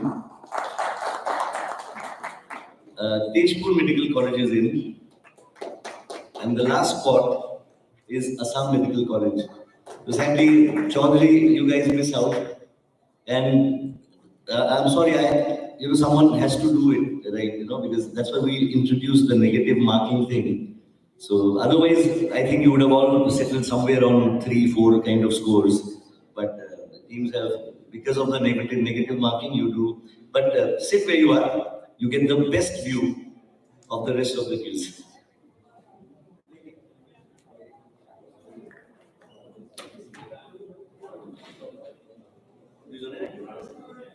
So we'll begin the quiz with a lottery, where you will draw, and who gets to be team A, team B, team C.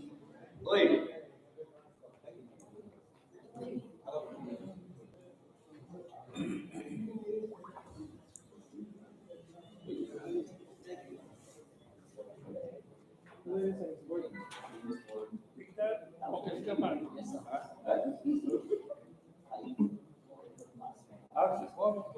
Tapi bawa gue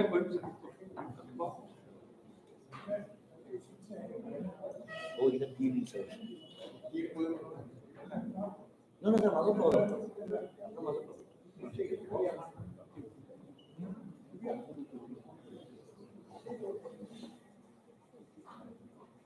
ঠিক আছে আমরা ঠিক বলি বুঝলি তোমার arrange করে দাও আমি বলি তুমি তোমার মধ্যে অ্যারেঞ্জ করে দাও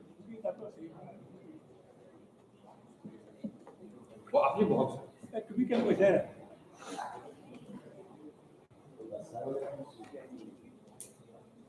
আরে দাদা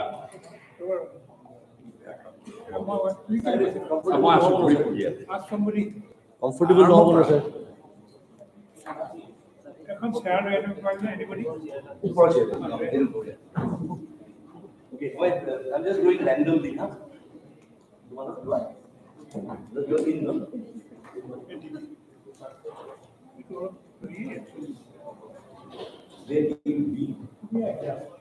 কি হয় খাতা মানে ঠিক আছে ঠিক আছে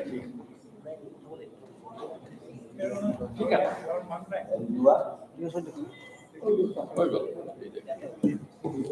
দাদা বহ B, so you are A. ঠিক আছে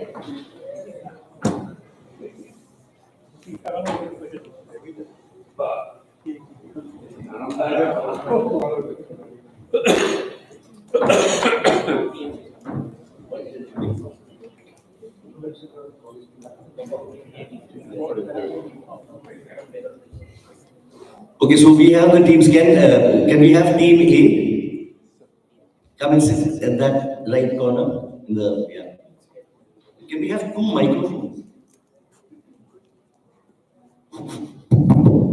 If you want to put a little distance. Contestant boy. Yes. So can Any volunteer? Second round to see the second, let us go to the second for contest. Okay. Sure. Let them come here, right? But I can show him this idea.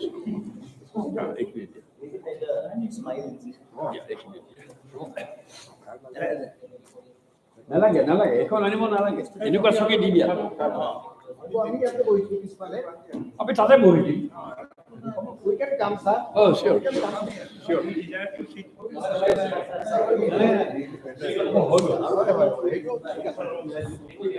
দাদা আহক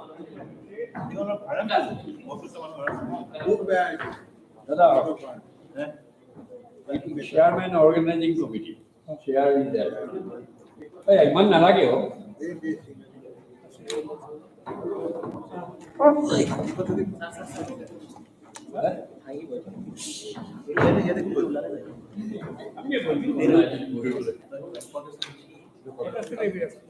হৈ গ'ল আৰু নালাগে দাদা বহক sir Choudhury চাৰিখন চকী আছে So we have the team A, and can we have 2 microphones?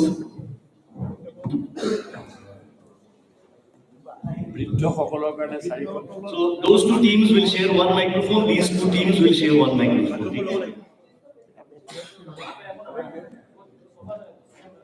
So team A, can you introduce yourself and also tell us the institute that you're from?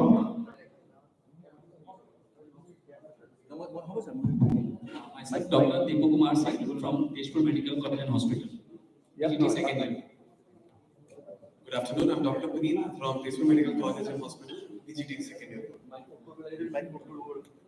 Wonderful. And team B. Say mic to like sir. No, mic to what? No, yete ahi boi bol.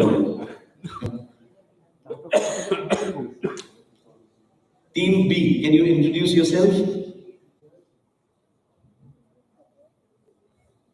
I'm Dr. Nenanbay Lungi. I'm from Rio GMCH. Rio RIO. I'm Dr. Tanavi. I'm from RIO GMCH. I'm Dr. Vikas Solar from RIO GMCH. Wonderful. So you're all 3rd years? All of you are 3rd years?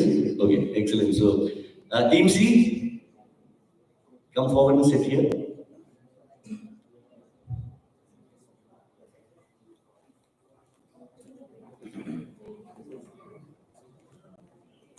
Yes. No, देखो ना अपना लोगों का क्या चीज़ ठीक है. Team C, sit there. Yeah, you introduce. And introduce yourself. I'm Dr. Deval Kumar from Silchar Medical College, second year. I'm Dr. Indra Bandhavadhyay from Silchar Medical College, second year. I'm Dr. Krishna Priya J. Kemal from SMCH. You're also second year? Yes. So you're good friends? All of you on the same batch. Team D. So team A and B will share that microphone to answer your questions, and team C and D will share this microphone. Okay.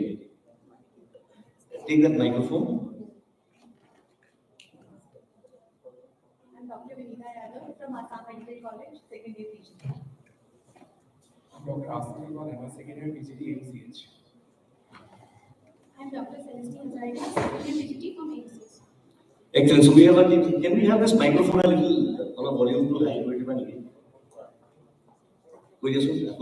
Say something. Hello. So speak clearly into the microphone when you answer questions, right? Okay, so we will begin the quiz now. We will learn more about the rules. They're very simple, straightforward. Basically, we'll play 5 rounds of quiz. Each round will have 2 direct questions to each of the teams, right? The marks for a correct answer to a direct question is 10. Marks for a correct answer to a past question is 5. There are some questions which have multiple choice answers. Those questions will not pass. You understand why? Because the 4th team will definitely know which is the correct answer. So those will pass directly to the audience if they are interested. And that's it, I think. If there are any disputes, if there are any differences of opinion, the only opinion that matters for the next 1 hour is mine. Okay, so we can we can punch each other later, but right now we will stick to whatever answer I give, unless of course I say something that's really, really awful. Okay, so are we all good to start? Microphones in place. So team A, we're going to say again. Any doubt? Sir, any negative marks? No negative marks right now. So you can go for all questions that you want. Negative marks only for the prelims. Okay, so this is round 1. They're very straightforward, simple questions. Okay, just stick to the very basic questions. I think the first round has MCQ format questions, so they will not pass. Okay. What is the primary function of the retinal pigment epithelium? Is it A, secreting aqueous humor? Is it B, phagocytosis of the photoreceptor outer segments? Is it producing rhodopsin, or is it regulating lens accommodation? Sir, answer is B, phagocytosis of photoreceptor outer segments. Wonderful. That is the correct answer. So you're going to get 10 marks for that. And that's a good beginning to the quiz. Can we all make some noise for the team from Tejpur, the team A? So team B, trust me, they're all at this level right now. Okay? What is the origin of the ophthalmic artery? Is it the external carotid artery? Is it the internal carotid artery? Is it the vertebral artery, or is it the maxillary artery? Sir, answer is internal carotid artery. Excellent. So that's the kind of start we want. Everything positive, all up to it. So the answer was B, internal carotid artery. The question to team C now. Okay.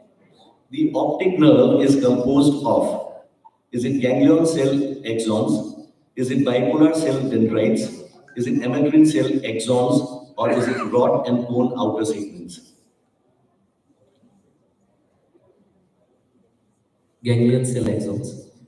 Wonderful. So everyone's getting off to a rocking start, which is the way we like it, which is the way we want it. And trust me, there's no bad weather ahead. This is a pleasant flight. You just relax and enjoy it. Okay?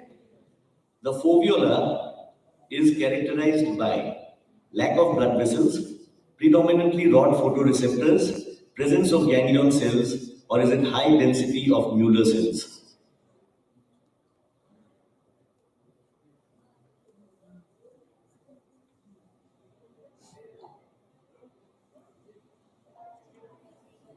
In case you think there's more than one correct answer, you have to give me the one which is most appropriate.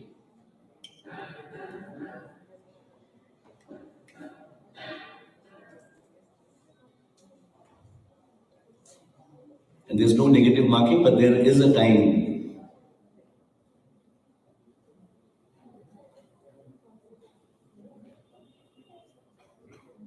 I'm almost tempted to give you a hint. Say something, you're going to run out of time otherwise. You don't have to stand up.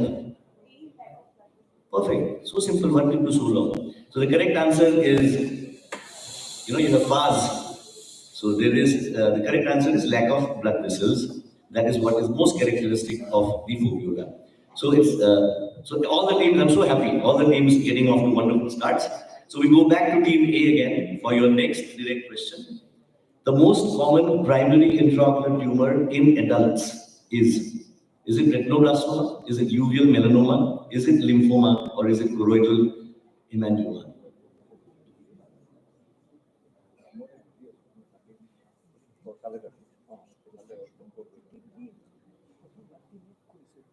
So we'll go with uveal melanoma. Wonderful, you go correct as well.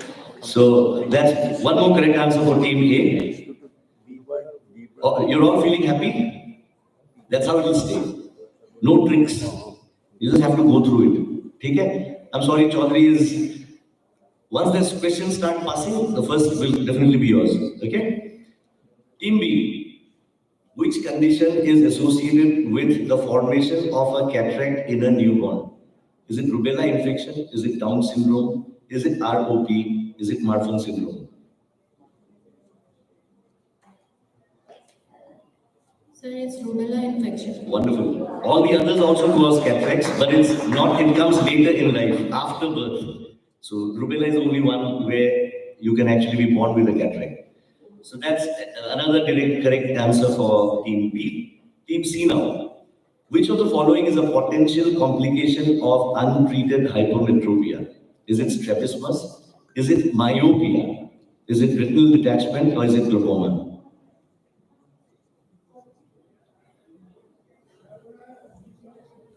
Glaucoma.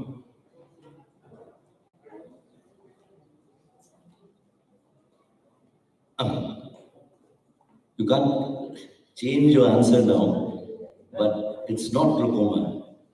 So the question does not pass because it's MCQ format. So it will pass to Chaudhary. You want to try? Strabismus, hypermetropia. It's not myopia. So the correct answer there was strabismus. So they get no points for this one, yeah? Correct. Which retinal layer is primarily affected in diabetic macular edema? Is it the retinal pigment epithelium? Is it the inner nuclear layer? Is it the nerve fiber layer, or is it the ganglion cell layer? Diabetic macular edema.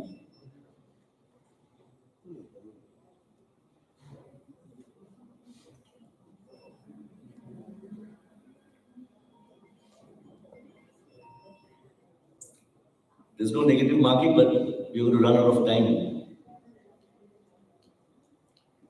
Which retinal layer is primarily affected in diabetic macular edema? Is it the retinal pigment epithelium, inner nuclear layer, nerve fiber layer, or the ganglion cell layer? C, nerve fiber layer, is not correct. Not Chaudhary this time. Anyone from the audience wants to say again? It's the inner nuclear layer. Okay? Okay, it's cool. We've got tons of questions left. You'll catch up. So that brings us to the end of round 1. We'll go to round 2. Before that, if Shovik and Nazrul can share the scores.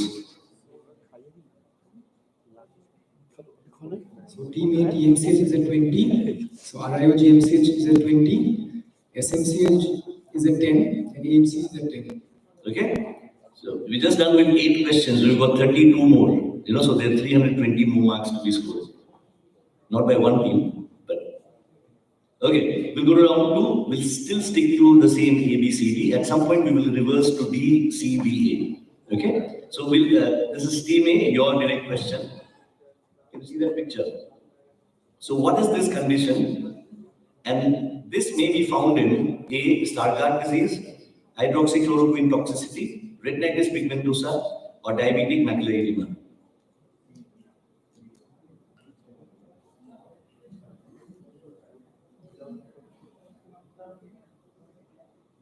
So we will go with the hydroxychloroquine toxicity. And what is this condition?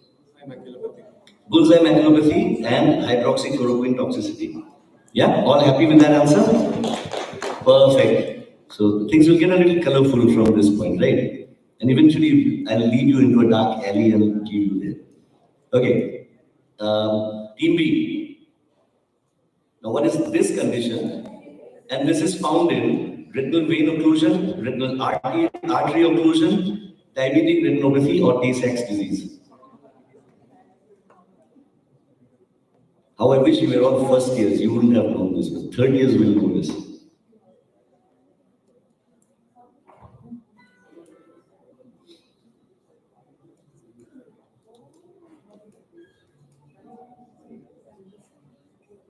Sir, Tay-Sachs disease.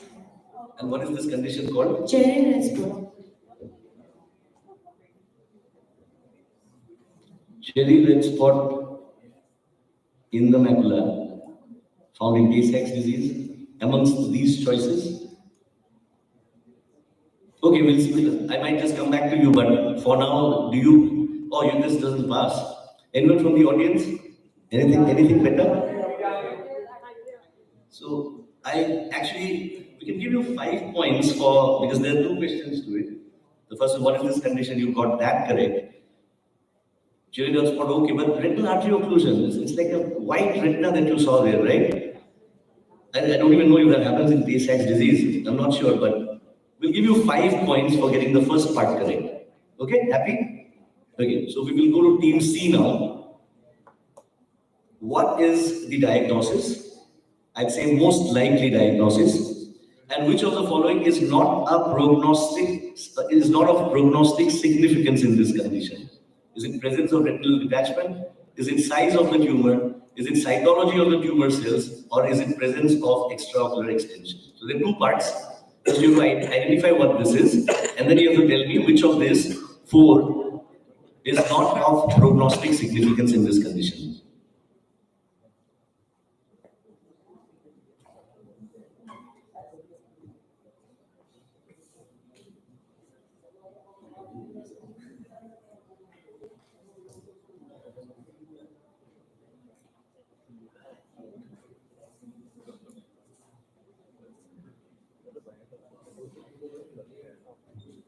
There's no negative marking. So take it once. Part 1 should be easy.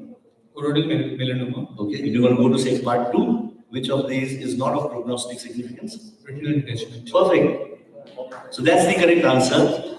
What we're looking at is a choroidal melanoma, and the presence or absence of retinal detachment is not of prognostic significance in this condition. The rest are. So if we may go back, the size of the tumor matters in terms of prognosis. Cytology of the tumor cells matters. The presence of extraocular extension matters. The presence or absence of retinal detachment does not influence the prognosis or the outcome of treatment in this condition. Okay.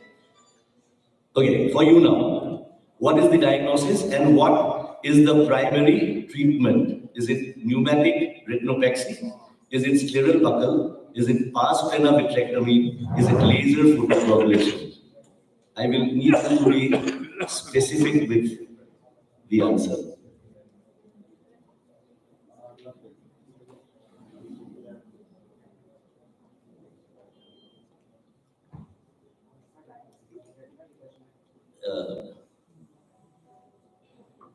Detachment. Okay.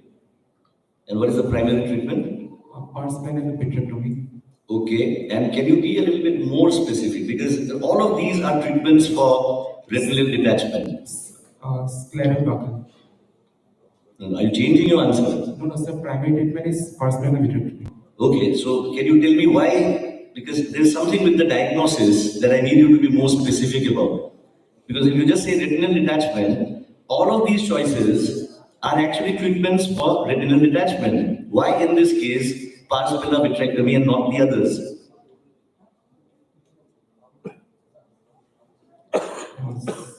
And there's a traction band. Say again? So there is a traction band. No. Now you're getting into bad weather. Let me still give it to you. What I wanted was that this is a macula of retinal detachment. So for that, you can't put a scleral buckle there. You can't do any of these. You have to do a pars plana vitrectomy. Right? We'll still give you 10 points because you got there. So I wanted you to be specific because all of these are treatments for retinal detachment. Right? You get what I'm saying? But this is a macula of retinal detachment. Okay, team B. So we've come to the end of round 2, or is it one more round? One more round. Okay, team A. This is where it gets interesting, right? Prince Charles. Let me not misguide you. Identify these 2 gentlemen. They're not the same people, even though all white people look the same. But they're not the same gender people. Can you identify these 2? Just tell me honestly, can you do it or not? With any degree of certainty, can you do it or not? I knew it, so I'll give you the names. That's Dr. Peter Gordon Watson and Dr. John Keynes. Okay? So you get your 10 points. I answered it for you. No, the question is, which surgical procedure did they develop and popularize? To make it simple, Watson and Keynes.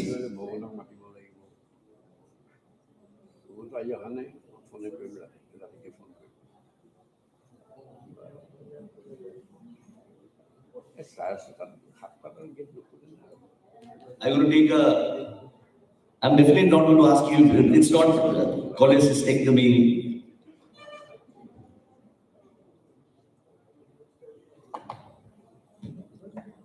Is it trabeculectomy? Perfect.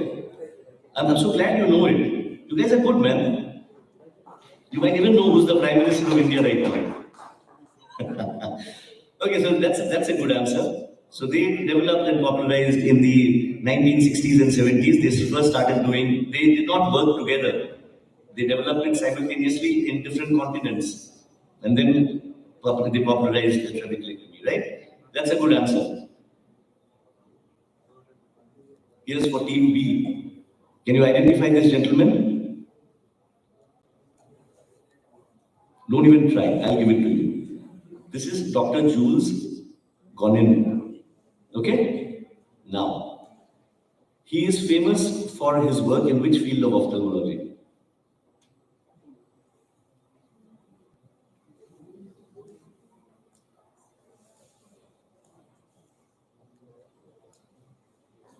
I'll be very happy if you can be specific, but if you can just give me something like a ballpark answer, even that will do to begin with. Get there, like, you know, which field of ophthalmology? I'm asking you something like, say, the answer could be strabismus, it could be corneal ulcer, it could be epidemiology. So give me something like that, and from there on, let's see if we can get more specific. There's no negative marking. This one will pass. So, you know, if you are not sure, at least take a guess, because this will pass to the next team.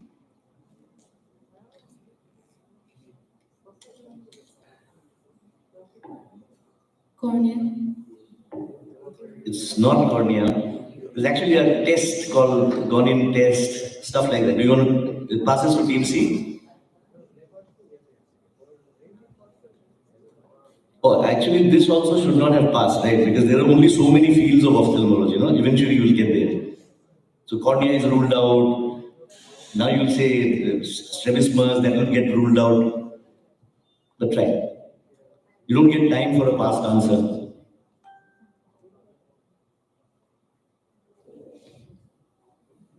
He did something he conceptualized something very, very unique at that point in time, which revolutionized a lot of things.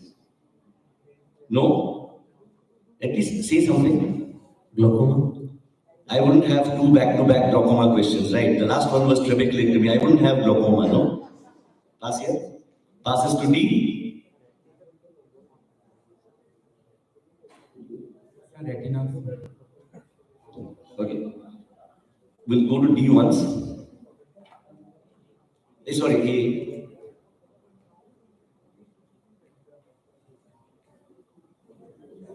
You don't get time, man. You had like 340 hours. Kuch bhi. Go for it. Say something. Let's finish it. I know you don't know.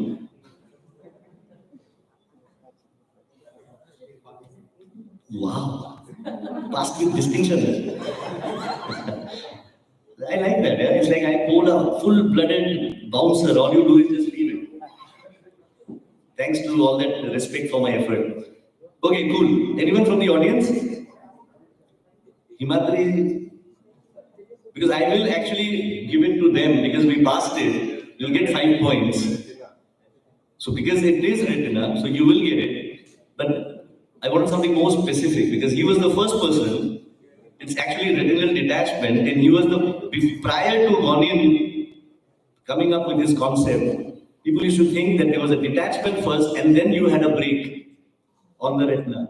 Gonin was the first person who actually said that the break is the cause of the detachment. So just treating the detachment without treating the break is not going to settle your retina.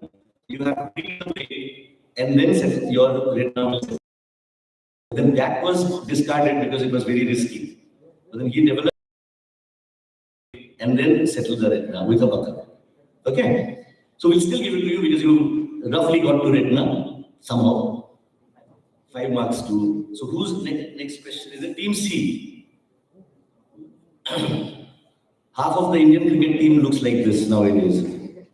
Can you identify this gentleman? You can't. So this person is called Dr. Edward Firm. Which surgical technique did he develop?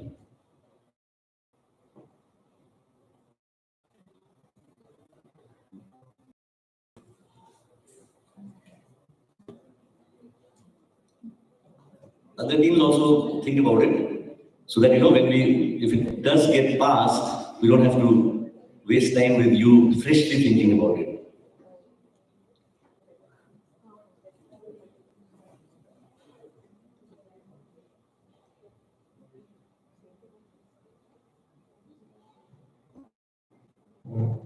Go for it. Is it okay if I give them a hint with the rest of the teams? Is it okay? I will not give you, but later. No, I'm not going to give you a hint. But if you answer the same answer as you did for the last question, you might roughly get it. Keratoplasty. Wow. That's got nothing to do with the hint. You got it bang on. So he was the first person to do a corneal keratoplasty. Excellent. Very good answer. Okay, now team B. You obviously don't know him. That's why you should attend all sessions in the conference. You know, you can't even miss a session having lunch. This gentleman was here yesterday, but you were not there. Anyway, he was not here. That's Dr. William H. Bates. Heard of something ring a bell? No? What is he famous or infamous for? His fame also eventually became like, if you do Wikipedia, Dr. Bates, you will later, not right now, you'll actually find that he's a very, very interesting person. Okay, what is he famous for?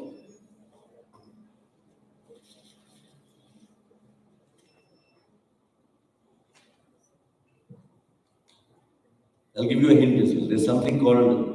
There's some procedure named after him.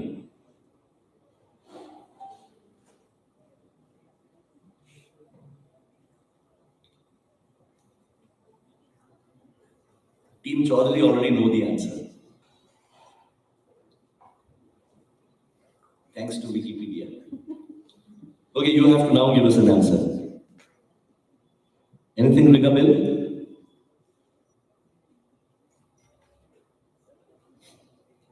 You have to be faster. Refractive surgery. Okay, it's an interesting answer. We'll see if we can give it to you later. But right now I'll pass it to A. Anything? Quickly, I can't give you time. You must have thought already.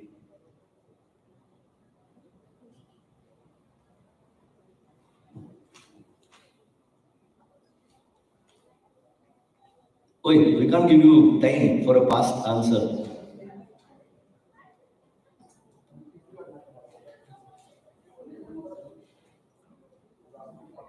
Any corneal surgery? Any? Corneal surgeries? Corneal, no. Do you have an answer? No. You want to say something? You want to say pass? Sir, keratometry. Keratometer? Metry. You have an answer?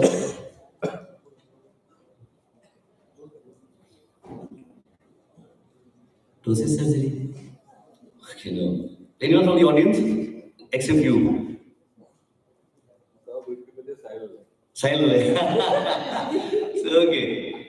Basically, he had developed a set of exercises called the Bates exercise. Basically, he was a believer that the eye's refractive power does not change because of the shape of the lens. He thought the eye's length changed to focus at different distances, and thereby, by strengthening the eye extraocular muscles, one could actually get rid of glasses. So he was famous. This is 1910-12, like that. And that is called the Bates method for improving vision through eye exercises. By 1960, they threw him out of society. Okay? Thankfully. Otherwise, we'll still be exercising. And so he was the original Baba Ramdev. Yes, he was the original. He is Baba Ramdev's inspiration. Okay, so I think that's the end of round 2. Okay, so before we go to round 3, we'll get a quick update on the scores.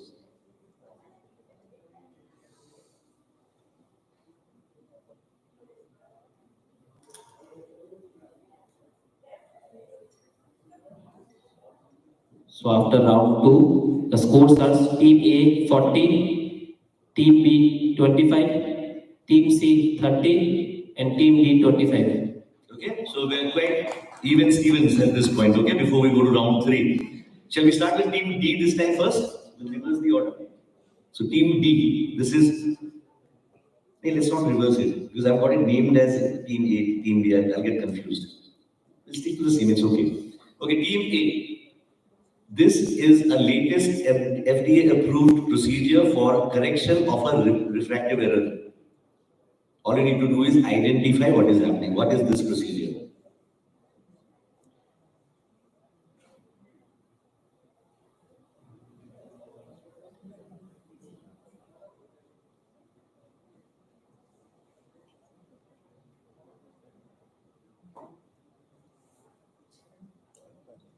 It's the name of the procedure. Yeah, wherever. If you can just explain it to me in a way that I can understand, I'll be happy. You don't have to like name it. So we have left the pupillary clear zone and then we are trying to flatten the cornea by multiple laser points. Okay, and which refractive error are we trying to correct? There will be a correction for myopia. Okay, no, I can't give you that one. Team B? No. For Karen, no. Okay.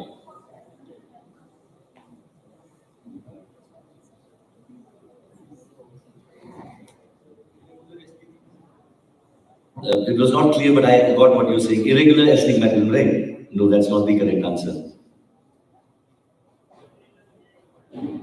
Hyperopic LASIK. That's not correct as well. But all of you are seeing the same picture, so there's no bias that way. Because I'm beginning to worry if the picture is not correct. But anyway, Team D.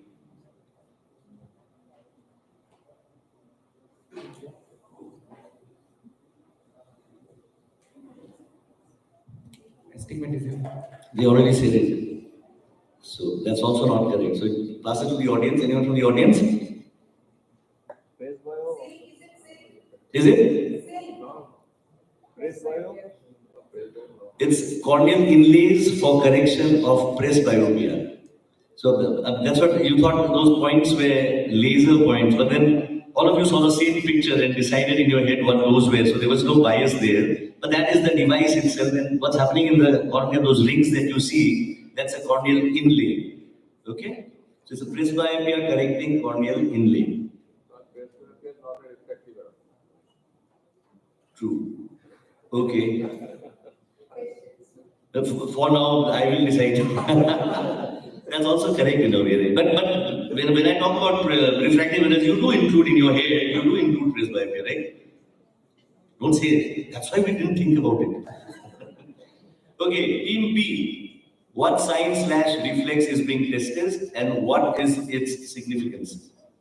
There are 3 steps that, some test being done by maneuvering the head of a person. What is the sign or reflex that is being tested and what is its significance?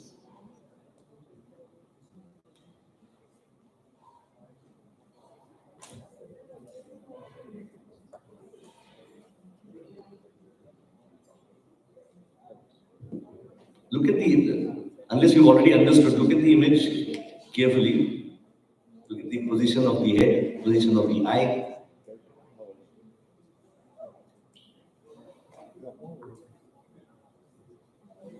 Do you have an answer? Otherwise, I have to go away.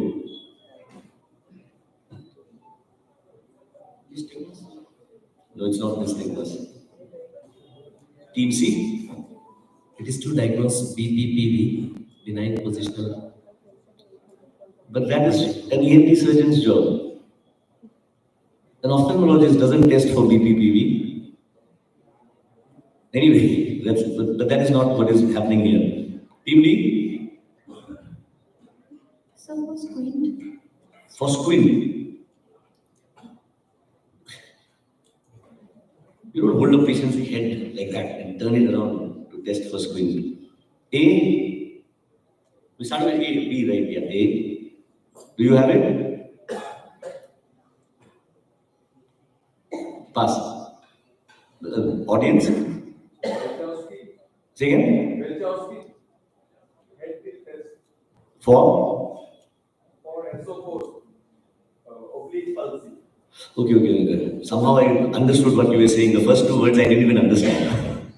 This is, say again what? That's doll's eye maneuver. And it is a test that it's called to test the oculocephalic reflex, which is a test to identify this. You would do in a patient who's comatose, who's in an ICU, and you do this maneuver to find out the integrity of the brain stem. Correct? If the person is intact, what happens with the first position is correct. In a normal individual, as you turn the head, the eye will move in the opposite direction. In a person whose brainstem is not intact, the eye will move in the same direction as you move the head. Correct? So that's doll's eye reflex or oculocephalic reflex, and it tells you about the status of the brainstem. Team C, identify the device and what is it used for. If you can identify, you will already know what it's used for. I'll just give you to all the teams. These devices come with, they're like a group of devices. They all have individual names. You don't have to give me the individual name of this device. If you can just tell me the whole bunch that this device belongs to, I'll be happy. Glaucoma drainage device. Can you, I'll not pass it because I can't say that that's a wrong answer, but it's not the appropriate or the accurate answer. Can you improve on that? What did you say? Glaucoma drainage device. I'm not going to pass it. I'll stick to them, but I might give you 5 points or 10 points based on if you can be a bit more accurate with your answer. What is it? What do you think? What kind of a glaucoma drainage device? Is it an Emmett valve? Is it a Berwin valve? What is it then? It's something different from a regular glaucoma drainage device. This is a non-valve device. It's not an Emmett glaucoma device. It is what? Not Emmett. Okay, that I know. Okay, I'll still give 5 points to you. Anyone from the audience has a better answer? MIGS, minimally invasive, micro-invasive, minimally invasive glaucoma surgical devices. Okay? We'll give them 5 points only. Take care, because once you let out glaucoma, it would be unfair to pass it to others because you might get ideas and improve on it. Team D. This definitely was discussed a lot yesterday through the day. Discussed a lot. Okay, so for the treatment of what condition has this new drug received FDA approval and what is its mechanism of action?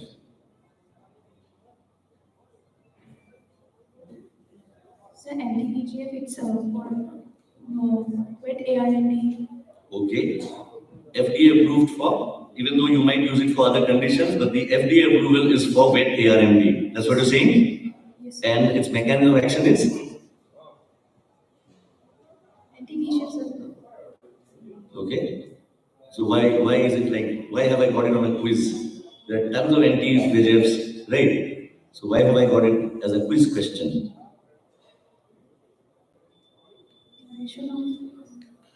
Okay, it'll be unfair again to pass it. I will give them 10 points. You'll get 10 points because it is for wet, but it's anti-VEGF as well as angiopoietin too. So it acts on both. So it's not a crime not to know that. So because you got as far as anti-VEGF, we'll give it to you. So you get 10 points for that answer. Okay? And that's what, because I'm happy that you actually said wet ARMD, because if you had said diabetic macular edema, then it would not be correct. Even though you are going to use it eventually for diabetic macular, right, Himadri? We will use it for diabetic macular edema, but the FDA approval is for wet ARMD. You understand? Very good. So you get 10 points for that. Team A, what is this machine and what is it used for? Microphone. Sir, it's a synaptophore for this thing, DSP. For? Binocular single vision testing. Okay, yeah. So that's 10 points to it. It's been a while since sometimes someone's got an absolute tenor right away. It's for binocular single vision. It's also used as a device to exercise for correction of strabismus. Correct? So,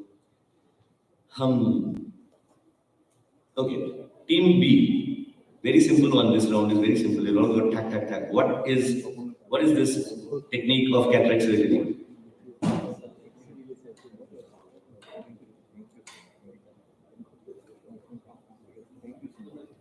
people, people in the audience, these pictures are accurate enough, right? To come to an answer. Team B.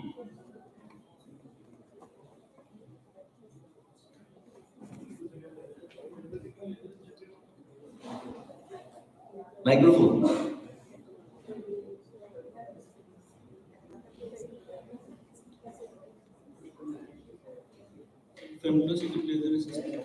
Yeah, perfect. So say so flags. This is very simple now, don't overthink. Very straightforward. Rest of the quiz is very simple. So flags is what is being demonstrated here. Femto laser assisted cataract surgery. Okay? Nice. C. What is this device and what is it used for? That's for team C.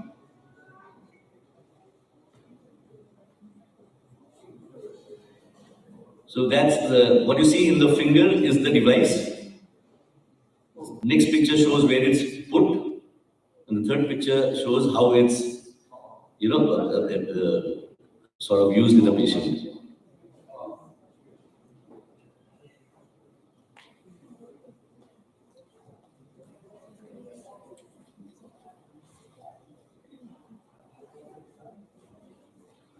So it is used for continuous IV monitoring. Perfect. I'll give it to you. I don't even want the name because that's brilliant. How do you know it?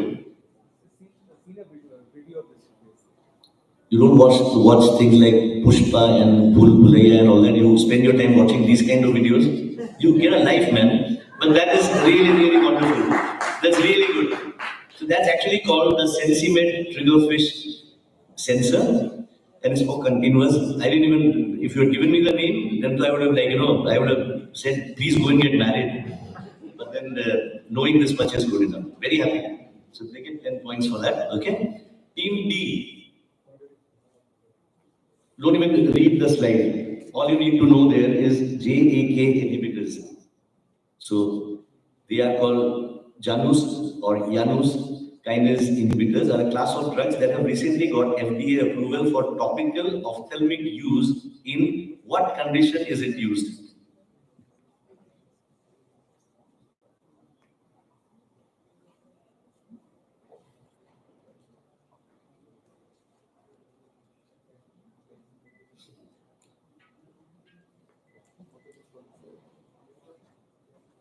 See, you guys are all doctors. You can't even figure out how to turn a microphone on. So JAK inhibitor are mainly anti-inflammatory drugs. Okay. So for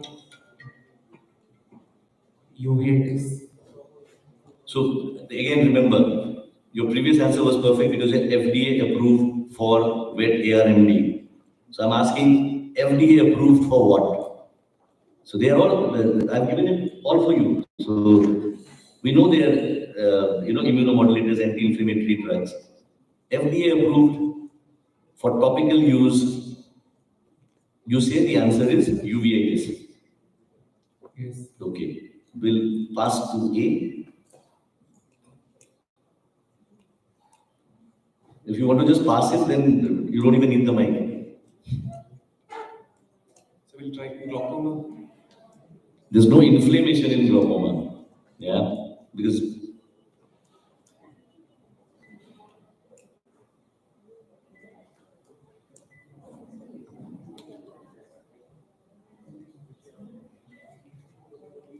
yes, no.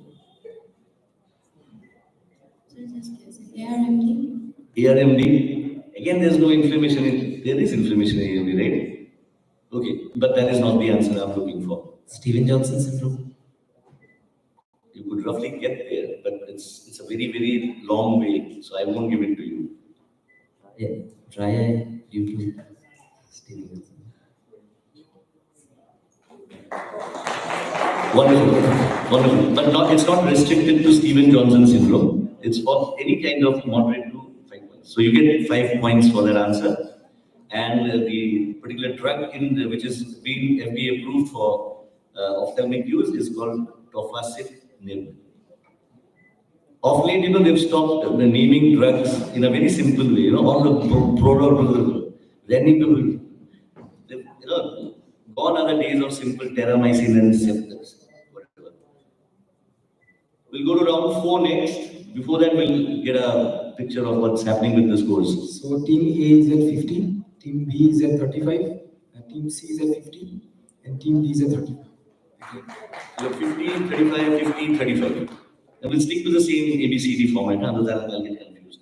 We'll go to round 4. Again, from here it's very, very simple, trust me. Very simple. Again, MCQ, what is the most common cause of optic neuropathy in a young patient? Is it optic neuritis? Is it glaucoma? Is it papilledema? Is it ischemic optic neuropathy?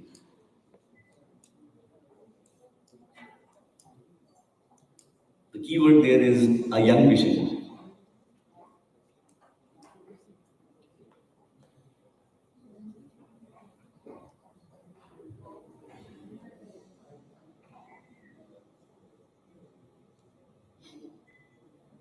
This one won't pass, so you can say whatever.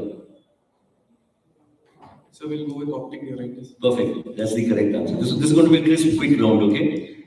10 points to team A. Team B, which of the following is the most common complication following cataract surgery? Endophthalmitis, posterior capsular opacification, retinal detachment, or cystoid macular edema? Which is the most common complication following a cataract surgery? Is it endoph? Is it posterior capsular opacification? Is it retinal detachment, or is it cystoid macular edema?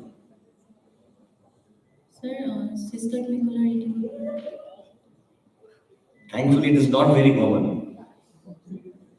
The correct answer was PCO. So this one doesn't pass. So, PCO, sometimes you think it's an after event, but at the end of the day, it's a complication. You don't think of it as a complication, right? That's why you didn't think about it.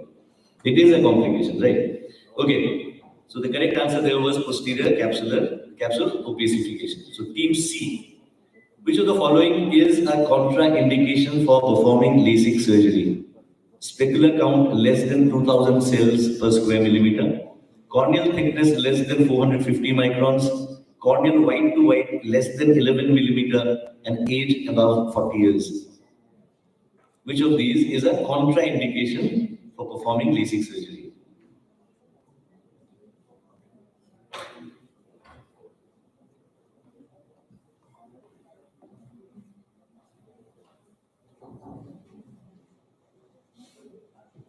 If you want to forget the details, to make it simple, is it specular count? Is it corneal thickness? Is it corneal white to white? Or is it the age of the individual?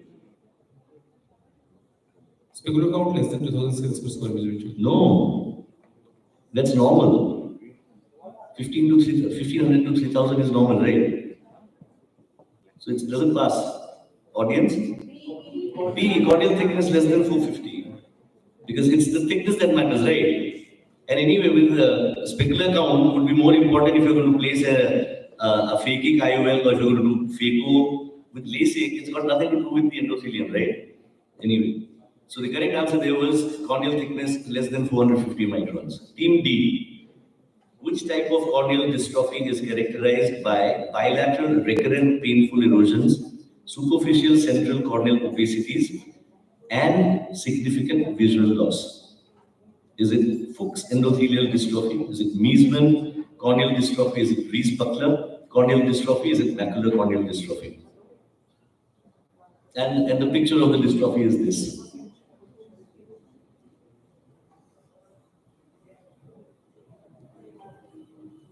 So it's recurrent painful erosions, superficial central corneal opacities, and significant visual loss.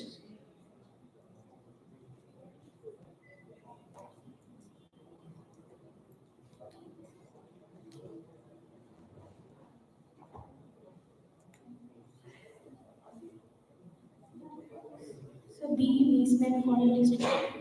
You actually don't know what Meesmann is. You actually don't know what any of these is. Right? It's okay. I also didn't know before I put this question. That is not the correct answer. Audience? Avanti was a very good student, no? Huh? The correct answer was Rees-Buckler. That's very characteristic about the pain. It's one of the rare corneal dystrophies usually don't cause pain. This one does. Okay? Okay. Team A. The picture has nothing to do with the question. Which laser is commonly used in the treatment of diabetic retinopathy? Very simple questions. NDI laser, sir. We can't pass it because we'll actually run out of lasers. They also have like 4 5 only, right? That is not correct. B.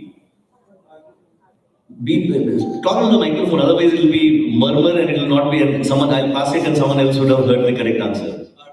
Exactly. The correct answer is argon laser. So, team B, hold on to the microphone. Talk into the mic, man. Make a habit. Someday you'll have to be standing here.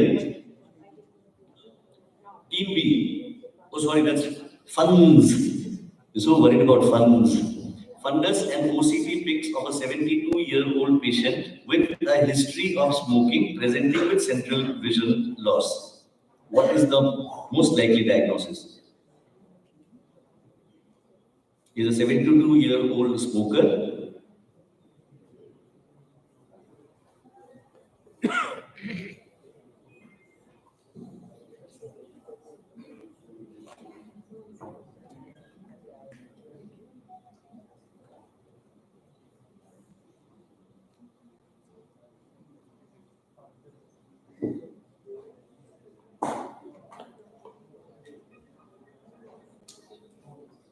You have to speak in the microphone.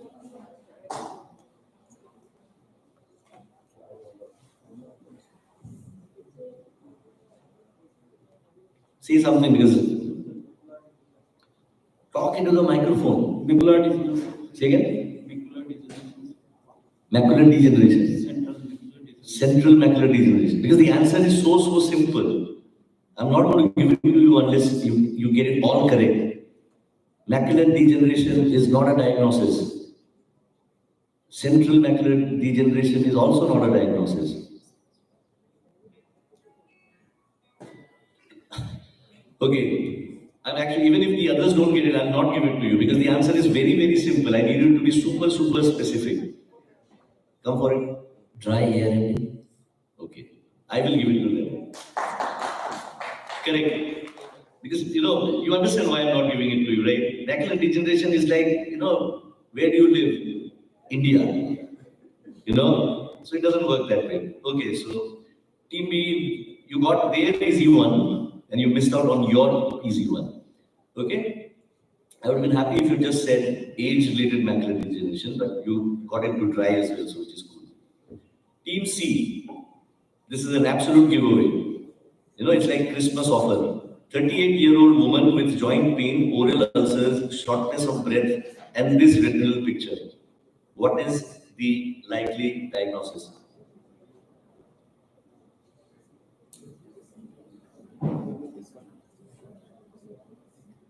It's team C, right? So I'm looking at you as I speak.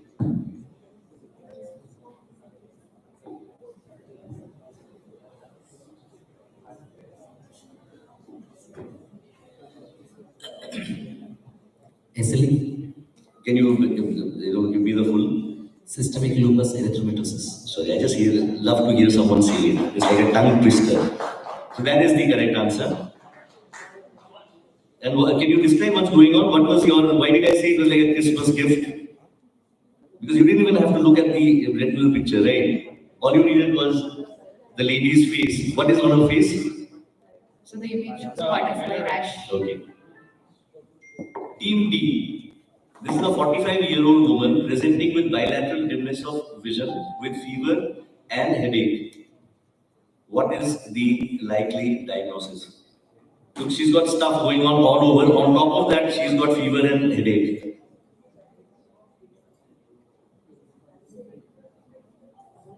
Sir, rubella infection. Saltpeter incidence of the fundus rubella. Where is saltpeter? That's an FFA picture. It always looks like saltpeter. Right? There's stuff happening on the cornea. In cornea, there is KP. So rubella infection, you have KPs on the cornea? Uveitis. uveitis. With fever, and I'm helping you. I'm helping you too much. Anyone else? You'll have to let it pass, right? You're not getting there. You're sort of discussing the answer. You're not saying the answer. There's a very specific. Okay, anyway, maybe we'll come back. But team A.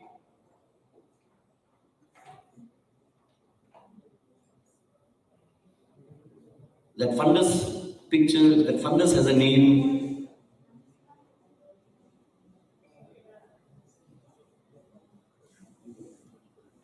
Team A. Team B.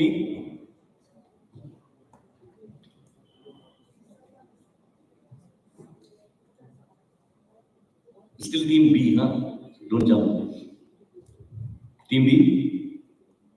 Sir, toxoplasmosis. See? So CAP retinitis. What's happening here is something that is like a pan uveitis kind. It starts at the back of the cornea, you've got KPs, it goes all the way to the retina. Plus on top of that, patient's got systemic headache and fever. Audience?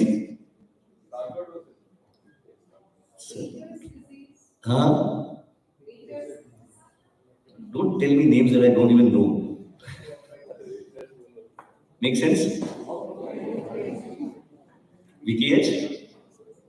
Correct? And what's that fundus called?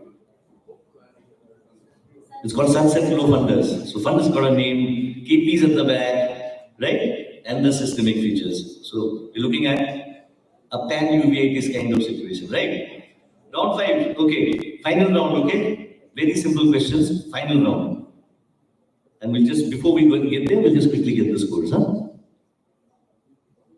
We have till 3, but we'll finish, I think, early. Okay, now this is where you know. So after the end of 4 rounds, the scores are Team A 60, Team B 40, Team C 65, and Team D 35. Okay, so you've got possibly 20 more marks to get. Correct? And no, let's not even go there. Let's try and get all the passes as well. So there's actually scores, marks available for you, for the people who are lagging behind to actually catch up. Correct? So it's not a bad situation at all.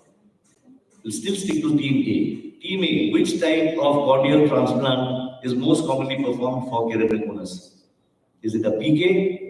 Is it deep anterior lamellar keratoplasty? Is it decimate membrane endothelial keratoplasty? Or is it an endothelial keratoplasty? Which of these would you perform for a K-conus?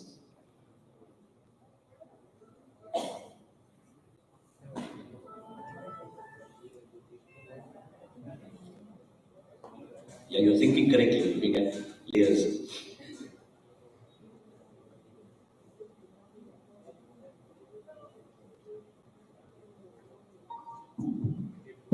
Option C, Descemet's membrane endothelial keratoplasty.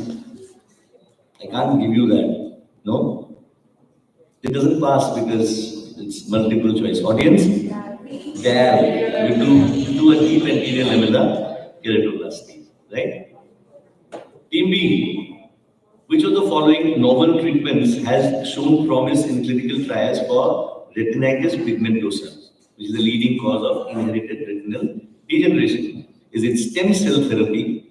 Is it gene therapy with the CRISPR-Cas9? Is it gene replacement therapy with adeno-associated virus vectors? Or is it retinal prosthesis implants? I am not going to repeat that because I'm very tired now. Okay? This was actually a part of Dr. Harsha Bhattacharya's talk yesterday. So the minute sir said it, I was like, oh, he's giving away my questions. But thankfully, you were busy eating.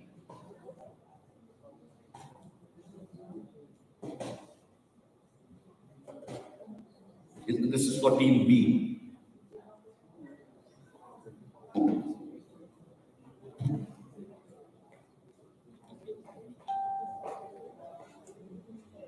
Okay. So speak into the microphone. Gene editing with CRISPR-Cas9. That was there to fool you. Because I needed a choice which would be very similar to the true answer. So what is the correct answer? Okay, let me tell you. There's something you don't have to know. The quizmaster must know at least one question that you guys don't know.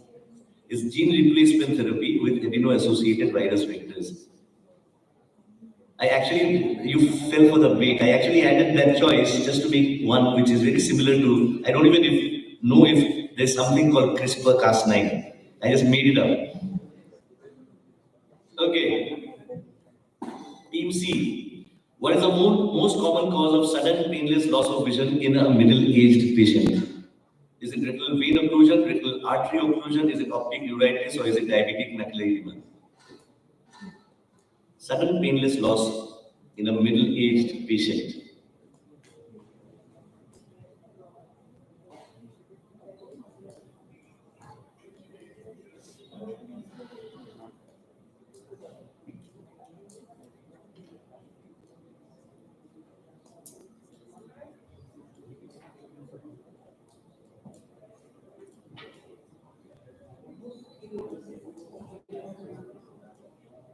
Yeah? Retinal vein occlusion. Perfect. You were thinking retinal artery occlusion as well? Which is correct because the keyword there was most common. Correct?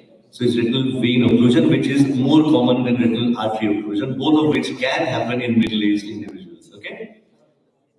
Team D. How are these images connected?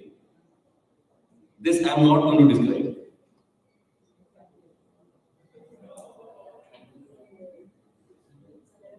This is not in MCQ format, but the rest of the 3 questions were, so they did not pass. This I'm not going to pass, because even though it's not in MCQ format.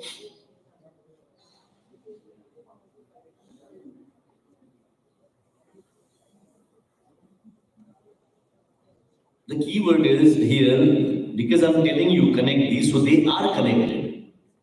Don't think I'm trying to fool you. There's some serious connection going on. Looks like Kevin Costner, right?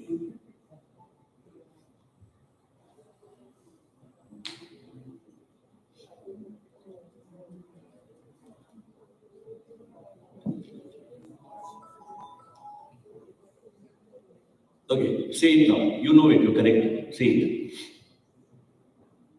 So I still feel, we come to the end of the quiz and I still can't figure out how to turn the microphone on. Sir, it shows fractional retinal detachment.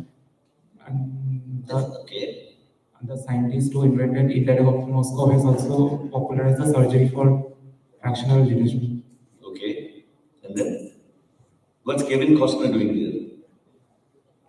Prince of Thieves.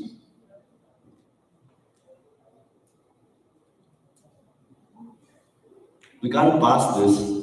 I might still give you 5 points, but you haven't told me the key. We'll give them 5 points. Huh? Basically, the key words there is, I don't want fractional detachment, but key word there is a scleral buckle.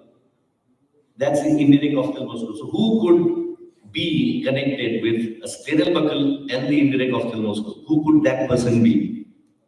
Some names you have to know. You don't be the scientist. He's not a scientist, a doctor. Audience? Shepherds. These are names you have to know. It's like these are bigger people than Narendra Modi. Yeah? So if you know Modi's name, you have to know this guy's name. We'll still give you 5 points. Okay? Because you said it. So Charles Shepherds invented the indirect ophthalmoscope and also developed scleral buckle for retinal detachments. Okay? That's the connection. We give them 5 points.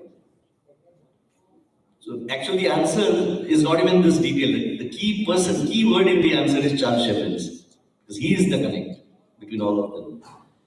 Team A, which of the following is not, these are real giveaway questions, very simple ones for the others to really catch up, okay? Which of the following is not a risk factor for developing myopia? Increased neowork, higher education level, outdoor activity, prematurity. Which is not a risk factor? Is it increased neowork, higher education level, outdoor activity, prematurity? Outdoor activity. Yeah, that's the correct answer. Yeah, because the rest have all been associated with. We talked about ROP a lot. ROP kids that we see, eventually they have around 5 years of age. They have a very high chances of getting myopic. So they get 10 points. Team B, what is the classic triad of congenital glaucoma? Is it A, epiphora, photophobia, and blepharospasm? Is it B, pain, redness, and blurred vision? Is it C, proptosis, diplopia, and optic atrophy? Is it D, ptosis, mydriasis, and enophthalmos? And I am not going to repeat that. Sir, epiphora, photophobia. Perfect. This is like the dessert set of questions, okay? All your heart chewing and green vegetables are over. So just pick up some dessert and go home happy. Okay? Team C. Which layer of the retina contains photoreceptors? Is it the ganglion cell layer? Is it the inner nuclear layer? Is it the outer nuclear layer? Is it the retinal pigment epithelium? Where are the photoreceptors?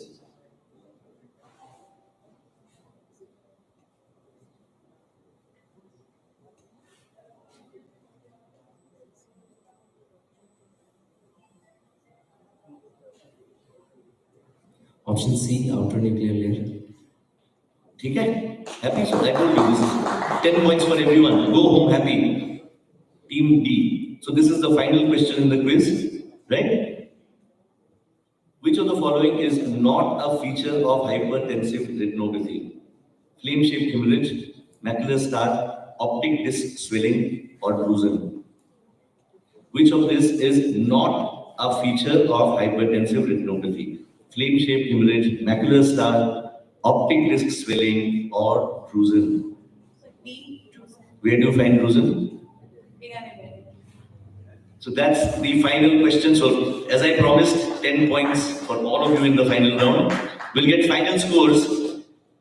And some other question. I'll give you trivia while they're giving away the final. I still will give you trivia. Did you know that all babies, no matter what nationality or race, have blue eyes in the womb? Did you know that? See? Did you know that the word eyeball was coined by William Shakespeare in his play called A Midsummer Night's Dream? Did you know that? Bye-bye. Thanks a lot. You've been great. A big round of applause for all our wonderful participants. And we will get the final scores. Can we start from the bottom? Yeah. There's no bottom. It's okay. Actually, two teams share the same marks. Team B, that is RIO GMCH, and Team D, AMCH, both have scored 50. Full bhaichara. Yeah. Then Team A, that is TMCH, is at 70, second high scorer.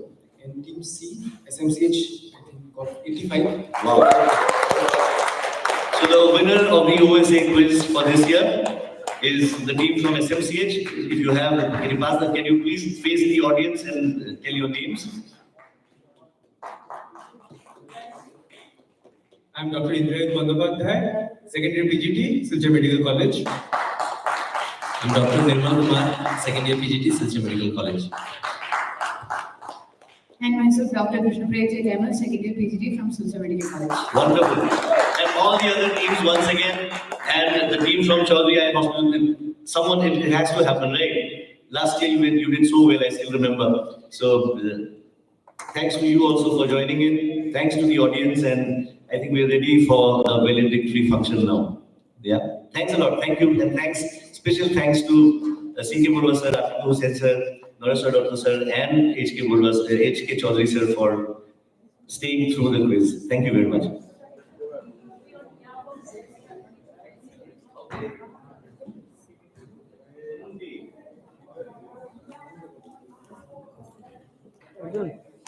Arjun.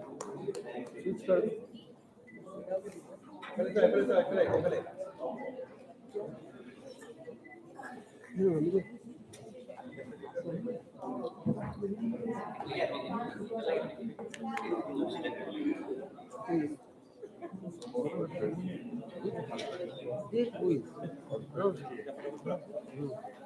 Programme start हो गया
Thanks a lot.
ৰাতিপুৱাটো ভালকে পাৰ কৰিব ইয়াতে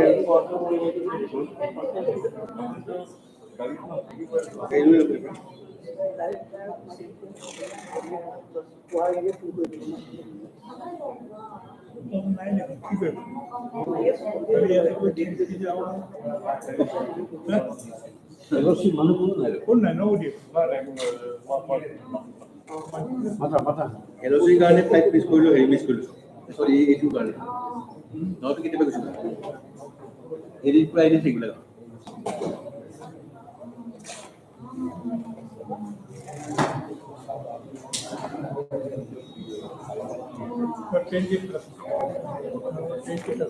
নটা 50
देखिए कि खाया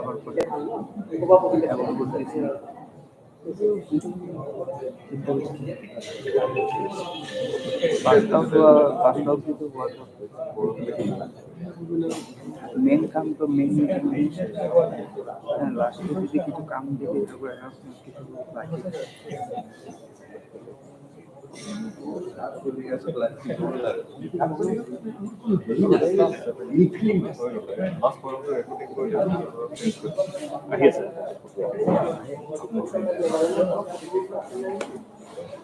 অলপমান সৰু এটা প্ৰগ্ৰাম আছে সেইটো লাষ্ট প্ৰগ্ৰাম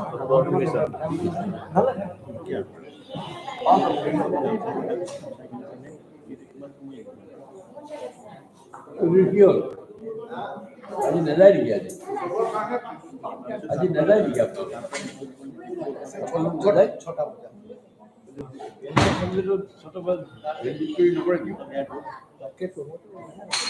মানুহ নাই কোনো নাই তো সব আমি যদি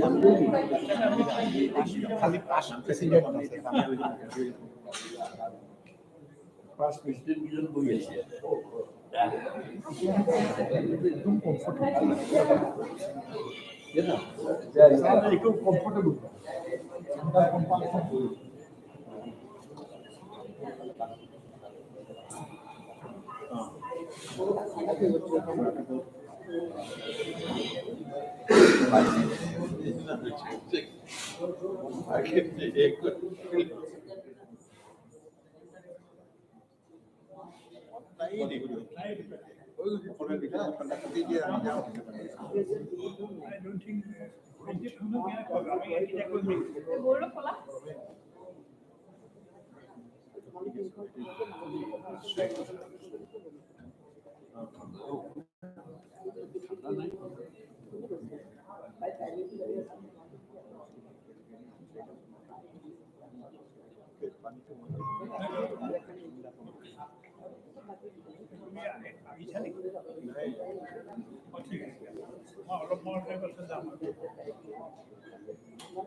ini iya kita langsung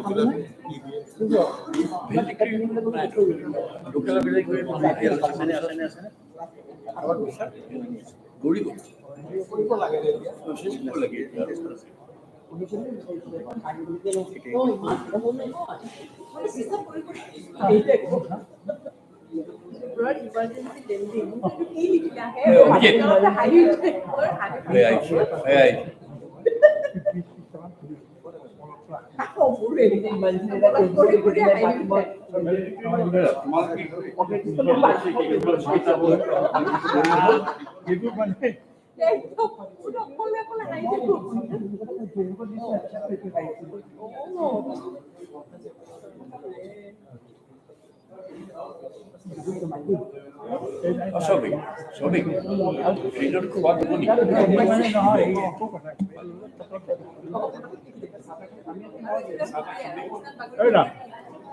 কি মানুহ নাই হা মাতি দিয়া কমেণ্টটো কৰিব লাগিব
আমাৰ তাৰ পইচাত গৈছিল না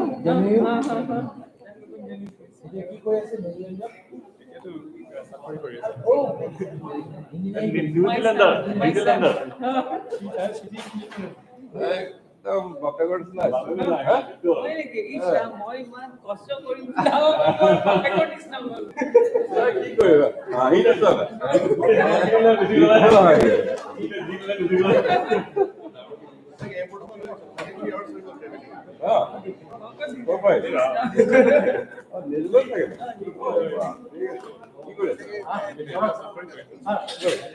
বইলে বইলে এটা এটা এটা কইলে তো আর কই বাকি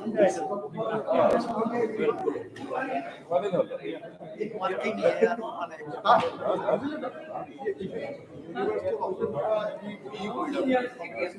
এটা কো ল্যাপটপত কি লাগাইছে বেলেগকে এভরিথিং মানে ইয়াতে যে কলেজ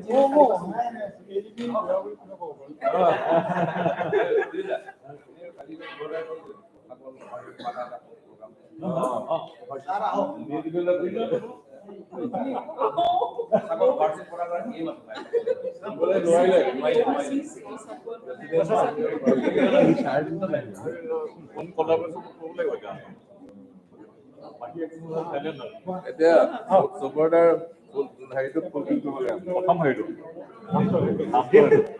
গেম নম্বৰ 4 থাইলেণ্ড কিমান ওলাব একদম ওচৰত আমাকে হেৰি আৰু পছে যাওঁ বেংকক নেপাল ভূটান অভাৰ চিজ কৰিছে ৰবন ই পাম আ আছে না ও পালো বলে over cheese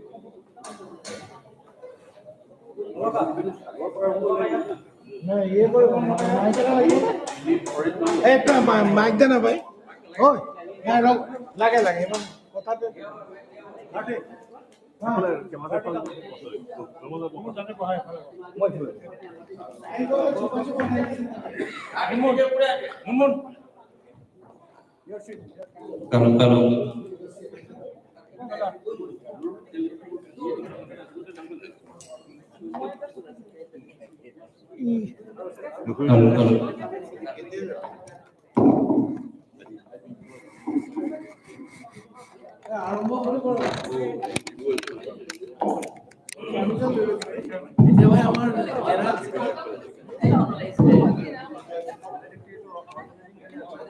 So, good afternoon everybody. We have assembled here for the valedictory function.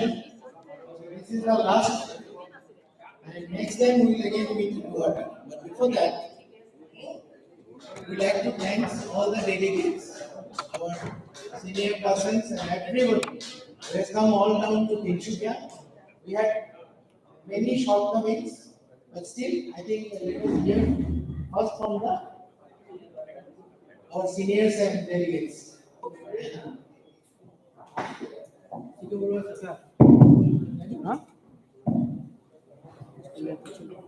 अपनी senior most full start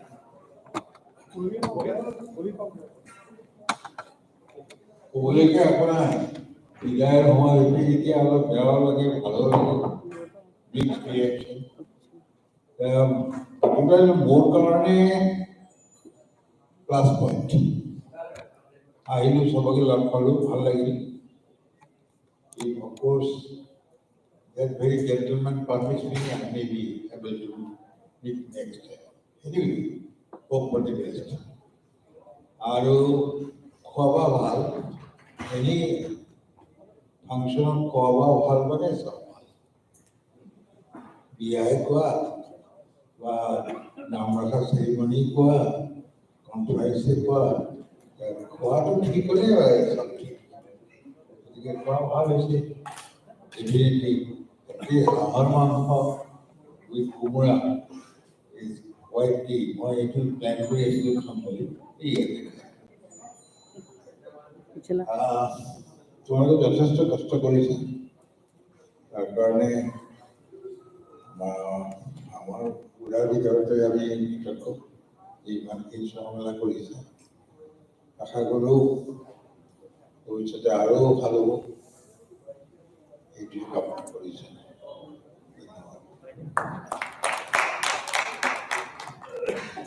I think it was a well-planned conference.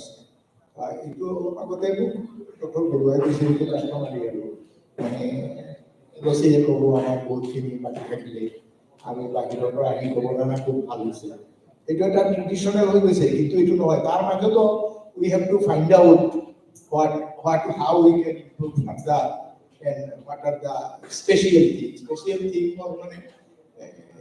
মানে শিৱজৰৰ কনফাৰেন্স কৰোঁ ভাল কাম কৰিবলৈ চবখিনি ভাল নহয় কিন্তু নহয় I have found যে ইমান ঠাণ্ডা বতৰত early winter at 4 AM the top boss of the LOC গৈ ষ্টেচনত ৰিচিভ কৰিছে মই তো মাই চিকিউৰিটি কৰা নাই কোনোদিন মই টপ বছ নহওঁতকৈ আছিলে আগত সুভাষ আছে গতিকে এইটো মানে চামথিং আনইউজুৱেল আকৌ এবাৰ হলত একচুৱেলি মোৰ তেতিয়া চাহ খাবলৈ মন গৈছে মই দেখিছোঁ গৌৰী নিজে মানে চুপাৰভাইজ কৰি তেওঁ নিজে মানে গ্লাছটো মোক আগবঢ়াইছে আকৌ চাহ দিবৰ কাৰণে কাৰোবাৰ কৰে এইবোৰ যে সৰু সৰু কথা নহয় this is something that we remember we take hope otherwise I think the scientific part of the conference definitely it was good it was of high standard and as I am observing for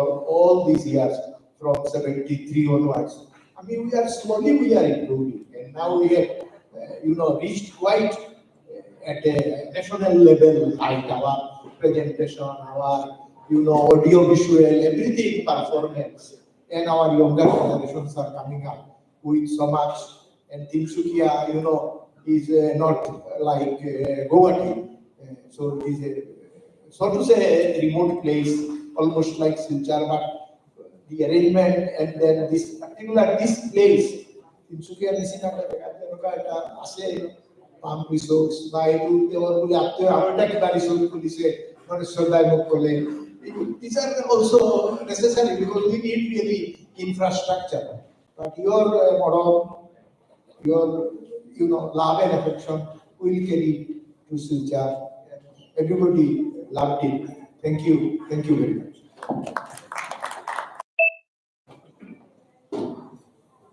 So as Dr. Chaudhary has said, it is customary to have a valedictory function where a sort of an gotor কিছুমান কথা কোৱা যায় anyway কৰিবই লাগিব when the time is. And this is the second conference in Tinsukia and third conference in Tinsukia region. First conference was in Dipoy, Tinsukia region. Second conference was in Tinsukia. And this is the third conference. This is third conference. Yeah. So, Tinsukia conference hopefully could obviously my idea protect the government system. We have one special area. One attraction was Narsada. As usual, they have gone in some points, I think, out of the way to look for our comfort, to look for our food and everything. As Chaudhary has said, that we didn't expect the ordinary secretary of NOC at 4:30 in the airport in this biking call. Anyway, the team headed by our favorite Narisarda and Gauri, Sarad, and so many other people. I cannot complete the list of the names who has made all the way, to walk, to make our stay comfortable, everything comfortable. Even in the food, I have seen that they were taking personal care, going to each person, need to company, need to get so money. Yeah. So again, this is a tradition that has been built up. Nobody can force somebody to work like this. A tradition to build Korea. Yeah. Ako Narsada naam lobo lagibo. Narsada our senior manu dikhiye due tradition build Korea that is continuing. Now coming to conference proper. Scientifics definitely I still remember I am attending Osaka at that time All Assam Circle Society conference from its second conference which was in Guwahati. The first conference was also in Guwahati. There were about 8 to 10 persons were there. In second conference, I think we were about 20-25 persons there. Tarbara, if I look back, what a tremendous improvement. Number of number member, now it is 740 probably, 740 or something like that. Just imagine. So,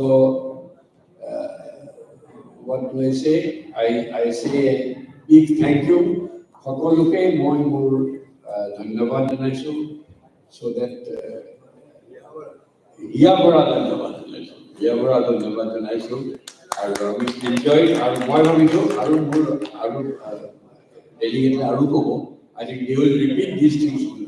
Nobody, I think, no ego খুব দিবা কথা বা বেয়া পোৱা কথা ক'ব নোৱাৰে. I'm confident and sure about it. So next আকৌ কেতিয়াবা আমি তিনিচুকীয়াত আকৌ লগ পাম বুলি আশা ৰাখিলোঁ আৰু আপোনালোকৰ সকলোৰে মংগল কামনা কৰিলোঁ যাতে আপোনালোকক the Almighty gives you all the strength to prosper in your field and your social field and like this so that everybody enjoys. It's not that only we enjoy. I'm sure that you have also enjoyed organizing the conference. And Adi, Goduli, Protekor, Bharat, Bia, Gongar, Jitu Poribe, Hoy, Hedu Poribe, Hoy. Okay? Okay. with these words, I thank you again. And our next conference is in Guwahati. যদিও মই directly কোনো জড়িত নহয়, as a Guwahatian, I invite you all for the next conference. And we will try to do with our best of the abilities to keep you happy and make you happy with the conference. Thank you.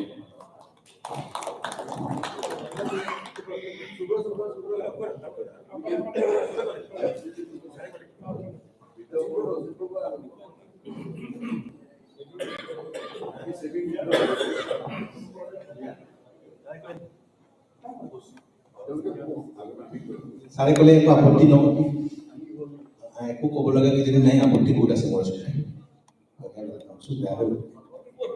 আপত্তি বহুত আছে আপত্তি কিছু আমি নহয় কিন্তু আপত্তি আছে বহুত আপত্তিকেইটা প্ৰথমতে কৰিছোঁ মোকচোন একদম কথা কৰি ইমানখিনি খোৱালো তাৰপিছতো আপত্তি এটা সীমা আছে চবতে নহয় জানো আপত্তি এইটোৱে ইমান ভালখিনি কিয় কৰিব লাগে এত ভালো ভালো নহয় এত ভালো হলে পরে কোনো অসুবিধা হয় ইমানখিনি খুৱাইছে কৈছে নিমখ অলপমান কম হ'ল আলু দি অলপমান বেছি হ'ল এই তেনেকুৱা ধৰণৰ মানুহ বহুত থাকে না তাৰ ভিতৰত ময়ো এজন থাকি আচ্ছা যিয়ে নহওক সঁচা কৈছোঁ unbelievable experience. Yesterday also I told you, my first conference was in Tinsukia after 28 years. Same memory. Our jitu puribe kita log kita akas patal patal kori gol. Sundor ini ko hospital ke kutu dekha nai. Mon bemari manu abisul kor khas pa kita log par mon kore loi soya mon ton loi mo. Di bar ton dia bola gai mon. Only diko jawab hai. Kisai kot koi ekdom garam garam dik kon di. No words to express my happiness and all. And how to aji last best former president, actually, I সংস্থা public গতিকে former president হিচাপে এটা কথা কৈছোঁ যে মোৰ গুৰুসকলৰ ওচৰত এই দুটা বছৰেই নহয় যোৱাকালিৰ পৰা আৰু আগৰ গোটেই দুটা বছৰত যিখিনি ভুল কৰিছোঁ কৰজেৰে ক্ষমা বিচাৰিছোঁ ঈশ্বৰ হিচাপে যাতে ক্ষমা কৰি দিয়ে ক'ব নলগীয়া কৰিব নলগীয়া বিভিন্ন কামটো কৰিছোঁ তাৰ কাৰণে মই অজ্ঞাতে কৰিছোঁ তাৰ কাৰণে আটাই ঈশ্বৰ ক্ষমা বিচাৰিছোঁ আৰু দ্বিতীয়তে যোৱা দুটা বছৰত সকলোৰে পৰা যিমানখিনি সহযোগ পাইছোঁ পোৱাৰ ফলতে আমি আচলতে ইমান ধুনীয়াকৈ আমি আগুৱাই যাব পাৰিছোঁ গতিকে সকলোকে পুনৰবাৰ ধন্যবাদ জনাইছোঁ আমি কিবাকে কম বাকী বুলি কৈছোঁ বন্ধু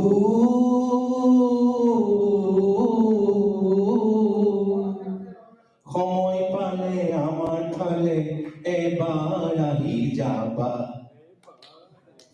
অবসর গাঁৱৰ জীৱন খন্তে ৰৈ চাবা অবসৰ গাঁৱৰ জীৱন খন্তে ৰৈ চাবা এবাৰ আহি যাবা এবাৰ আহি যাবৰ কাৰণে কৈছোঁ অহাবাৰ ইয়াত গুৱাহাটীৰ তাৰপিছত হ'ব তাৰ আগতে নলবাৰীত হ'ব মোৰ নিজৰ ঠাই নলবাৰী সকলোকে আমন্ত্ৰণ জনাইছোঁ কিন্তু গাঁৱৰ জেগা একেবাৰে অৱস্থাই নাই তাৰ মাজতে যিখিনি পাৰোঁ তেনেকৈ পাৰোঁ আমি ৰাখিব চেষ্টা কৰিম মনত আছে কিজানি নৰাচদাৰ এবাৰ এখন কনফাৰেন্স পাতিছিলোঁ ঠাণ্ডাত কপি আমি মানে কিবা অৱস্থা হৈছিল নৰাচদাৰ থিয়েটাৰ যে আপোনালোকে জানে ভ্ৰাম্যমান থিয়েটাৰ হেৰি থাকে ভ্ৰাম্যমান থিয়েটাৰটো যেতিয়া ওলাই আহিলে তাহাঁতৰ কেকবিলাক খালী হৈ যায় খালী হৈ তাতে নৰাচদাৰ চবচে বেষ্ট ৰুমটোত আহিছিলোঁ আৰু বেষ্ট ৰুমটোত সোমাই পেলাই যেতিয়া মই দেখিছিলোঁ এনেকুৱা অৱস্থাত থাকিব লগা হৈছে নৰাচদা মনত আছে কিজানি তেনেকুৱাকে ৰাখিম কিজানি তাতকৈ অলপমান ভাল হ'ব হ'লেও ৰাখিম বুকুৰ মাজৰ পৰা যিখিনি আনন্দ থাকে আতিথ্য থাকে আন্তৰিকতা থাকে সেইখিনি আন্তৰিকতা আপোনালোক ৰাখিম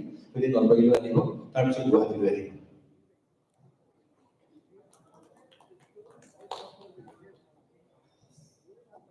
চবৰদাই খোৱাৰ পাছততো আৰু ক'বলৈ একো নাথাকে ইমান ধুনীয়াকৈ বাজাই পৰাই খোৱা মানুহ আমাৰ মাজত কিজানি চবৰদাই আছে যি নহওক আজি বহুত দিন ভাবি থকা এখন কনফাৰেন্সৰ শেষ মুহূৰ্ত ইয়াতে আমি গোট খাইছোঁ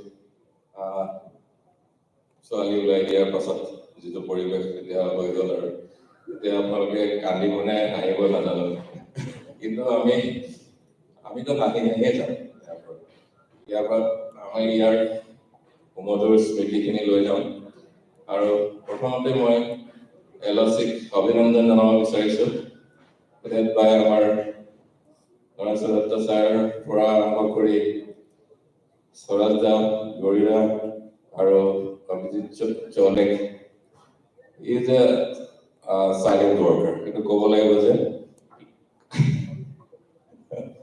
কথা নাই কিন্তু কাম ঠিকেই কৰি আছে বাকী তিনিজনটো গুৰু পাইছে গতিকে অভিজিতে গুৰুৰ পৰা ভালকে শিকিব পাৰিছে নিশ্চয় তাৰোপৰি এতিয়াতো চবেই ক'লেই ফুড কমিটিৰ জয়গান গাই শেষ কৰিব নোৱাৰি ফুড কমিটিৰ জয়গান গাই শেষ কৰিব নোৱাৰি হেডেড বাই ইতিমধ্যে অফ কোৰ্স সবেই কৰিছে জানো that is the beauty of Tinsukia that you have done everything in gel form okay you have gel together to make this conference so successful so that is the thing which is lacking in some other places okay so মই ভাবো যে যিকোনো এটা কাম কৰিবলৈ team work যিটো দৰকাৰ হয় এই টিম ৱৰ্কটোৱে প্ৰিন্সিপাল আছে গতিকে এই টিম ৱৰ্কৰ কাৰণে যিখিনি হৈছে সেইখিনি আমি মানিব লাগিব আৰু আটাইতকৈ ভাল কথাটো যিটো চবে কৈছে that is the hospitality the আতিথ্য মানে সেকেন্ড না একচুয়ালি এটো আন্তৰিক আতিথ্যতাটো এটো সবে স্বীকাৰ কৰিবই লাগিব গতিকে মই এই আতিথ্যত মুগ্ধ হলো তাক ভাষাৰে মানে মই ক'ব দৰকাৰ নাই যে অলপ যিমানখিনি হ'লেও মানে সৌৰদাই কোৱা নাই কিছুমান কথা আপত্তি গুস্তামি হয়ো কিন্তু মই জাষ্ট এটা কথা কওঁ যে there is always a room for improvement আমিতো এনেকুৱা কেতিয়াও হ'ব নোৱাৰে যে চৌধুৰী ছাৰৰ ক'লে তেখেতেও শিলচৰত ভাল এখন কনফাৰেন্স পাতিছে কিন্তু there is a room for improvement and that is the biggest room in our house actually আমাৰ যদি ঘৰত এটা ৰুম সদায় ভাল হ'লে জাগা আছে এইটো হ'ল ইম্প্ৰুভমেণ্টৰ জাগা গতিকে আমি ইয়াত যিখিনি সৰু খুঁটি নাতি হৈছে দুখ হৈছে দুখ ত্ৰুটি হৈছে সেইখিনি আমি আমাৰ দুখ ত্ৰুটি বুলিয়ে ভাবি আমি এইবিলাকৰ পৰা শিকিবই লাগিব তাৰ বাহিৰে উপায় নাই গতিকে নেক্সট আমি তাতকৈ আমি ইম্প্ৰুভ কৰিম এইটোৱে আমি কামনা কৰোঁ গতিকে সকলোৱে আমি এজ এ অসা ফেমিলি হিচাপে কাম কৰিব লাগিব আৰু তাত যদি আমাৰ এনেকুৱা আমাৰ অসাৰ পিতামহ য'ত থাকে তেনেকুৱা অসাৰ সদায় পতাকা সদায় ওপৰতে উৰি থাকিব সেইটো মই বিশ্বাস কৰোঁ গতিকে আমাৰ ভাগ্য যে ইমান পিতামহ নিচিনা আমাৰ চাৰিজন লোক ইয়াত বহি আছে আৰু তেখেতসকলৰ এনাৰ্জি যিটো সেইটো লেভেল সেইটো আমি পাম নে নাপাম মই নাজানো কিন্তু এইটো মানে অনুকৰণীয় মই ভাবোঁ তেখেতসকলৰ পৰা ইনস্পিৰেশ্যনটো আমি পাবই লাগে আৰু এই যিটো অসাক যিটো হাৰ্টৰ পৰা ভাল পোৱা সেইটো যদি নাথাকে তেনেহ'লে এইটো বয়সত কোনোবাই ৰৈ থাকিব নেকি ইয়াত কেইজন মানুহ আছে যিসকল ডেকা মানুহটো কোনো নাই ইয়াত কিন্তু সেই কিজন আজি দূৰণিবতীয়া মানুহে আজি ইয়াত আছে আৰু তেখেতসকলে ঘূৰি ধৰি আছে কাৰণে আজি অসা এনেকে জীয়াই আছে গতিকে মই ভাবোঁ যি নেক্সট জেনেৰেশ্যন আছে তেখেতসকলে এই সকলৰ পৰা আমি উৎসাহ উদ্দীপনা লৈ আমি আগবাঢ়িব পাৰিব লাগে সেইটোৱে মই আশা কৰোঁ গতিকে আৰু বিশেষ ক'ব লগা নাই মোৰ আন্তৰিক অভিনন্দন থাকিলে সকলোলৈ থাকিলে অলকা ভাৰতী আৰু মুনমুনৰো থাকিলে আৰু সকলোৱে ভালকে আন্তৰিকভাৱে কাম কৰি এই যে কনফাৰেন্সখন পাতিলে ই এটা নিশ্চয় বেঞ্চমাৰ্ক হৈ থাকিব আৰু এই বেঞ্চমাৰ্কটোতকৈ ওপৰত উঠিবৰ কাৰণে মই সকলোকে আহ্বান জনাম থেংক ইউ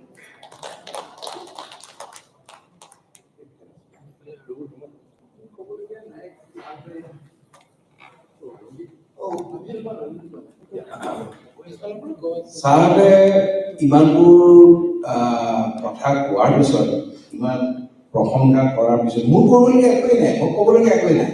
আটাইতকৈ এটা কথা শুনি ভাল পাইছোঁ, আমাৰ মাজত আমাৰ অচাৰ পিতামহ নৰেশ্বৰ দা, চৌধুৰী ছাৰ, তাৰপিছত হুছেইন ছাৰ, তাৰপিছত চি.কে. বৰুৱা ছাৰ থাকিলে আমি সদায় এক্টিভ হৈ থাকিম। আৰু আপোনাৰ আটাইতকৈ এই কনফাৰেঞ্চত এতিয়া আপোনালোকৰ sense of responsibility and sense of sincerity and sense of hospitality মই প্ৰশংসনীয়। স্বৰাজক কিমান বাৰে বাৰে দিগদাৰি দিলে মাজে মাজে আৰু নিদিব, বৰ ভাল লাগিল। Thank you, thank you. মই আমাৰ ৰাজেনৰ কথা আগ ধৰি মই এক লাইন কথা এটা কওঁ। আমি চাৰিজন বৃদ্ধ বুলিয়ে কৈছোঁ আৰু যে ধন্যবাদ ৰাজেন। বৰ ভাল, ঠিক আছে, ঠিক আছে, ঠিক আছে, ঠিক আছে। ডেকা বৃদ্ধৰ পৰা কৈছোঁ যে ৰাজেনে কৈছে আমাক ধন্যবাদ আমাক মানুহখিনি সন্মান দিয়াৰ কাৰণে। কিন্তু মই এটা কথা ডিফাৰ কৰিব খোজোঁ যে নতুন মানুহ আহিব, তেওঁলোকে ভৱিষ্যত বচায়, তেওঁলোকে ভৱিষ্যত বচাৰ তেওঁলোকেই উঠাই লৈ যাব লাগিব। এতিয়া আমাৰ ঘৰত কাম কৰিব পৰা বয়স নাই, গতিকে নতুন মানুহ আমিও এটা সময়ত মই যেতিয়া হেৰি কৰিছিলোঁ তেতিয়া মই হাউচ চাৰ্জন নাছিলোঁ আই ডিপাৰ্টমেণ্টত, তাৰ পৰা এতিয়া গৈ পেলাই এইটো অৱস্থা কৰিছোঁ। গতিকে যদি মই বিশ্বাস নকৰোঁ, মই এইটোৱে বিশ্বাস কৰোঁ যে নতুন জেনেৰেশ্যনে সঁচাক আৰু বহুত ওপৰলৈ গৈ যাব। ধন্যবাদ।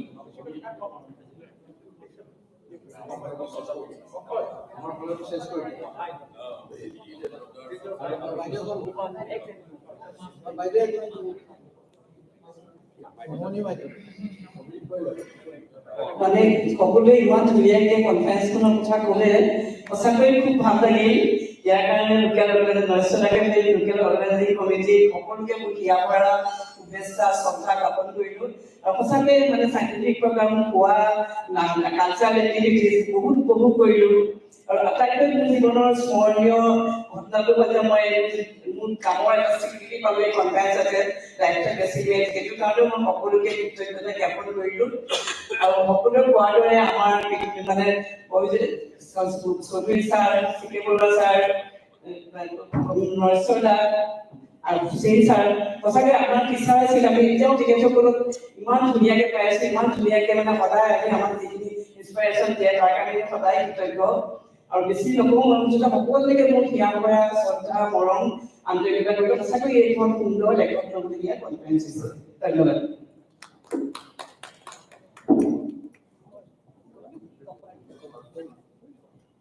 সকলোখিনি ক'লে আমাৰ ছাৰহঁতে। এনেকুৱা এটা মানে কনফাৰেন্সত আমি ইমান উপভোগ কৰিলোঁ চাৰিওফালে, চাইণ্টিফিক ছেশ্যন, ইফালে আমাৰ ছাৰহঁতক লগ পালোঁ, সেই ষ্টুডেণ্ট লাইফৰ কথা মনত পৰিছে। বিভিন্ন কনফাৰেন্সত আমি লগ পোৱা ঘটনাবিলাক আমি আকৌ ৰিপ্ৰেজেণ্ট কৰিছোঁ। আৰু বিশেষকৈ লোকেল অৰ্গেনাইজিং কমিটি মানে স্বৰাজ দা, নৰেশ্বৰ দা, গৌৰী দা, গীতিমণি, অলকা, ভাৰতী, অভিজিত, মুনমুন, বহুত ধন্যবাদ জনালোঁ। ইমান মৰম, ইমান আদৰ সাদৰ মানে পাহৰিব নোৱাৰোঁ। আৰু এটা কথা মই কওঁ, বিশেষভাৱে ক'ব লাগিব, আমাৰ বিশেষকৈ লেডিজখিনিৰ কাৰণে গৌৰী দাৰ বৌ শিখাই মানে ইমান কষ্ট কৰি গোটেই ফেশ্বন শ্ব'টো অৰ্গেনাইজ কৰিছে। তেতিয়া নাই, তেখেতকো মানে আমি আমাৰ ফালৰ পৰা আটাইৰে ফালৰ পৰা আমি ধন্যবাদ আৰু কৃতজ্ঞতা জনাইছোঁ। ভৱিষ্যতলৈ এনেকুৱা কনফাৰেন্স আৰু ভাল হওক, ভাল কনফাৰেন্স আমি আশা কৰিছোঁ। বহুত বহুত ধন্যবাদ।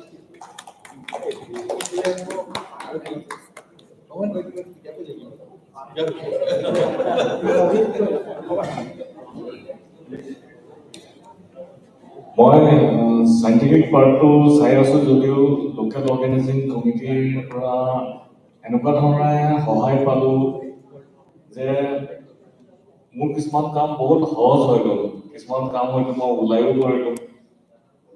আৰু এটা বেয়া কথা, মোৰ নিজৰ কথা কৈছোঁ, মোৰ নিজৰ দুখৰ কথা কৈছোঁ যে কিছুমান কাম মই বেলেগক দি কৰাব নোৱাৰোঁ, চব বস্তু মই নিজৰ হাতেৰে কৰিব লাগিব। আৰু সেইটো কাৰণে কিছুমান ক্ষেত্ৰত বহুত খুটি নাতি ৰৈ গ'ল। আৰু মই জানো মোৰ বহুত shortcomings আছে এইটো কনফাৰেন্সতো হওক আগৰ কনফাৰেন্সতো হওক I am trying two improve আৰু জানো চবেই একচেপ্ট কৰিছে কিবা কিবি কৰি হ'লেও যিয়ে নহওক thank you to the local organizing committee and মই নিজকে লোকেল অৰ্গেনাইজিং কমিটিক ইমান থেংক ইউ কৈছোঁ যে মই সোমাই দিছোঁ কাৰণ মই মেডিকেল কলেজ তিনিচুকীয়াতে কাম কৰোঁ কাৰণ ইমান থেংক ইউ কৈছে মোৰ গাত লাগি অলপমান আৰু anyway thank you all good afternoon মানে বিশেষটো ক'বলৈ নাথাকে মই কিন্তু OSA চব কনফাৰেন্সত সদায় ভালেই পাওঁ মই আজিলৈ এখন বেয়া কনফাৰেন্স গৈ পোৱা নাই চবেই ভাল লাগে আৰু কিবা মোৰো এনেকুৱা হয় যে ইউজুৱেলি কি হয় কনফাৰেন্সত গ'লে আগৰ পৰা আমি জানো এইটো দায়িত্ব এইটো ব্লক টিম এইটো অমুক কৰিম কিন্তু ইয়াতে আহি অভিজিতা আগতে অৰুণজ্যোতি বাইদেউ আছিল মানে কনফাৰেন্সৰ চাইণ্টিফিক পাৰ্টটো অভিজিতা এইটো গৈ তাতে এইটো চলাই দিছোঁ এইটো গৈ এইটো কৰি দিছোঁ চব কৰি এনেই বিৰাট ফূৰ্তি লাগে এইবাৰটো গৈছে দুমাহমান আগতেই ফোন কৰিছে তিনিচুকীয়া আহি আছেনে এইটোতো আৰু প্ৰশ্নই নহয় মানে জানেই আৰু তিনিচুকীয়া বুলিও নহয় অৱশ্যে কনফাৰেন্স গা চা যেতিয়ালৈকে ভালে থাকে সেইটো কেতিয়াও মিছ কৰা নাই আজিলৈ যদি ইয়াতে থাকোঁ হাইব্ৰিড দিছে আৰু তাৰপিছততো চবতকে ধুনীয়া ফূৰ্তি দিয়ে প্লেন চেন কৰি আছোঁ আমি আহিম আৰু এটা এদিন ফূৰ্তি যে একদম ৰাজধানীত যে যদি ৰাতিটো ট্ৰেইনত আহিম গোটেইকেইজনে একেলগে আহিম ফূৰ্তি আৰু তাৰে প্ৰথম ফ্লেভাৰটোৱে পালোঁ যেতিয়া ৰাতিপুৱা 5টা বজাত গৌৰীক তাক যে ষ্টেচনত ৰৈ আছে আমালে মই মানে আৰু ক'ৰবাত কালি কৈছিলোঁ মানে মোৰ ল'ৰাৰ বিয়াটো নকৰিম নেকি কইনা ঘৰৰ কিবা এজন মানুহ আহিলে এইটো এক্সেপশ্যনেল খুব ভাল চাইণ্টিফিক প্ৰগ্ৰামটো এইবাৰ এনেকুৱা হৈছে যে গোটেই দিনটো ৰাতিপুৱাৰ পৰা এটা হলতে ইয়াতে বহি চব শুনিছোঁ ইমান ভালকে টক কিজানি ডিটেইলছত বহুত জোৰিয়ে শুনা নাছিলোঁ উৰি শুনো এইবাৰ কিন্তু সেই বস্তুটো বহুত বেছি ভাল লাগিছে আৰু ভাল চবেই থাকিব আৰু আমাৰ থেংক ইউ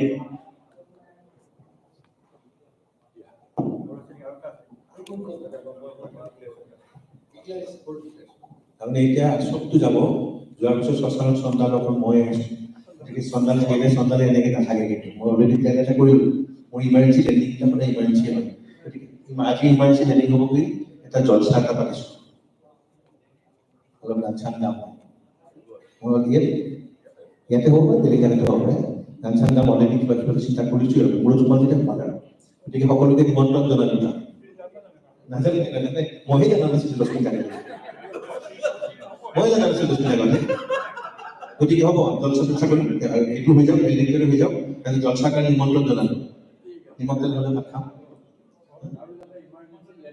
নাই নহয়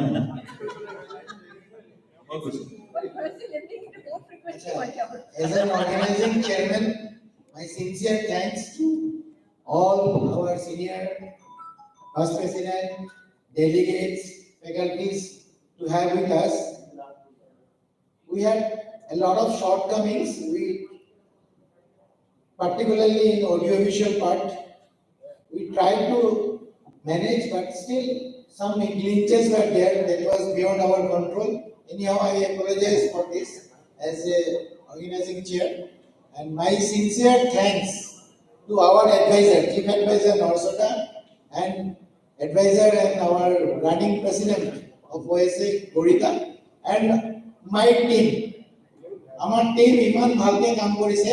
Abhijit, he jodio prothomot koisile je moi celebrity now. Etia kole he is influenced. Maybe next time nijor porai kobo je moi akoi bar secretary. Acha. Ar efale Oloka devi iman dhuniake treasurership korise. Ar Bharati Sharma আমি ইমান ডিটেইলছত পোৱা নাছিলোঁ কিন্তু she was so instrumental and she was so meticulous.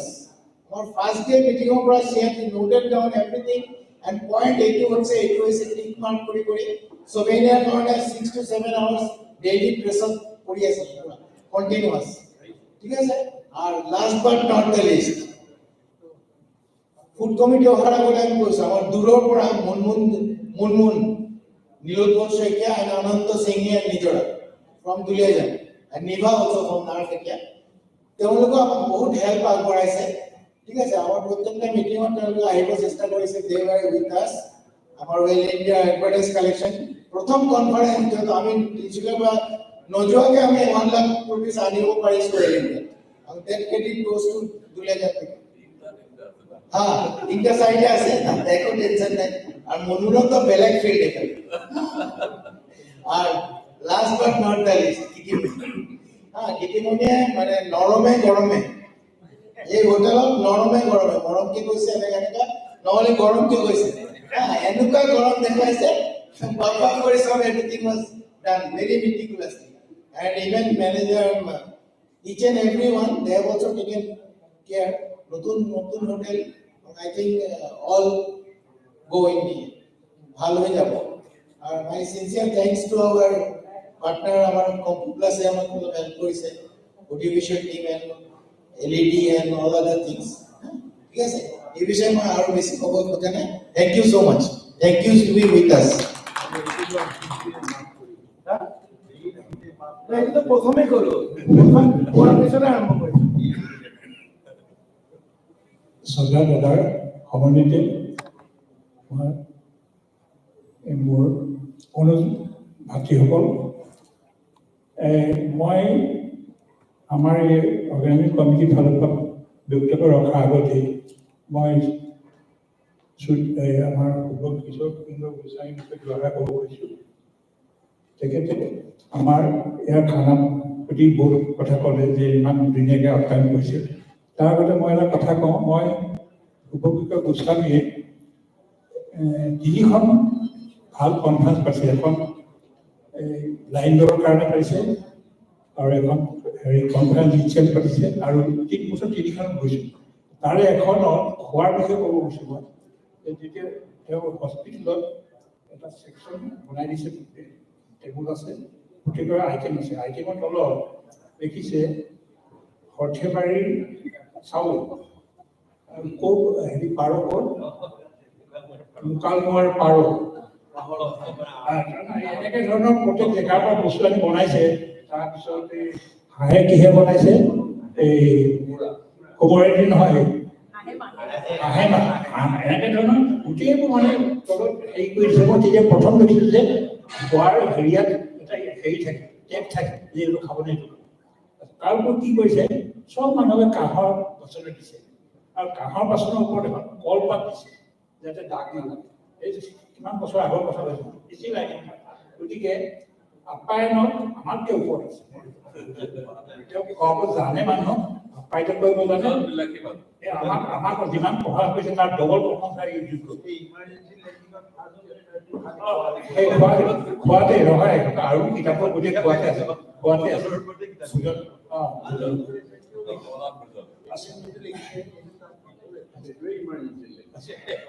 আৰু তেওঁ বাংলাদেশৰ পৰা মানে যদিও মানে কৈছিলে যে অভাৰচিজ কনফাৰেঞ্চ পাতিব বুলি কৈছে কিন্তু নলবাৰীতে অলৰেডি অভাৰচিজ কনফাৰেঞ্চ পাতিছে বাংলাদেশৰ পৰা ডক্টৰ আহিছে ৰিমেম্বাৰ এবাৰ লেডি আহিছিলে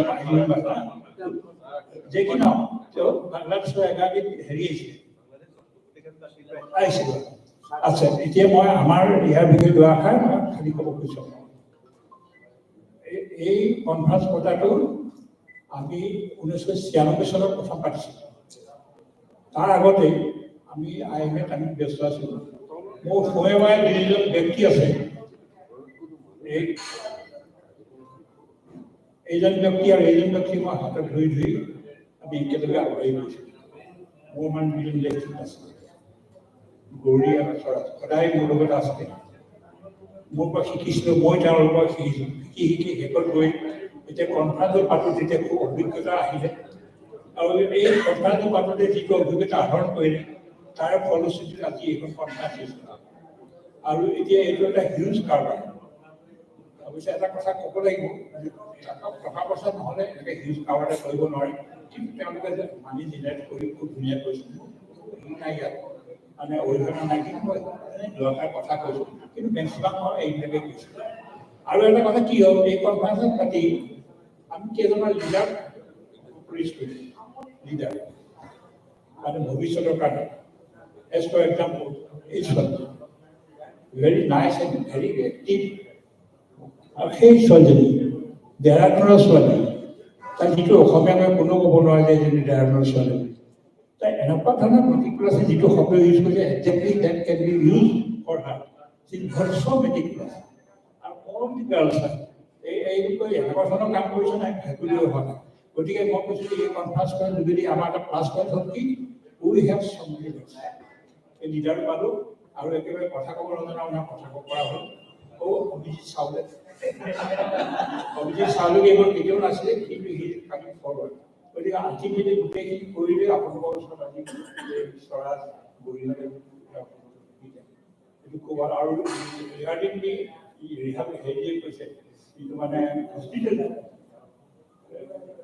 চৌধুৰী যে কৈছে এই বিশ্লেষণ বনাটো এইটো তিনিচুকীয়াৰ গাৰ্লছৰ এইটো এটা ট্ৰেডিশ্যন আছে আমি জেনেৰেলি কিছুমানক আমি ষ্টেচনৰ পৰা বাছ ষ্টেচনৰ পৰা আনিছোঁ আমি ষ্টেচনৰ পৰা আনিছোঁ এয়াৰপৰ্টৰ পৰা আনিছোঁ এইটো কোনো কেডিটৰীয় কথা নহয় কিন্তু এইটো আমাৰ এটা ইনহেৰেণ্ট এটা বস্তু এটা আছে যে আমি সেইটো চব্জি একো নিদিওঁ মাছ খাৰ দিম সেইটোৱে হস্পিটেল আমি যে মাছ খাৰ দিছোঁগৈ খুৱাই কোনো সুখ কৰিব নোৱাৰোঁ গতিকে আপোনালোকৰ ওচৰত কিবা দুখ কৰিছোঁ মাফ কৰি দিব কিন্তু ভৱিষ্যতে যাতে আৰু ভাল হয় মই আশা কৰিছোঁ আৰু দাদাৰ এই আজি উপস্থিতিয়ে আমাক বহুত সুস্থ বঢ়াইছে আমি বহুত উৎসাহিত হৈছোঁ মোৰ ইয়াত খুব আৱেগিক হৈ গৈছে দাদাৰ কাৰণে নৱবৈছে ডেকাজন কেনেকৈ আহিছিল ষ্টিল মই তেওঁলোকৰ নিশ্চয় খোজ কাঢ়িব নোৱাৰিম আই এম 5 years দূৰে গৈ 1935 জন্ম তেখেত দীপালী বাইদেউৰ ক্লাছমেট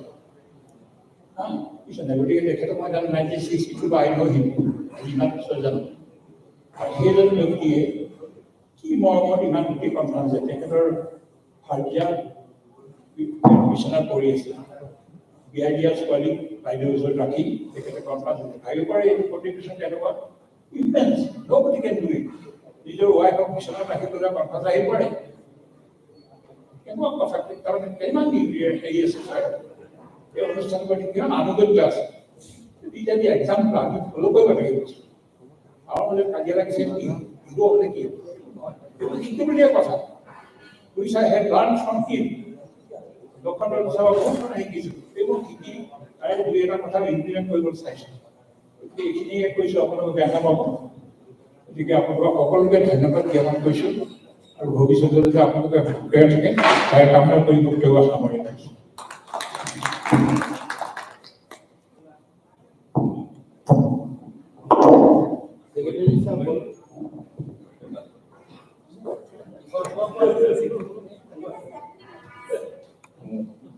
কিনো কম ছাৰৰ ইমান চিনিব পাৰোঁ মানে মোক যেতিয়া দায়িত্বটো দিছিলে যে ছেক্ৰেটাৰী হোৱা অলপ ভয়ো লাগিছে এতিয়াও কৰি পোৱা নাই ইমান ডাঙৰকৈ আৰু তিনিচুকীয়া 28 years যে কনফাৰেন্স বহুত ডাঙৰ এটা গেপ চেনেলবিলাক আমি বিচাৰি পোৱা নাছিলোঁ তবু এই বৰদেউতাহঁতে খুৰীদাহঁতে চবে সাহস দিলে কৰা পাৰিবা তো সেইটোৱে লাগে আৰু আমাৰ ৰীতিমতি উলকা বাইদেউ আৰ্টিকল আছে চবৰ এই সহায় সহযোগৰ পাই যেনে এই কনফাৰেন্সখন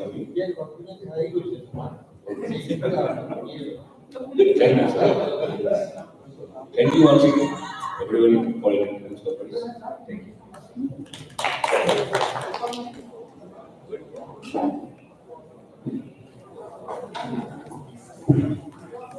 বেছি নকওঁ মই বৰ্ডাৰ লাইনত সঁচা প্ৰেচিডেণ্ট গতিকে আমাৰ এই তিনিচুকীয়া একাডেমি যে আমাৰ এই 96ৰ কনফাৰেন্সৰ পাছতে ফৰ্ম কৰিছিলোঁ আমি ফৰ্ম কৰি আমি 3-4 বছৰমান খুব এক্টিভ হৈ আছিলে বহুতখিনি কাম কৰিছিলোঁ তাৰপিছত কিন্তু লাহে লাহে অকণমান আমাৰ এক্টিভিটিছ কমি আহিছিলে তাতে ক'ভিড আহিলে আৰু কমি আহিলে সেইকাৰণে যোৱাবাৰ আমি যেতিয়া শিলচৰ কনফাৰেন্স হ'ল তেতিয়া আমি ভাবিলোঁ নেক্সটখন আমি কেলৈ নাপাওঁ আমি কথা পাতিলোঁ পাতিবলৈ আমি দিনৰ পাছত আমি ভবা নাই যেতিয়া পাৰিম নে নাই চবে ক'লে আমি পাৰিম আমাৰ এটা যিটো হোৱাটছএপ কৰিছে তাত চবে গোটাই দিয়ে বুলি ক'লে তেওঁলোকে আমি পালোঁ পাই মেলি আমাৰতো চিন্তা হ'ল আমি ক'ত পাতিম কি নাই এইখিনি খৰচ আমি ভাবিছিলোঁ মেডিকেল কলেজতে পাতিম তাত বহুত খৰচ কম হ'ব এখন লগত যদি ইমান দূৰ ইয়াৰ পিছত আমি কথা পাতি মেলি আল্টিমেটলি এইটোৱে লৈ ল'লোঁ লৈ মেলি ইফালে চাই কিন্তু আমাৰ যিবোৰ পেণ্ডেল হয় বৰ এটা ভাল নেদেখি এটা কিতাপ আনিবলৈ হ'লে আমি এইখিনি গুৱাহাটীৰ পৰা আনিব লগা হয় গতিকে এইটো খৰচ পাতি অলপ বেছি হৈছে গতিকে আমাৰ ফালৰ পৰা যিখিনি চেষ্টা কৰিব পাৰোঁ আমাৰ সকলোৱে আমি হয়তো আজি এইখিনি সহায় সহযোগিতা সকলোৱে নাপালে নিশ্চয় ইমানখিনি আমি কাম কৰিব নোৱাৰিলোঁ যিটো কৈছে ৰাতিপুৱাই আপোনালোকক হেৰি কৰিছোগে হয় এইটো আমাৰ এটা পৰম্পৰা নিচিনাই তিনিচুকীয়া অন্য বহুত কেইবাবাৰো আমি আনিছোগে কাৰণ ষ্টেচন পৰা আৰু হেৰিৰ পৰা মই যেতিয়া ফোন কৰিছোঁ আমাৰ উইংগাৰ এখন আৰু গাড়ীখনলৈ সিহঁতি মানে এনেই ৰাইট টাইমটো 4:30 মই 4টা মানত ফোন কৰিছোঁ সিহঁতলৈ ৰেডি আছেনে অঁ ছাৰ ৰেডি আছে ক'ত আছে বোলে ছাৰ ওলাইছোঁ মই ওলাই গৈ পাবগৈ নাই তাৰপিছত ট্ৰেইন চাইছোঁ অকণমান লেট 5টা মানত পাবগৈ 4:30 ফোন কৰিছোঁ ছাৰ গৈ আছোঁ মোৰ চিন্তা হ'ল আৰু বেছি পাবগৈ নাই আকৌ আহি থাকে নামি থাকে বেলেগত কিবা গুচি আহে গতিকে সেইটোলৈ ইমান এটা ক্ৰেডিট ল'ব লগা বস্তু নহয় বাকী খোৱাৰ বিষয়ে ইতিমধ্যে গোটেইখিনি কৰি দিলে আৰু চাইণ্টিফিকৰ সকলোখিনিতো আমাৰ চাইণ্টিফিক অভিজিতে কৰি দিছে বাকী সকলো কামতে আমাৰ বুঢ়া বুলি ক'লে বেয়া পাব কিন্তু বুঢ়াই নেথেলিলে নাযায় নহয় সকলো কামতে মিলিছে আমাক পইণ্ট কৰি দিছে নহ'লে ইমানখিনি আমি মানে পাৰফেক্ট হ'ব নোৱাৰিলোঁ কিছুমান হ'ব আমাৰ ছবিনাৰখন বহুত কুটি গ্ৰুপ আছিলে সকলোখিনি এডিটৰে হেৰি কৰি দিয়াৰ পাছত দৰ্শকাই ফাইনেল মানে অপি কৰি দিছে আৰু শুদ্ধ কৰি দিছে গোটেইখিনি সেইমতে আমাৰ ছবিনাৰখন আমাৰ ওলাই আহিছে হয়তো ভুল ৰান্ধি নথকাকে আৰু এজ এ প্ৰেচিডেণ্ট অফ চানাম এটা দায়িত্ব আহি গৈছে আমাৰ গুৰুসকল এতিয়া চাৰিজন আছেই আৰু আছেই পৰা সদায় সহায় সহযোগ আশীৰ্বাদ ডিৰেকশ্যন পাই থাকিম বুলি ভাবিছোঁ আৰু আমাৰ এই ছাৰসকল এই চাৰিজন আৰু কেইজনমান আছিলে গগনাথতো আছিলে সদায় আমি কনফাৰেন্সত আমি জুনিয়ৰ যদিও ছাৰহঁতে সদায় আমাক মৰম কৰি একেলগে আমি বহুতখিনি ইয়াত আছিলোঁ গতিকে আমাৰ এটা নিজৰ অন্তৰংগ হেৰি এটা আছে সেইকাৰণে আমি এই ভ্ৰমণৰ আগতে ছাৰহঁতক ফোন কৰিছিলোঁ ছাৰহঁত আমাক ক'লে চবৰে ইণ্ডিভিজুৱেলি অলপ ফোন কৰা নিজৰ মানুহ আহিবনে নাই কাৰণ আমি ইমানখিনি পাতিম যদি ডেলিগেট অকল 10জন আহে আমাৰতো নহ'লে গতিকে ডেলিগেটে ইমান আহিলে সকলো ডেলিগেটলৈ আমাৰ এড্ৰেচিটক আমি ধন্যবাদ জনাইছোঁ কাৰণ বহুত দূৰৰ পৰা আহিছে ধুবুৰী কোকৰাঝাৰৰ পৰাও আহিছে শিলচৰ কৰিমগঞ্জৰ পৰাও আহিছে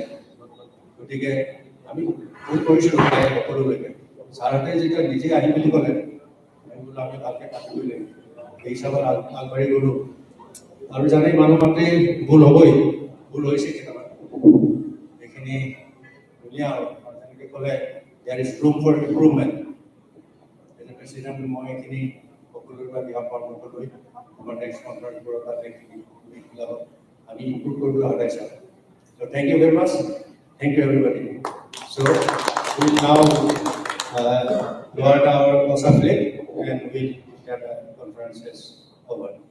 Thank you. So I request everyone to proceed to the flag, OSA flag. We'll lower it and we'll.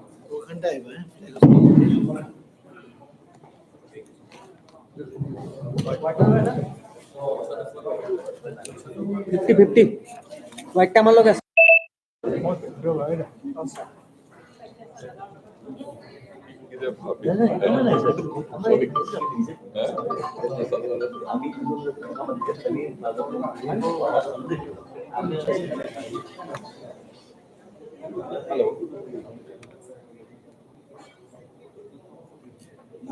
চাই মেলি আমাৰ কিহৰ কাৰণে লাগিব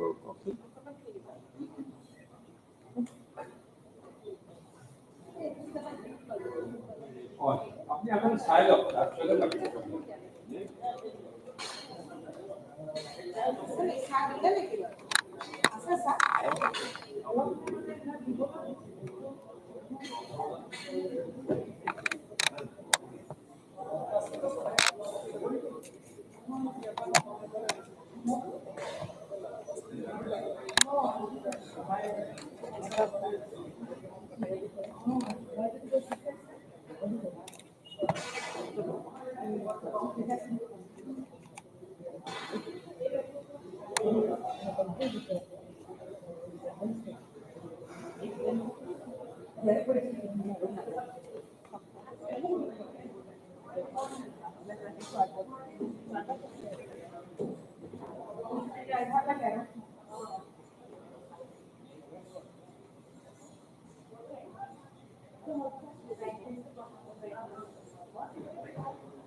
क्या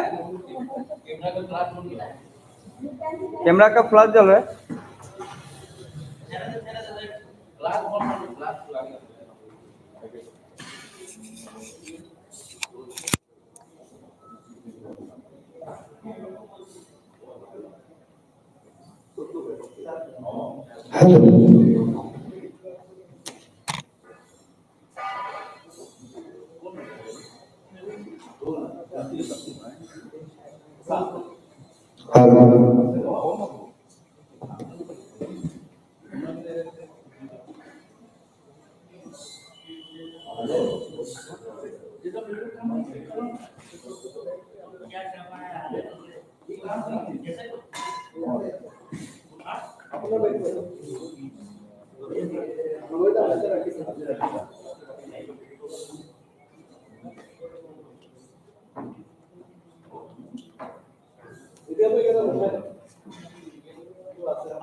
हम अभी ढोलकी को अंदर में আমরা বুঝতে পারছি ওই यहाँ का भी टेकिंग करेगा पूरा बात सुन पहले पूरा बात सुन हेलो तो क्या बोला जाता है ये जितना भी पेन रखेगा ना सब चारों सब नहीं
अरे कौन सा कुछ बोलो ना कौन सर को फोन करके पूछिए बाकी तो खोल ही रहा देख रहे काम कर रहे काम बोल रहा बोले तो हम लोग बिना पूछे नहीं खुलेगा ना वही तो बोल रहा नहीं बोल रहा मुझे आप लोग जो गाली नहीं खाए ना फिर हम थोड़ा सा के लिए नहीं खाना चाहते तुम चल रहा नहीं चल रहा